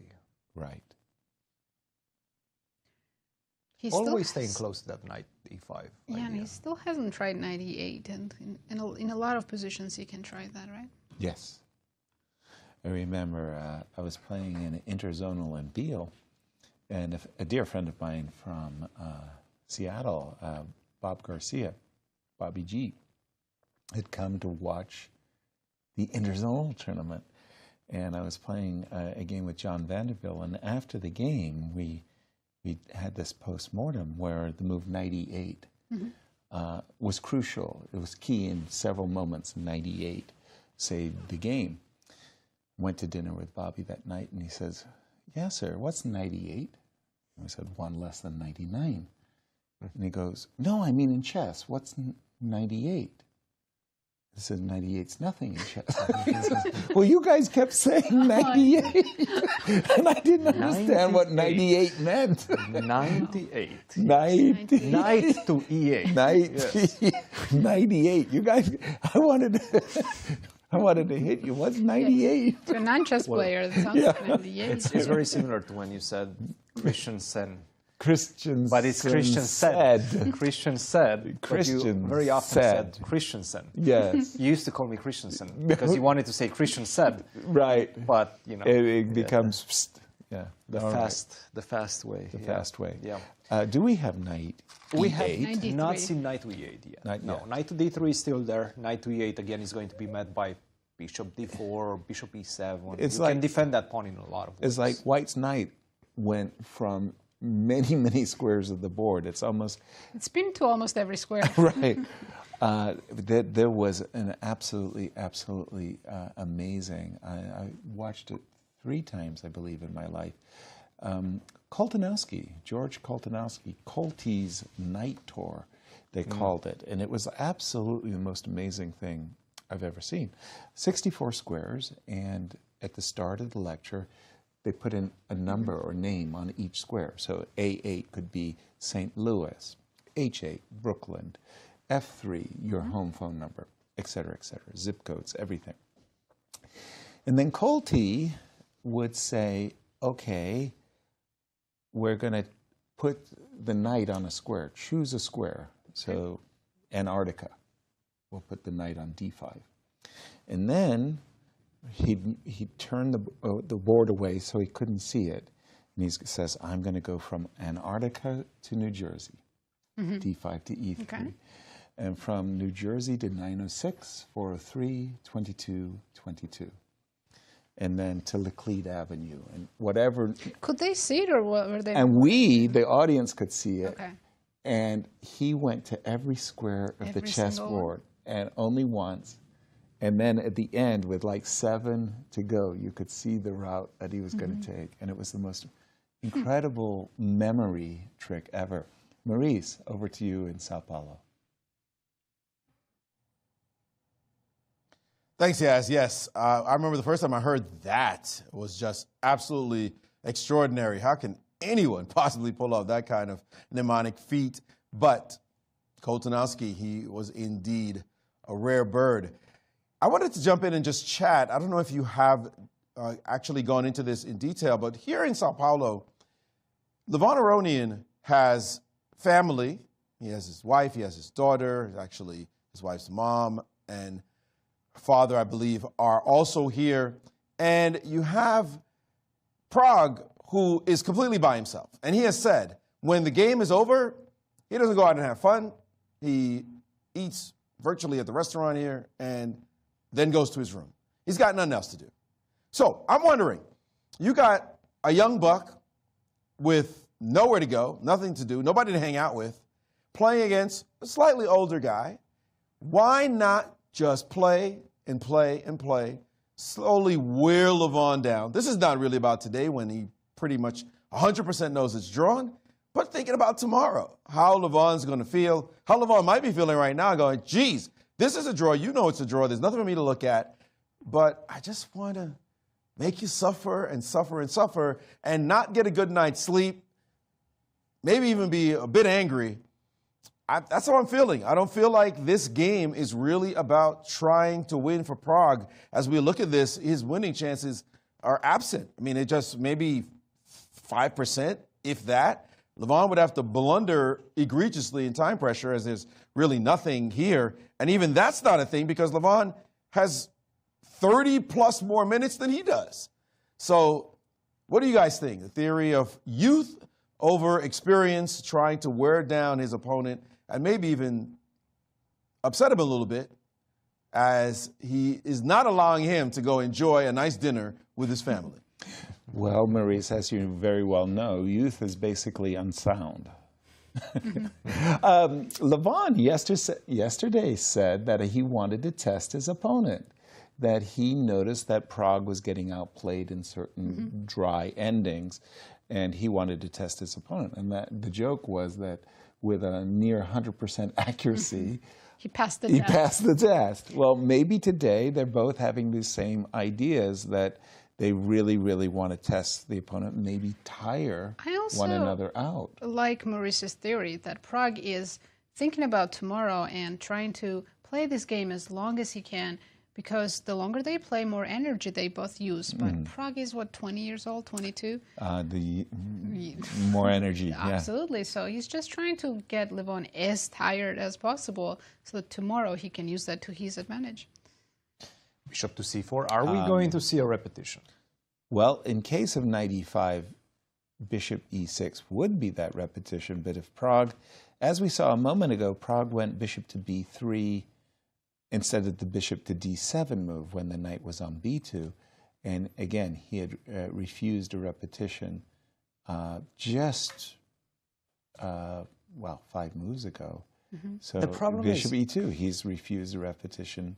Pragg is the one falling behind, falling very low on the clock, right? So at some point, even if he tries to change the character of the position, he's going to be battling a Levon with 50 minutes on his clock, with a lot more time than him. So even if he manages to find a way to imbalance, maybe allow b5 for black, isn't that a bit too risky if you are Pragg? You know, I love the idea of outplaying the opponent, but I don't like the idea of outplaying the opponent when I have less time in the opponent, because I feel like I'm the one who could be outplayed. Right, but I don't think Pragg feels time pressure until he has 30 seconds or less, so he still has a lot of time on the clock. And I must say, he does play very well under the duress of the clock. He played a move with 1 second. Oh, yes. Maybe once he goes down to 3 minutes, then he might be like, okay, now we can repeat. Yeah, but on the other hand, we have not been able to find a concrete plan that could produce a tangible result. Okay, now maybe he can finally start moving the king. King f1, king e1, and so on. It's something. We get the king to the queen side. Yeah. And anytime but black then the moves bishop is stuck to the defense of the pawn. Yes. On G4. It is. But then when I play knight e8, I make you move either your bishop or your knight? No. No? No. I mean, I can go king g7 right now. Okay. King g7, and I think And you Nazi rest down on wants to. f7. Yes. Nazi wants That's to. the way to draw, yeah. You What's the can bring way your to draw? king I'm wherever sorry? you want. He's not going to let me put the knight on e8 and drop back with one of his minor pieces. He's just going to keep the king on f7 and g7.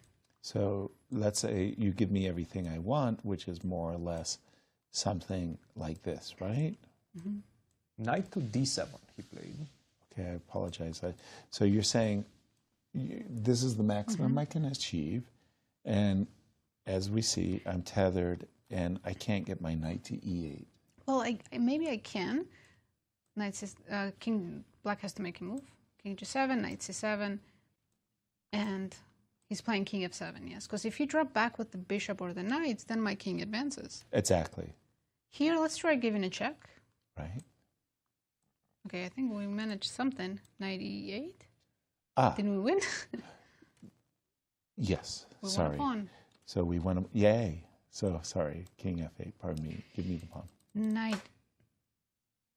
Wait, knight e6 check? Maybe I have some h6 and I'm... I'm messing around. I'm messing h6. h6? I'm getting away with it, maybe. I feel I've done I've done something even very, after very, knight very c4, badly. yeah, I'm just promoting. Somehow, So that's some idea that I found. Yes. So knight d7. So at one various moment, the knight was on d6, and we thought, oh, wonderful, wonderful blockade. Once it was on e5, and oh, wonderful, great blockade. But Levon keeps changing the blockading piece that he wants. I'm guessing he would prefer to have his bishop on d4 and his knight on c5. Well, wait a minute. Knight e8 right now. Aren't we winning a pawn? Hopefully not. Bishop d4, bishop b5. And hopefully you're not winning a pawn. You can't put the knight on e5 anymore. Okay, now king f3. This is exactly what I wanted. Is it? No, Is it? You don't have king g7. But your knight's trapped. But your knight is trapped, yeah. You have to be careful. My next moves will be king h6, I king can't lose g7. This, but okay. This is the one of the achieve nothing. blockades. So you can rotate knight and bishop c5, e5, and still be. It would appear. Knight d7, knight d5. Once again, saying, you know what, if you want to make a draw, go bishop to e2. If you don't want to make a draw, then probably you have to go something like king g3 right now. Yeah. Yeah, but we don't like the king on the dark square, allowing bishop d6 ideas. Yeah. And I think we had a position with the king on h3 a long time ago. Yes.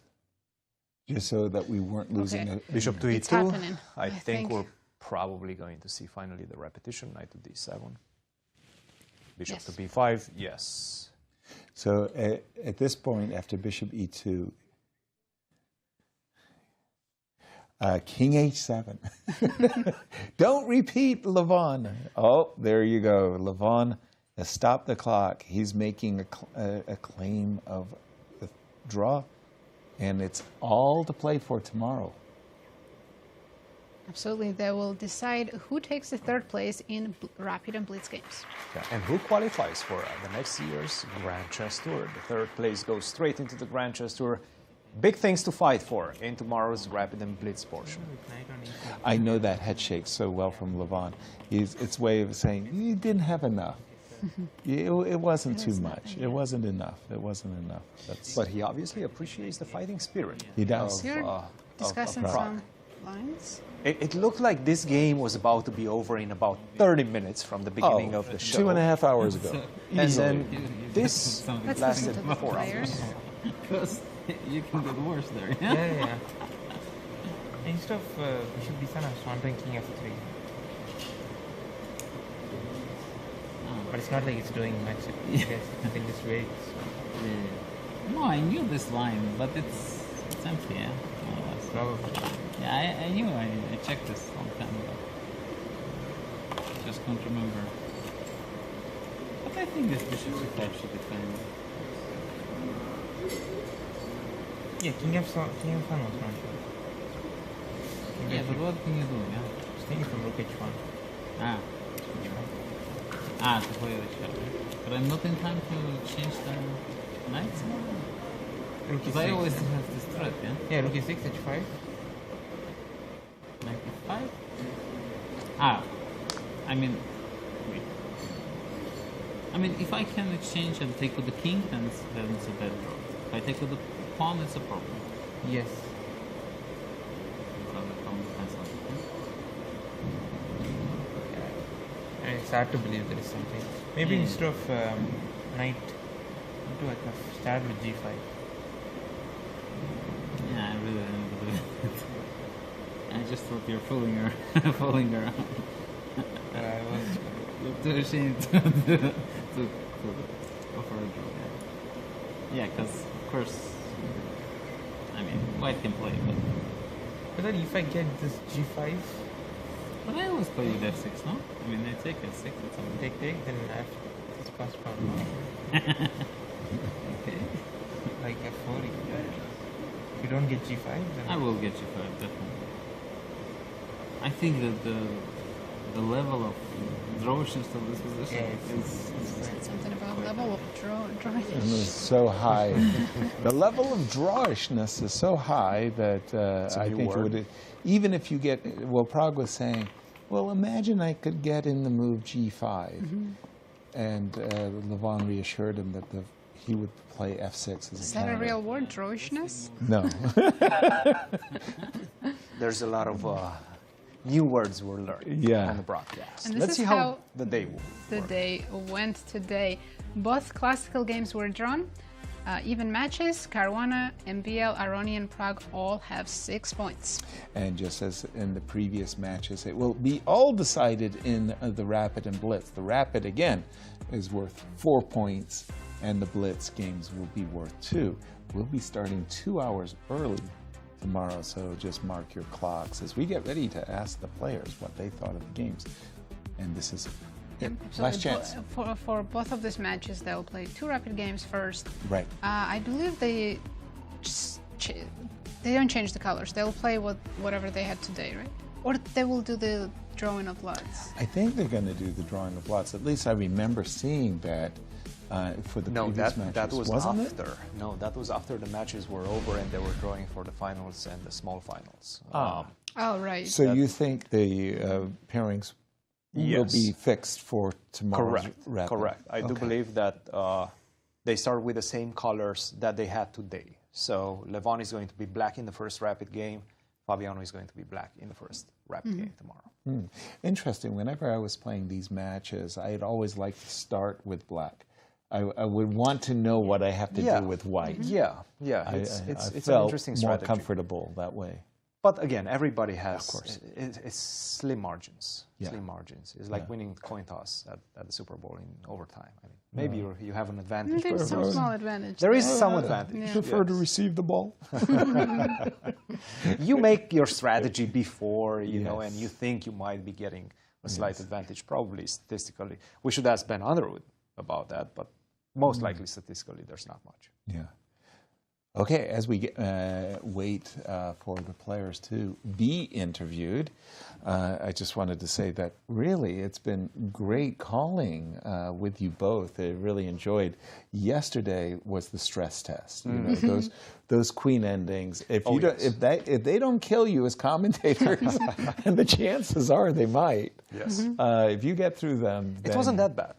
It's like you earn a norm. It was long, but only 88 moves. I was surprised when I saw that 89. It felt like the longest. 160, but it wasn't. It did. It did have that feel feeling. like it, yes. Yeah. And for Fabi, who was interviewed by Maurice and kind of exercised, you know, the scar of yesterday. He was thinking about it last night. He was not happy. Oh, no, those type of draws can feel like a loss. Indeed. In the heat of the battle. I guess at that point, you just have to remind yourself, I still have a match to play. But if this would be something that has an effect on his tournament, let's say he's playing the Sinquefield Cup and this was round 4. Right. You know, that's much more painful. But right now, he's still equal in terms of the match situation. So that's what that's what he did. He had to remind himself that. But we do have Maurice with Praggnanandhaa. Maurice, take it away. Thanks, Cristian. We are with Praggnanandhaa after a long, tough fight. Pragg, we had the suspicion that this was a draw maybe 30 moves ago, but you seemed like you were intent on testing Levon. I think this was a draw throughout the game. I don't think I had much. But, you know, it's a risk-free position, and there's no reason to try. Not to try, I mean. Yeah, I just wanted to keep playing, and I mean, I didn't really believe that I will get any big chances, but, you know, I just wanted to keep playing. I mean, even at the end, I think there are just so many ways to make a draw. Maybe I could have tried a bit more accurately, but I don't know. It's difficult. So was it just enjoying sitting there playing against Levon, or maybe another strategy involved? No, I don't think there is any deep strategy involved. It's just a pleasant position that you can keep playing, and I just try to play on, and I mean, I think I could still play on, somehow try to find a way to trick, but, you know, I didn't really believe in the last position, so I just decided maybe it's enough, and yeah, we'll see in the tie breaks how it's going. Is there, you feel any advantage for you as the younger player playing as an older player, maybe going into tomorrow, that he might be a little bit more tired? No, I think we have played longer tournaments here, so this is kind of a shorter event in a way. So I think we do have energy. It's not. I mean, I don't think energy will play a big role tomorrow. Yeah, it'll be interesting. I think Rapid and Blitz against Levon. It'll. Yeah, I'll be looking forward to the match. All right. Well, we're looking forward to it as well. Good luck tomorrow. Thank you, guys. Thank you, Maurice. This is a very, very hard-fought game, ended in a draw, as you just heard. And I was just looking again at one of these B5 breaks. You were hoping to see that, right? Yeah, I was hoping that he was going to share one of those ideas of a break. And maybe Levon considered. I'm sure he did. Yeah, many times. I mean, he probably looked at every single possibility in that position, because they had that end game for 2 hours, something like that. Maybe even more. Yes. Exactly. So in that time at the board, you really look at everything. You also think about everything in your life. Your whole life flashes by. Yeah. Well, no, but I think you guys at some point made a very good point about the fact that, you know, Pragg is, it happens regularly. Pragg is very young, right? So he might as well try to squeeze as much energy from Levon as he can, even in this one. And he was the one pressing after all. It was a small press, of course, but he had the only idea in the position to get that knight on e8 and do something, pick at the pawn on f6. So, you know, make your opponent think. I mean, your opponent is, what, like 20 years older than you, right? Maybe 25 even more, yeah. actually years older than you. You might as well try to squeeze every ounce of energy, because you know both of the players are going to need that, and it's going to be decided by those type of minute details, like the match between Levon and Fabiano, where Levon just missed that rook takes c4, just a pawn in the blitz, in the third blitz game. And that basically decided the match, right? One small miss, and that's exactly what Pragg will need tomorrow. But we do have Maurice in Sao Paulo with Levon. Thanks, Cristian. We were with Levon Aronian after a long fight, but it was one of those, Levon, that looked like it was drawn 20, 30 moves ago. Were you surprised that he kept on pressing? No. I thought if anybody has a chance, it's him. And, I mean, there are scenarios where actually I might be in trouble. I mean, they are on the verge of fantastic things. But anyway, you know, he's a strong player, so he has to push no matter what. So, but I could just put the knight on e5, bishop on c5, and just wait. I knew that this is... That's sort of what we thought. But I was thinking, oh, why don't I get a little bit active and just play around? Maybe I'll get b5. That's something that Yasser and Nazi were talking about in the studio, the idea of B5. Were you entertaining, sounds like you were entertaining this idea at some point? Yeah, I thought I can make a draw by just standing, but I can also try and maybe get something interesting. Yeah, sometimes when somebody's pushing for a win, they quite often miss that their opponent also has a chance to take over. So could have happened. What do you think about this theory that maybe he feels like, I'm the younger player? I mean, did you ever do this before? Can you think of a time when you thought, I'm the younger guy, that's the older guy, let me just wear him down, maybe think about tomorrow's match, lose some energy today? I've never done that, to be honest. This was never my style, I think. You're mixing up with somebody who just became a dad. By the way, congratulations to Magnus. Okay. I was always more or less, if the position didn't possess the joy in it, then I would just abandon the game. Yeah, I would just, okay, whatever. I'll get something more exciting tomorrow. But maybe that's the way. Maybe it's something to learn. You played tremendously well in the St. Louis Rapid and Blitz. You've had some really great performances. How do you feel about your chances tomorrow? I'm going to try to play better than I did against Fabi. Hopefully it's enough. And how do you do that? Or how do you can't guarantee it, but what are your thoughts to try to make that happen? I will have more preparation. On that day against Fabi, I think I took it easy.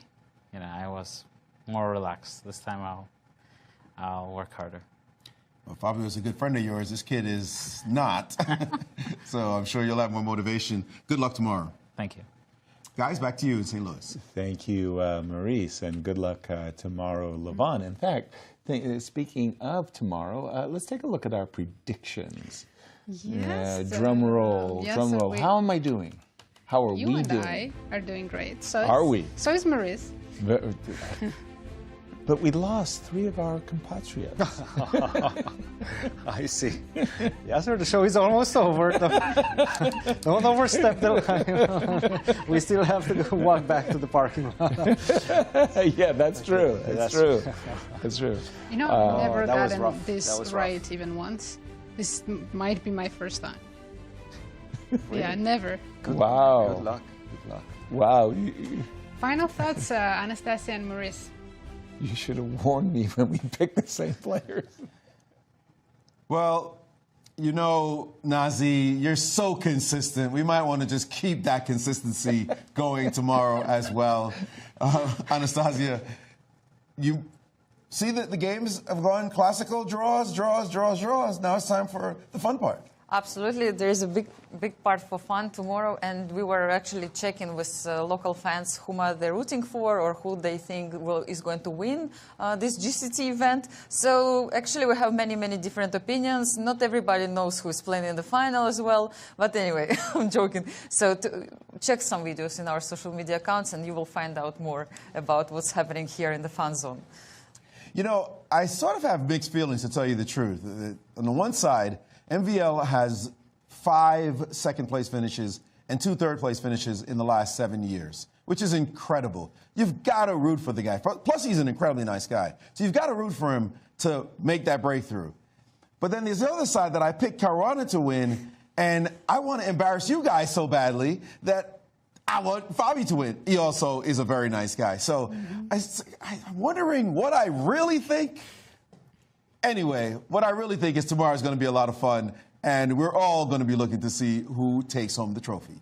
Guys? You both sound so terribly conflicted over there. I mean, take a poll, ask the Brazilian audience, and we're going to see you all tomorrow. We expect tomorrow a lot of fun, and don't forget, we start 2 hours early, so thank you for watching, and we'll see you again tomorrow for the finals. Good night from St. Louis. Bye.